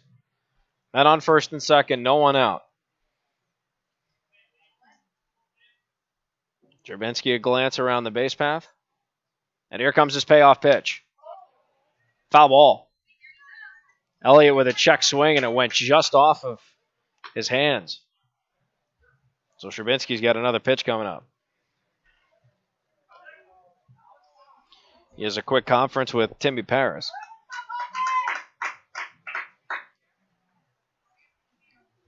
And he'll have his second payoff pitch to Elliott here in a few moments. First and second, no one out, bottom of the fourth. Hardhats have a 6-0 lead. They are trying to preserve that advantage. Taking on Eden Prairie for the 3rd time this week. Payoff number 2. Outside, ball 4. And for the 3rd inning in this ball game, Colt Trubinsky's going to have to deal with a bases loaded scenario. And now the infield's going to come and have a quick word with number 25. And Coach Messer's also going to join in the session as well, as will Timmy Paris and Justin Kramer. So for the 3rd inning out of 4 that Eden Prairie's come to the plate, Colton Trubinsky's going to have to get out of a bases-loaded scenario. Now, Tom, you were calling him Houdini earlier because he got out of it magically. So what are we thinking here? Well, it's tough. It's just the 3rd time he's been in this situation, and this time, of course, with nobody out. So the odds, I think, of Eden Prairie doing something this inning are good, but again, Colton has been able to make those pitches. Tomorrow we'll be on the air at 10:30 in the morning. Post 22 in Grand Rapids, Minnesota. 10:30 a.m. for the first game tomorrow, and then about 1 o'clock for our second game when Post 22 takes on East Grand Forks, Minnesota. Doubleheader tomorrow on ESPN Radio Rapid City, also on Hardhats-TV. First pitch around 10:30 tomorrow morning, Rapid City time. Well, the conference has ended. Stravinsky now has to take on Mike Espy, the center fielder, who has the bases loaded and no one out. Espy on the ball game is 1 for 1. He singled and he walked, has not come across the score. No one from Eden Prairie has, but this is their best opportunity to switch that. 6-0 is the Hardhats lead. Every base is occupied. There's no one out here in the bottom of the fourth. And Stravinsky, first pitch to Espy. This is high for ball 1. The interesting thing about this inning, too, is they've set the table with the lower part of their order and their leadoff man. Now they've got their 2, 3, 4 hitters coming up with the bases loaded. 1 ball, no strikes to count here to Espy. Bases are loaded, and Stravinsky deals his 1-0. That just misses low. 2-0 to Eden Prairie center fielder. Will Paul, the left-handed hitting third baseman, on deck. 2 balls, no strikes to count to Espy. Stravinsky taking his time getting his sign. He agrees on 1. He'll go from the stretch, 2-0. Called strike. It's at the belt of Espy. Just hit the outside corner, 2-1. 2 balls and a strike to count here to Espy. Stravinsky trying to once again get out of a big jam. Here's his 2-1. Low and away on a fastball, and the count goes to 3 balls and a strike.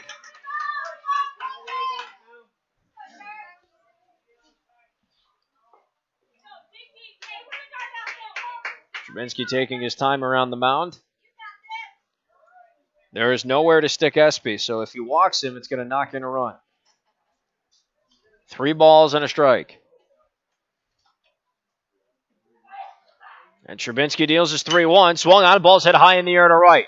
Zach Solano is underneath it. He makes the catch. He'll throw into second. Bowman to third, and it throws over the head of Kramer. But only 1 run's going to score on the sequence. So it's a sac fly RBI for Mike Espy. And the Hardhats lead has now been cut to 6-1 with 1 out and men on the corners here in the bottom half of the fourth. You look at this inning, Mark. A walk, an error, a walk, a run on no hits for Eden Prairie.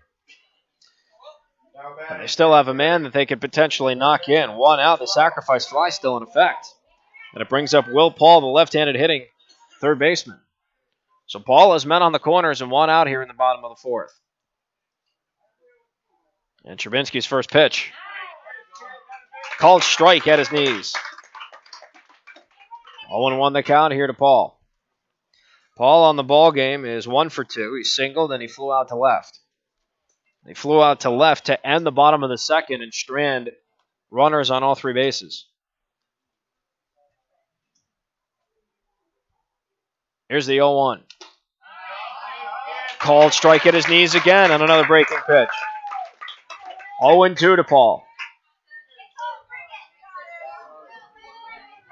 80 pitches now for Stravinsky in this start. He's hoping number 81 will result in his 3rd strikeout. Men on the corners and 1 out here in the bottom of the fourth. Stravinsky a quick glance at the corners. Here's his 0-2. Swung on and fouled by Paul, and he stays alive.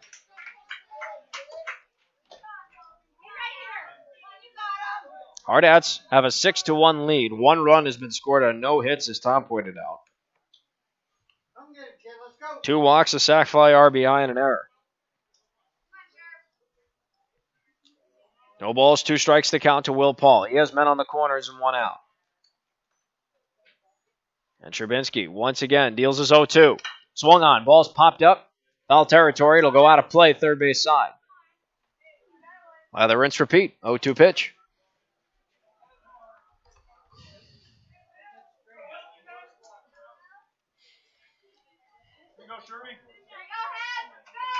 No balls, 2 strikes. For the third time to come from Sherbinsky's hand.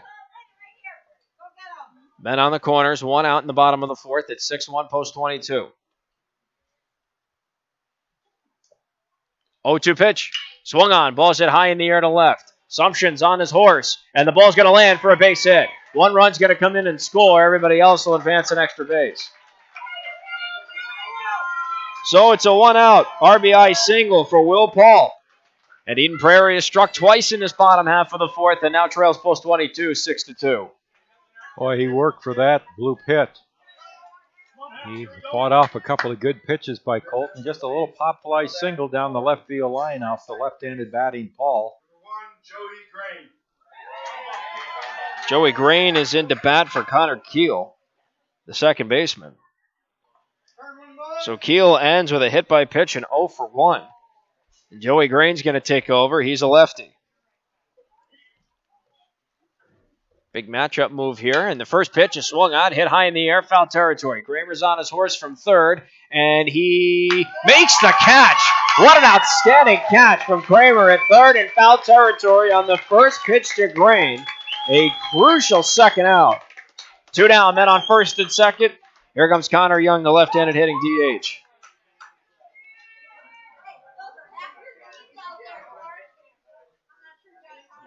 Heck of a play by Kramer, and I mean, this is a broken record. He's played as good a third base as I can remember any post-22 player playing here in the last month of the season. He has been absolutely outstanding. And it's plays like that that just further the fact. So now here comes Connor Young, 0 for 2, and his first pitch rides upstairs for ball 1. Connor Young, the left-handed hitting DH. That's 3 lefties in a row now Sherbinsky's had to face. Paul got an RBI single. Grain flew out in foul territory on his first pitch. And now Young has a 1-0 pitch coming towards his direction. Fly out to center, a ground out to second for Young. Check to second is low, but Cooper Bowman snares it to avoid catastrophe. Ball and no strikes to count to Young, still waiting on that second pitch. Young has men on first and second with 2 outs here in the bottom of the fourth. Eden Prairie struck twice, and now post 22's lead has been cut to 6-2.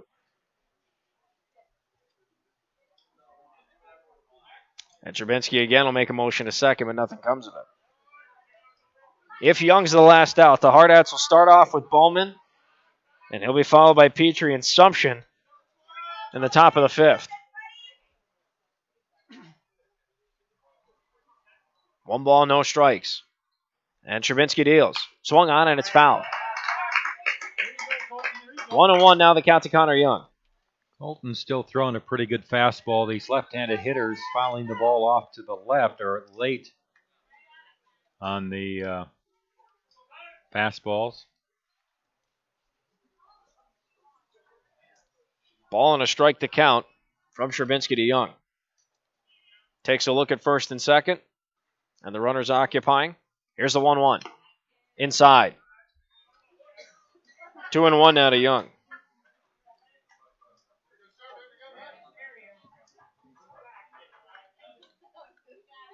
Sherbinsky's about to throw his 88th pitch in this start. 2 balls and a strike to count.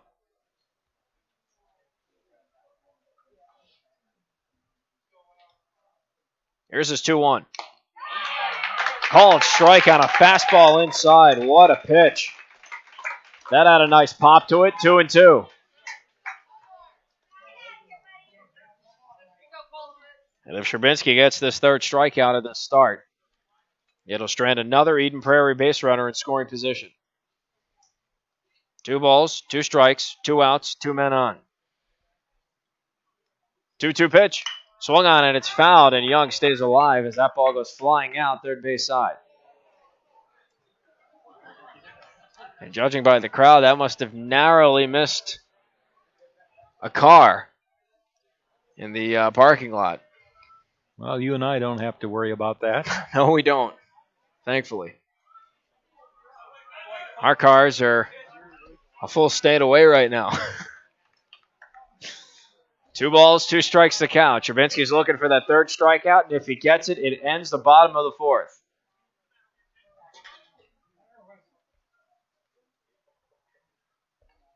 Two outs, 2 men on, and now Connor Young calls for time before Trubinsky deals. So we still have to wait for this nerve-wracking 2-2 pitch.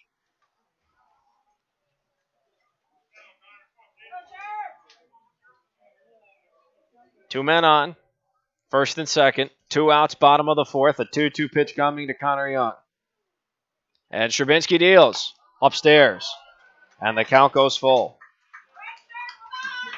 90 pitches now from Trubinsky. He's hoping 91 will end the bottom half of the 4th.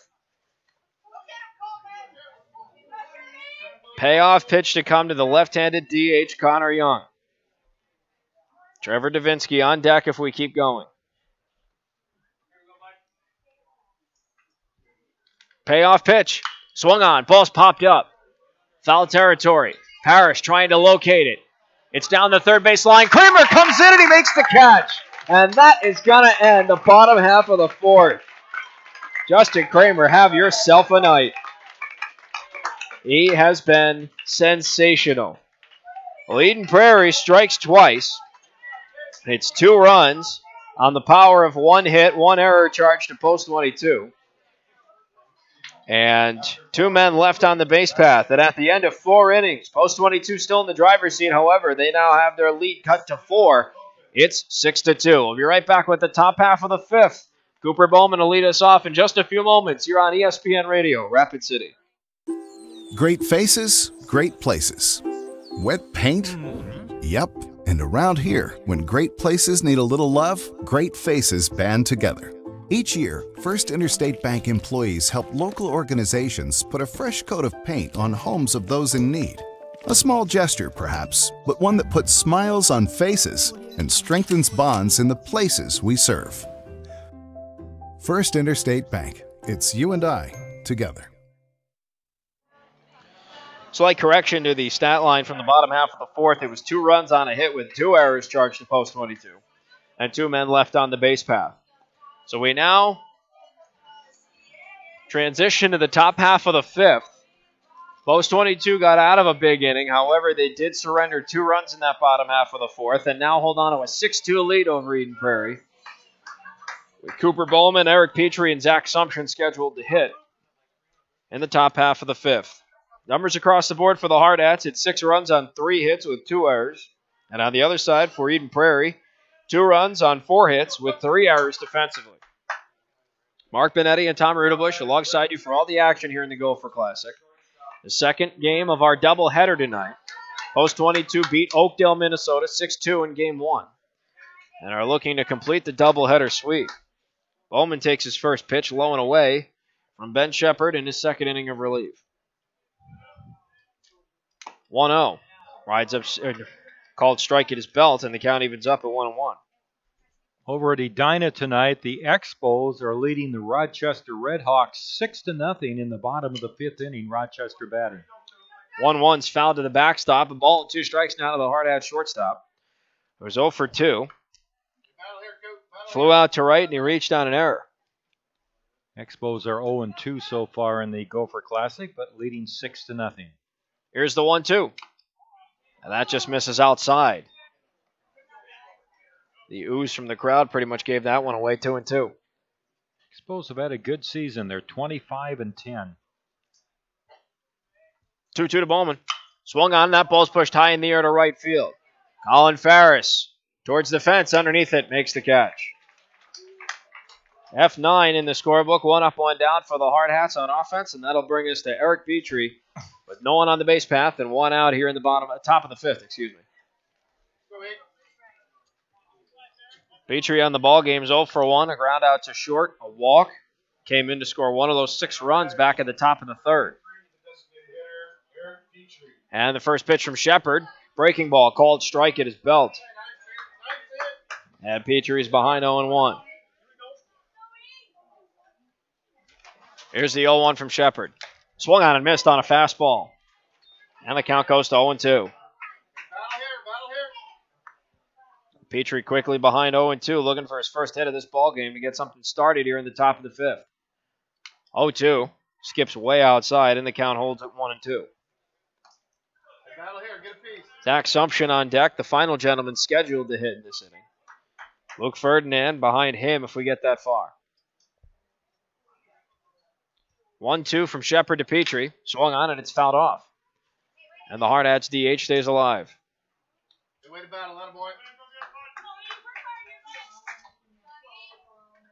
Ben Shepard took over pitching duties for Jack Ziggin in the fourth. At a 1-2-3 inning. And his next pitch is swung on and it's floated to second. And making the catch there is Joey Green. One of your favorite plays there, Mark. Check swing by Petrie, and he just hit a little blooper out to second. So an unfortunate pop four in the book. 2 up, 2 down brings up Zach Sumption, who had a big 2-run RBI single back in that top half of the third. So 2 outs, nobody on here in the top of the fifth, and his first pitch from Shepard misses outside on a fastball for ball 1. Sumption keeps the inning going. Ferdinand's on deck. If not, 6, 7, and 8 are due up for Eden Prairie in the bottom half of this fifth inning. There's a 1-0 Sumption. Fastball misses outside, 2-0.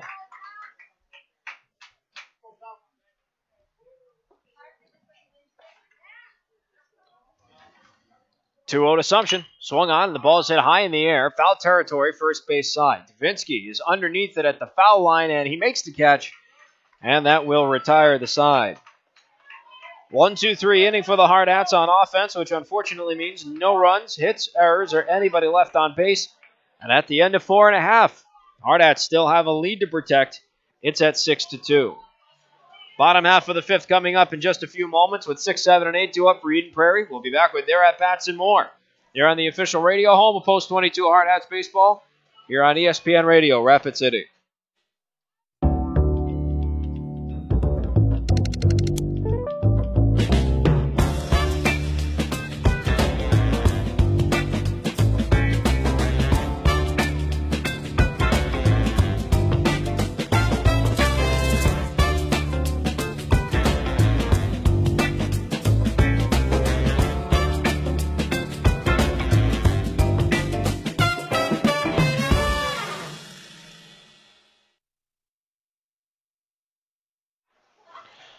Well, Colton Trubinsky's evening has come to an end after 4 innings at his start. And now he gives way to Holden Jackson. Number 26 comes in for his 15th appearance of the season and his 12th in relief. He has a 1-1 record under his belt and 31 innings of work. Also 1-for-1 in save opportunities. 24 strikeouts to 15 walks on the year and a 4.01 ERA. Colton Trubinsky goes 4 innings, allows 2 runs on 4 hits. He struck out a pair. He threw 91 pitches in the start. And he hit 2 batters.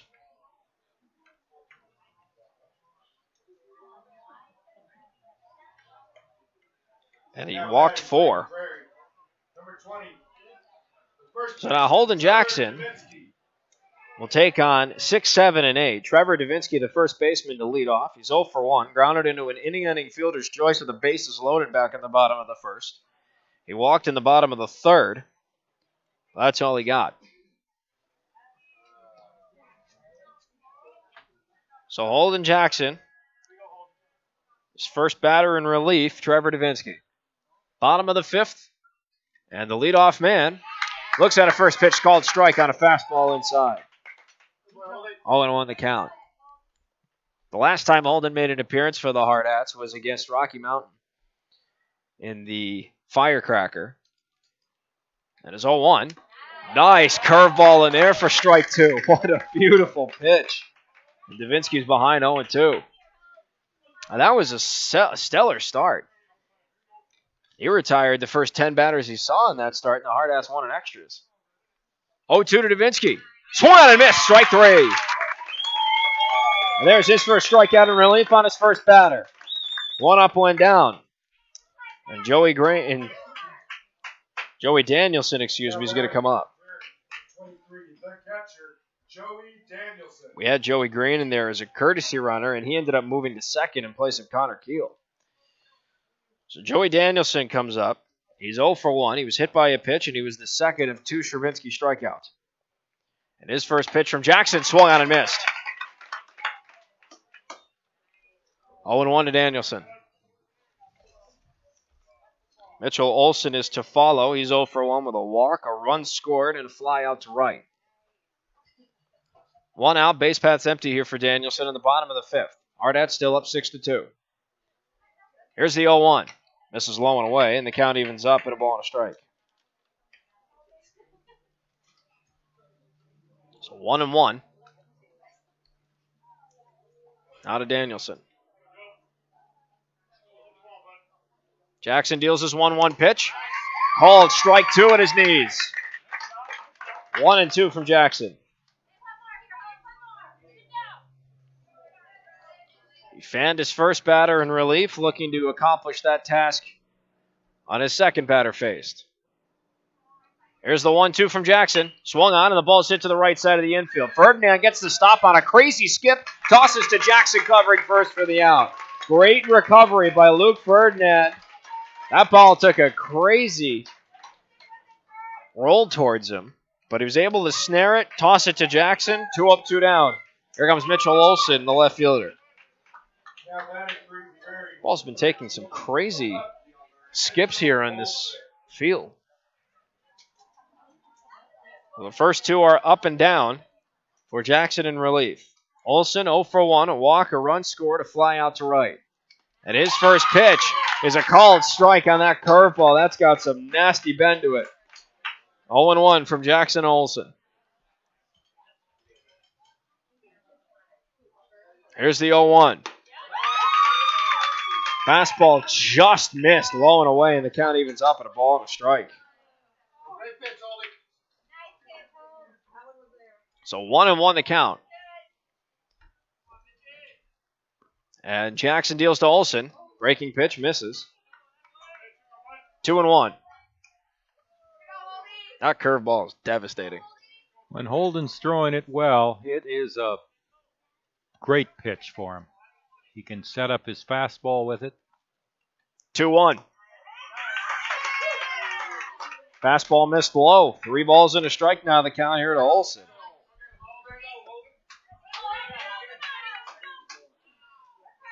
Three balls and a strike to count. And the pitch swung on and missed. Strike 2. And now the count goes full. 3 balls and 2 strikes. Jackson looking to finish this one 1-2-3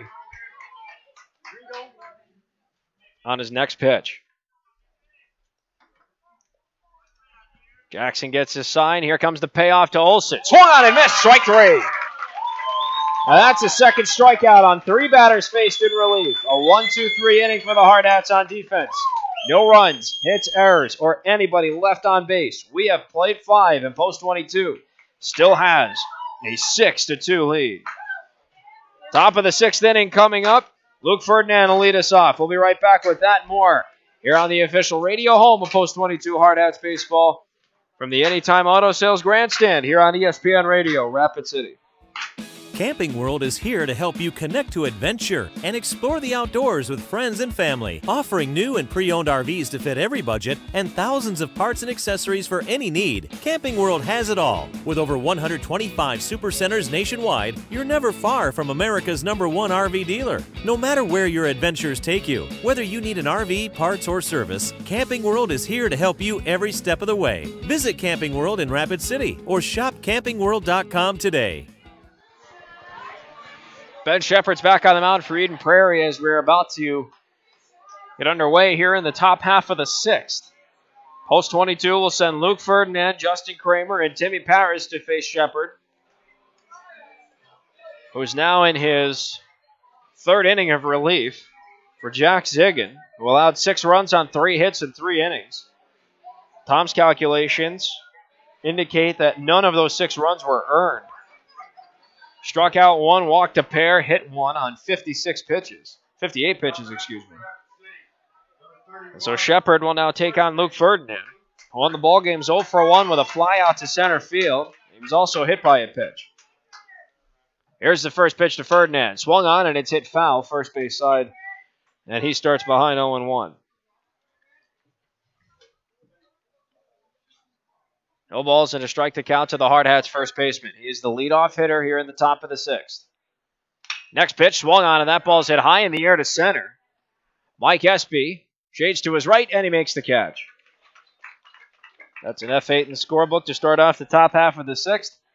1 up, 1 down brings up Justin Kramer.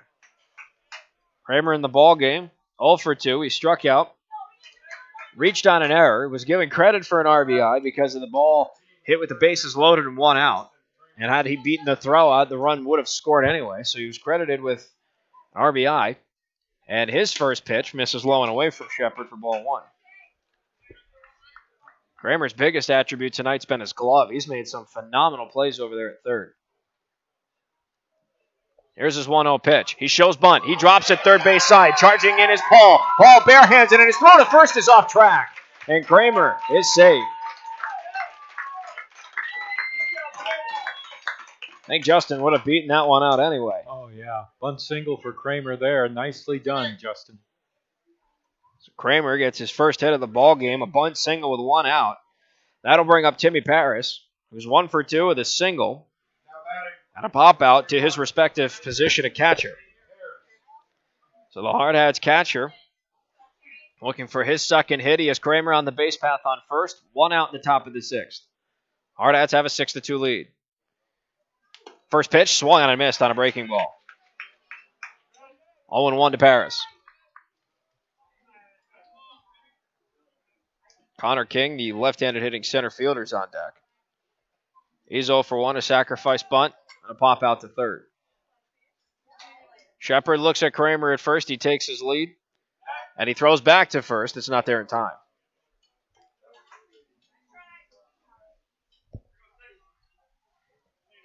No balls and a strike here to Paris. Shepard will look over at first. He'll pitch from the stretch. And the 0-1. Skips low to the backstop. And Kramer's going to take second on the wild pitch. Ball and a strike now the count here to Paris. And he has a man in scoring position to work with. 1 out and the speedster and Kramer on second. Paris with runners in scoring position has a .362 batting average. Now the numbers are in his favor here in this situation. Shepard a double take to second. Here's his 1-1 pitch. Swung on. Ball's hit to second. Stops made on the play by Joey Green, and his throw to first is in time. So Paris retired 4-3, but he advances Justin Kramer to third. So 2 outs. Connor King's up, and he has Kramer 90 feet to his left. He represents what could be the 7th run of the ballgame for Post 22. It's a 6-2 lead with 2 outs here in the top of the 6th. Connor King has a chance to knock Kramer home. He's looking for his first hit of this ballgame, a sacrifice bunt and a pop out to third. First pitch swung on, and it's drilled into right field. That's going to drop for a base hit, and it skips off the right fielder Farris. But Connor King's going to hold it first. A 2-out RBI single for King, and the Hardhats now have a 7-2 lead.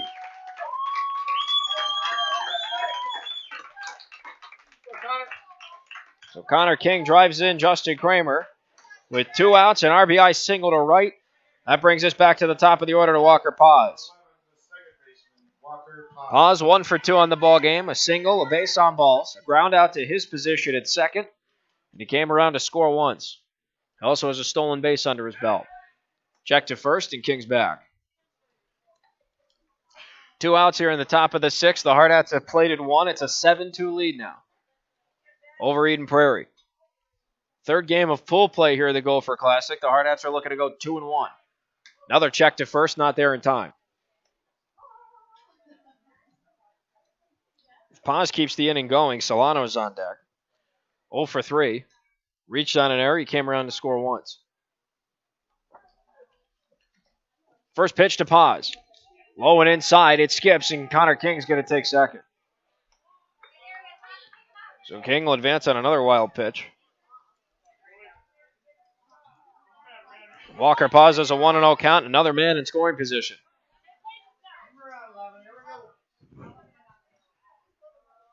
Paz is batting .341 with runners in scoring position, so another favorable situation. Here's his 1-0. Swung on, ball's hit to first. Davinsky gets the stop. He'll take first himself, and he taps the bag. 3 unassisted will put out Walker Paz, but the Hardhats strike in this inning. It's 1 run on 2 hits.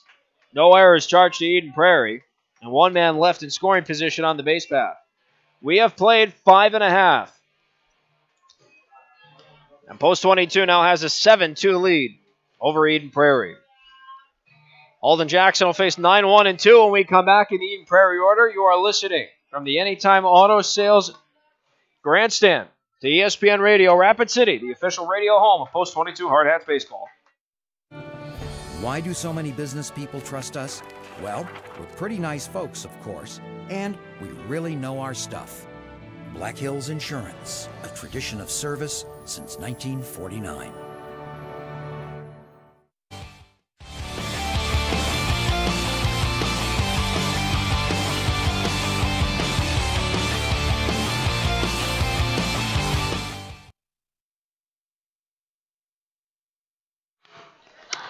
Holden Jackson pitched his Hardhats to a 1-2-3 inning in his first inning in relief, and now he'll take on 9-1 and 2 in the Eden Prairie batting order here in the bottom of the 6th. 7-2 is the Hardhats lead. It's 7 runs on 5 hits, 2 errors for Post 22, and for Eden Prairie, it's 2 runs on 4 hits with 3 errors in the field. Holden Jackson will take on the left-handed right fielder Colin Farris, and his first pitch is high and away for ball 1. Farris on the ball game's 1 for 2. A single, reached on an error, came around to score one of the only 2 Eden Prairie runs. 1-0 from Jackson. Swung on, ball's pushed high in the air to left. Sumption's underneath it, and he makes the catch. 1 up, 1 down. Sumption with the catch at left to bring us back to the top of the Eden Prairie order to Zach Elliott, the shortstop. Elliott is 0 for 2. A strikeout. A line out to third, and he walked the last time he was up. There's no one on the base path for the 1-hole hitter. And 1 out in the bottom of the 6th. His first pitch, curveball called strike inside. To Elliott, he's behind 0-1. No balls and a strike to count. Jackson struck out 2 in relief, and he's retired all 4 batters he's seen. Full windup for number 26 and his 0-1. Fastball called strike at the knees of Elliott. No balls, 2 strikes to count. Pitch away from a trio of strikeouts next to his stat line. No balls, 2 strikes to Elliott. He's already struck out once in this ballgame. That was to starter Colton Trubinsky. 0-2 from Jackson. Swung on and just fouled to the backstop. And the count will hold at no balls and 2 strikes. Mike Espy, the center fielder, is on deck. 1 for 1, a single, a walk, an RBI sac fly. That knocked in one of the 2 Eden Prairie runs. Jackson trying to keep the Hardhats lead at 7-2. 1 out, bases are empty, bottom of the 6th. 0-2 to Elliott. High and away, and the count goes to a ball and 2 strikes. Expos now leading the Rochester team 9-0, and Rochester Redhawks batting in the bottom of the 6th against Zach Weitzel, who's trying to close out a win there for the Expos. Good for the Expos. Nice showing. Ball and 2 strikes. Jackson deals to Elliott. Swung on, pitches hit high in the air, but foul. And out of play first base side, and the count will hold again at a ball and 2 strikes.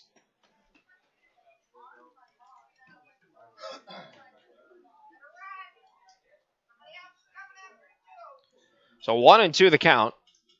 Here to Elliott. Jackson looking for his 3rd K in the scorebook. Nobody's on the bases. 1 out, bottom of the 6th, and the 1-2 pitch. Caught him looking. Strike 3. A backwards K in the book. That's number 3 for Holden Jackson. 2 up, 2 down. Here comes Mike Espy. Brilliant fastball at the knees of Elliott. That's the second time he struck out. And now Espy, who has singled, walked, and hit a sac fly RBI now up. Bases are empty, 2 outs, bottom of the 6th, and the Hardhats still have a 7-2 lead. First pitch to Espy, rides upstairs for ball 1. Want to know his starting count. Will Paul, the left-handed hitting third baseman's on deck if Espy can keep the inning going. Here's the 1-0. Nice curveball in there for strike 1. God, what a pitch. 1-1. Ball and a strike now the count. Jackson deals this 1-1 to Espy. Curveball misses the zone this time, and the count goes to 2-1. Not a bad pitch to throw on 1-1. Get a breaking pitch, try to get Espy to fish for it. 2 balls and a strike now the count to the Eden Prairie center fielder. Jackson deals, fastball away. 3-1 now the count.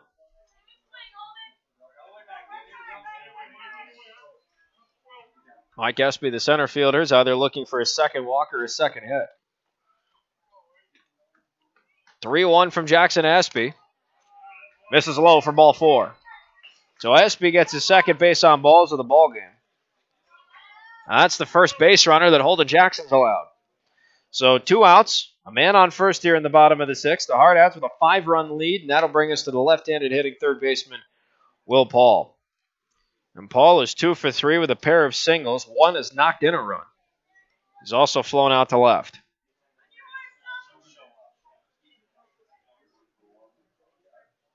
First pitch from Jackson in the stretch. Misses low and inside for ball 1. Paris with a great block behind home plate. Espy stays at first. 1-0 to Paul. He's retired. The Hardhats will go to Solano, Bowman, and Petrie in the top of the 7th. Ball and no strikes from Jackson to Paul. Here's his 1-0. Fastball, called strike at the knees. And the count evens up to a ball and a strike for Paul. Joey Grain, the left-handed hitting second baseman's on deck if we get that far. 2 outs and a man on first here in the bottom of the 6th. The Hardhats have a 7-2 lead over Eden Prairie.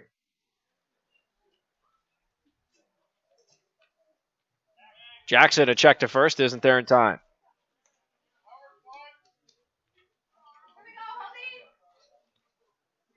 One ball, 1 strike to Will Paul, still waiting on that third pitch. Jackson pitching from the stretch now with a man on first. 1-1. Fastball swung on, hit high in the air to right. Solano, can he make the catch? Yes, he can. Are you kidding me? Zach Solano diving forward, makes the catch, and that will end the bottom half of the 6th. Wow. No runs, no hits, no errors, and a man left on first, and the Hardhats are 6 outs away from going 2-1 in pool play. 3 offensive, 3 defensive. We'll start off with the offensive outs in the top of the 7th. Solano, Bowman, and Petrie do up. You're listening to Post 22 Baseball from the Anytime Auto Sales Grandstand here on ESPN Radio, Rapid City. With more than 300 pediatric experts in 35 specialty areas, Sanford Children's offers the care that matters to your family. At the Castle of Care, we are committed to bringing in the latest and most advanced technology and services to care for your children. And having the largest team of specialists in the region means your child can receive expert, individualized care close to home. At Sanford Children's, we promise to put your family first. To learn more, visit childrens.sanfordhealth.org.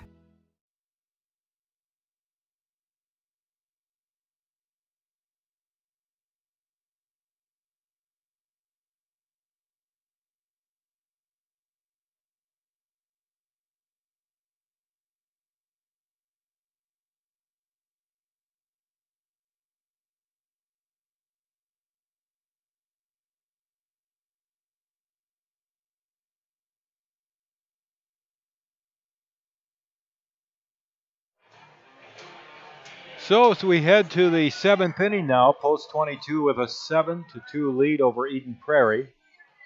A victory would put Post 22 at 2-1 in pool play and drop Eden Prairie to 2-1 in pool play. Zach Solano leads off here and takes a fastball and hits it foul out of play down the right field line. Solano is lined out to right, reached on an error, and grounded out to first. Want to remind fans again, coming up on Tuesday night is our Dining on the Diamond Spaghetti Dinner Night. This is free dinner to all of our season ticket holders and sponsors. So please come out to your free dinner and have your favorite Post 22 player serve your meal. Zach Solano, it's a fly ball, deep left center field, and that ball is gone over the left center field fence. For Solano, we've been complaining about the ball doesn't carry here at all, and that one seemed to have some legs. So Solano hits a home run over the left center field fence to give Rapid City an 8-2 lead. Zach now takes the team lead in home runs with 8. And that's his 53rd RBI of the season. What a well-hit ball. That was left right over for him to just absolutely smack. And like you said, not the deepest of parks. It's 330 to left, and it's 380 to center, and he hit that to left center. So you'd have to think that was about a 390-foot home run over a 375-foot far wall. And there's a line drive to left field by Cooper Bowman. Coming in to grab it is Olson for the out. First ball hitting Bowman. Lines out to left. So Cooper is 0 for 4 tonight. You know, that ball that was hit by Solano must have cleared the fence by a pretty good margin because the center fielder, Espy, gave up on the ball well short of the warning track. He just watched it. So Zach hit that one a long way. One strike here to Eric Petrie. Eric is 0 for 2 with a walk and a run scored. Checks his swing at a breaking ball, and it's low and outside. Eric is grounded out to short, walked and scored in the third, and popped to second in the fifth. 1 ball, 1 strike, 1 run in, 1 out. And the pitch is a ball low and outside. 2-1 the count.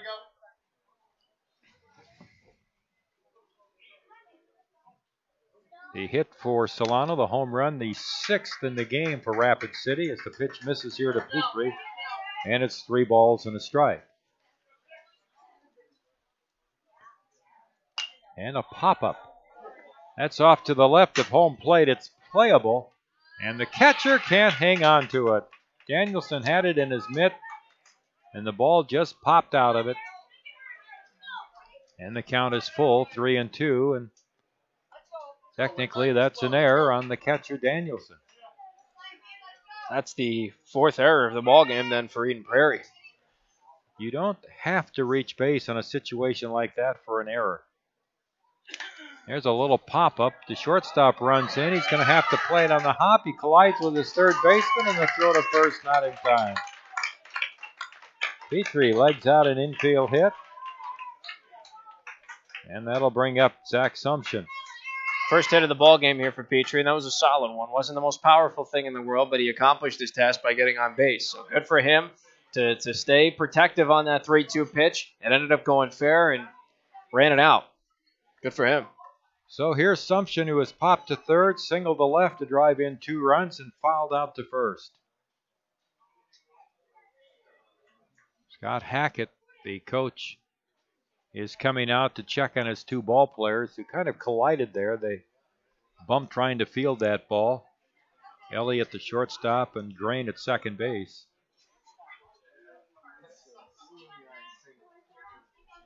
So Post 22 batting here in the top of the 7th with an 8-2 lead. Here's the set by Shepard. His pitch, and it's down low to Sumption. 1 ball, no strikes. Sumption had that big hit earlier in the ballgame with bases loaded. Last couple of times that he's had runners in scoring position or bases loaded, he hasn't come through, but he nailed the 2-run RBI single back in the top of the 3rd. Swing and a miss. A pitch down, and it's 1-1.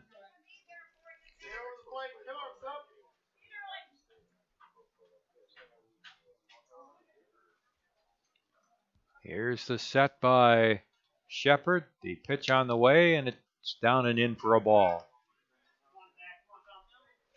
2-1 on Sumption. Petrie at first base, 1 out, 1 run in on Solano's 8th home run of the season.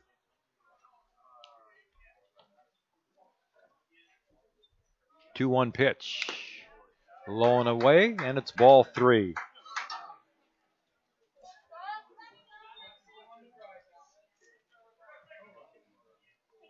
Outfield straight away on Zach. Here's the 3-1 pitch. And it's a ball inside. And Sumption draws the walk.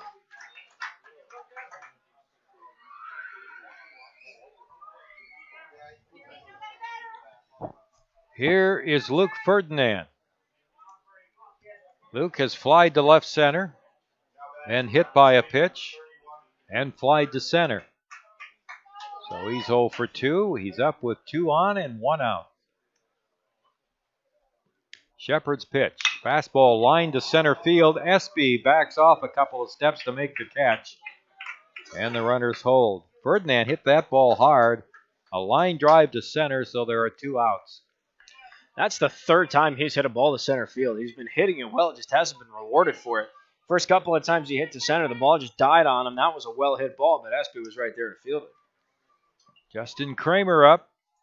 Kramer has been called out on strikes, hit into a short to second force out, got an RBI on the play, then had a beautiful bunt single last inning in the 6th. Came around to score. Checks his swing, and a breaking ball is outside. Again, he had a notion, but didn't offer at the pitch. 1 ball, no strikes. 2 on, 2 out.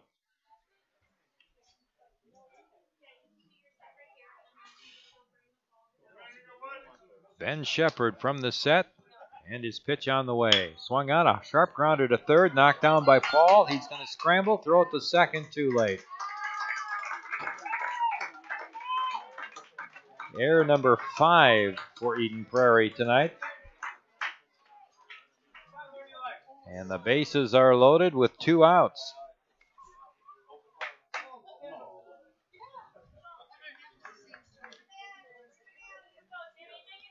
So here's Timmy Paris stepping in with the bases loaded, 2 outs.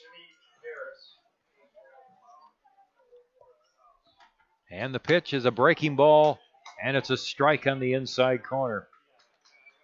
Scott Hackett, the Eden Prairie coach, has got to be pulling his hair out again for the 2nd straight game against Post 22. Eden Prairie team hasn't played very well tonight, as they didn't in that championship game. Oh, a swing and a miss at a breaking ball down in the dirt. And it's 0-2.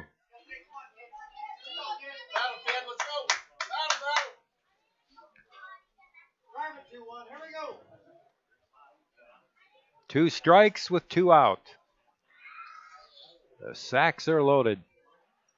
Here's the pitch on the way. Breaking ball is swung on and missed. The ball gets away. Here's the catcher throwing down to first base, and they get the out on Paris. Olsen able to recover. Another breaking ball down takes care of Paris. So Timmy 1 for 4 in the game. Post 22 comes up with a run on the leadoff homer by Solano. They had 2 hits in the inning. There was an Eden Prairie error and 3 men left on base. Post 22 is stranded 6 in the game. We go to the bottom of the 7th.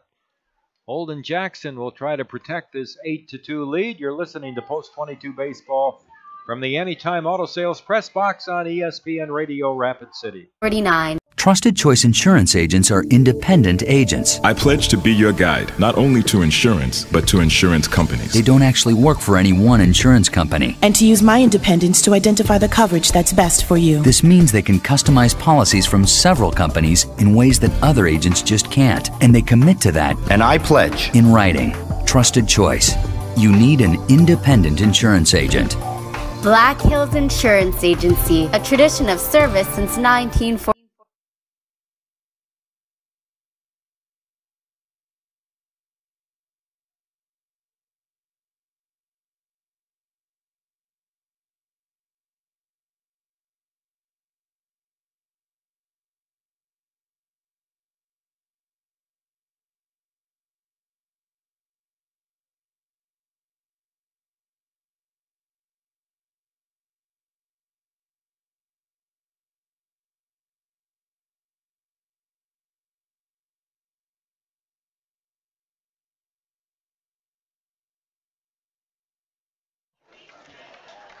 Eden Prairie has 5 errors in the game. They had one last inning, which I forgot to account for. The drop pop-up by the catcher, Olson.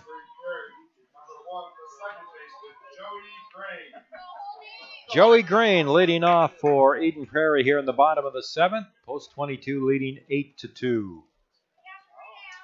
Grain's a left-handed batter. He's batted once in the game. He fouled out to Kramer, who made a great catch over near the screen on him. And Jackson's breaking ball high and outside. Hitting 4th in the order. And now Holden wants a new baseball. Broadcast time 10:30 tomorrow morning for our doubleheader here on ESPN Radio Rapid City and also Hardhats-TV.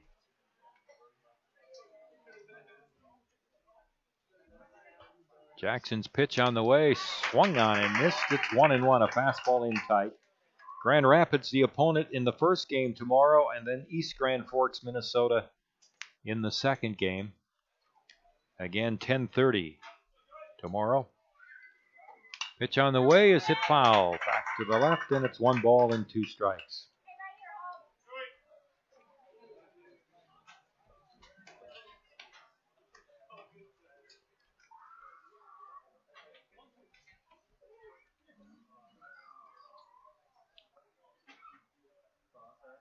One and 2 the count. Here's the pitch on the way. Swing and a miss at a fastball.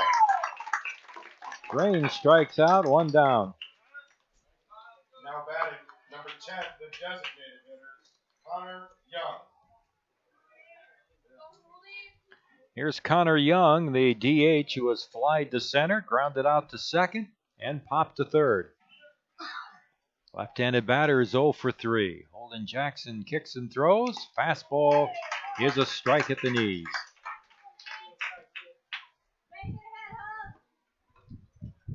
One the count.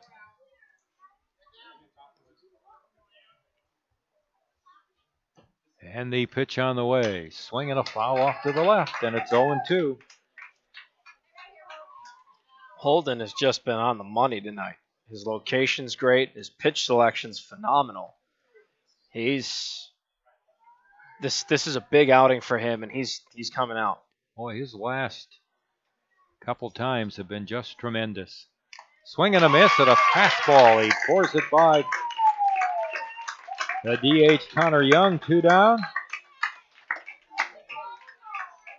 Brings up Trevor Davinsky, the first baseman, who was bounced into a short to second force, walked and struck out. That's 5 strikeouts now for Holden in 8 batters faced. I mean, remarkable. Sorry, 9 batters faced.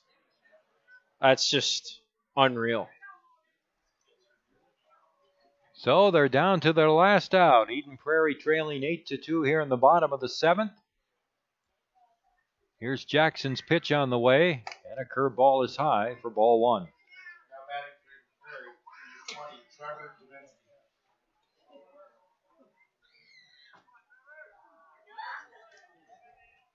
And the 1-0 pitch. Swinging a foul back. 1 ball, 1 strike.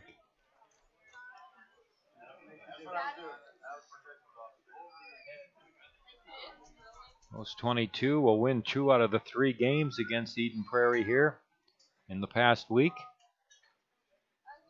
The pitch comes in. Fastball is a strike on the low outside corner.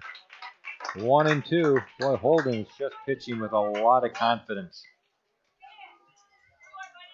1 ball, 2 strikes. He can really solve some issues in that post 22 bullpen if he can continue to throw like this. Here's the 1-2 pitch. Check swing, a fastball upstairs. They want an appeal, but the home plate umpire says it's a ball. And it's 2 balls and 2 strikes.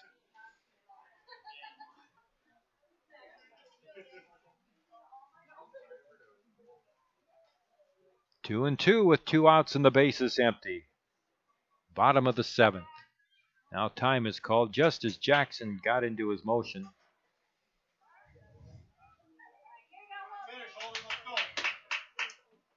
Jackson has not given up a hint here in his relief stint.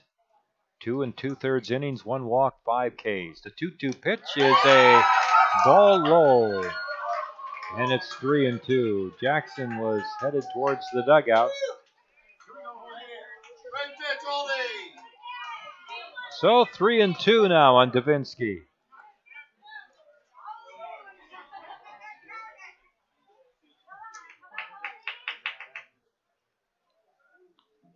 Jackson starts his windup, the payoff pitch. Swing and a miss. He struck him out. He fans the side in the bottom of the 7th inning. No runs, no hits, no errors, and nobody left on base. The final score, the Hardhats 8, Eden Prairie 2.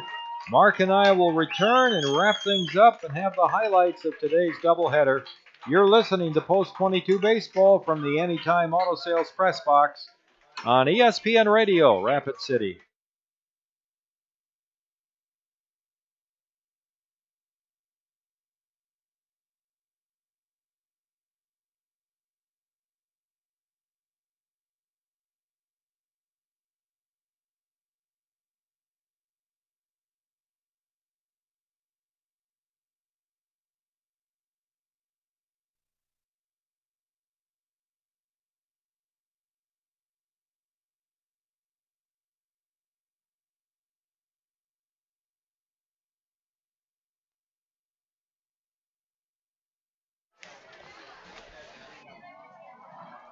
Final score, the Hardhats 8, Eden Prairie 2. Post 22 now 42-6 on the season. Eden Prairie's Legion team drops to 10-6 on the year, and Post 22 winning 2 of the 3 games here against Eden Prairie in the last week of play.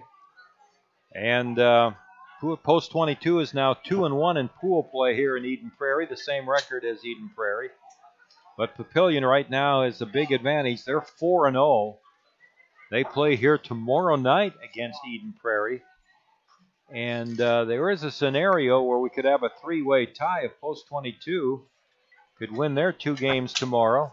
And Eden Prairie beat the Papillion team. That would set up 3 teams at 4-1. The one big advantage for Papillion in their 4 games, they've allowed 2 runs.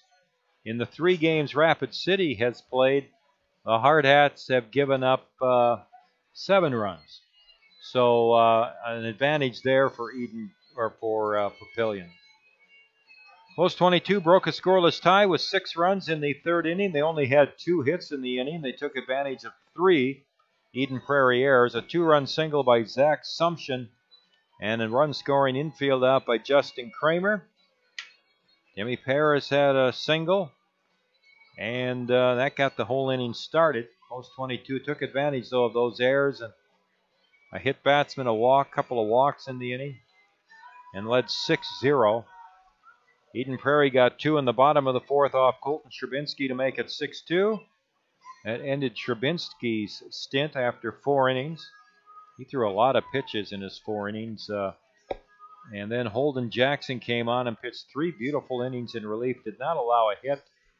He walked 1 and he struck out 6 in his relief for Post 22. 8 runs, 7 hits, 2 errors, and 6 left for Rapid City.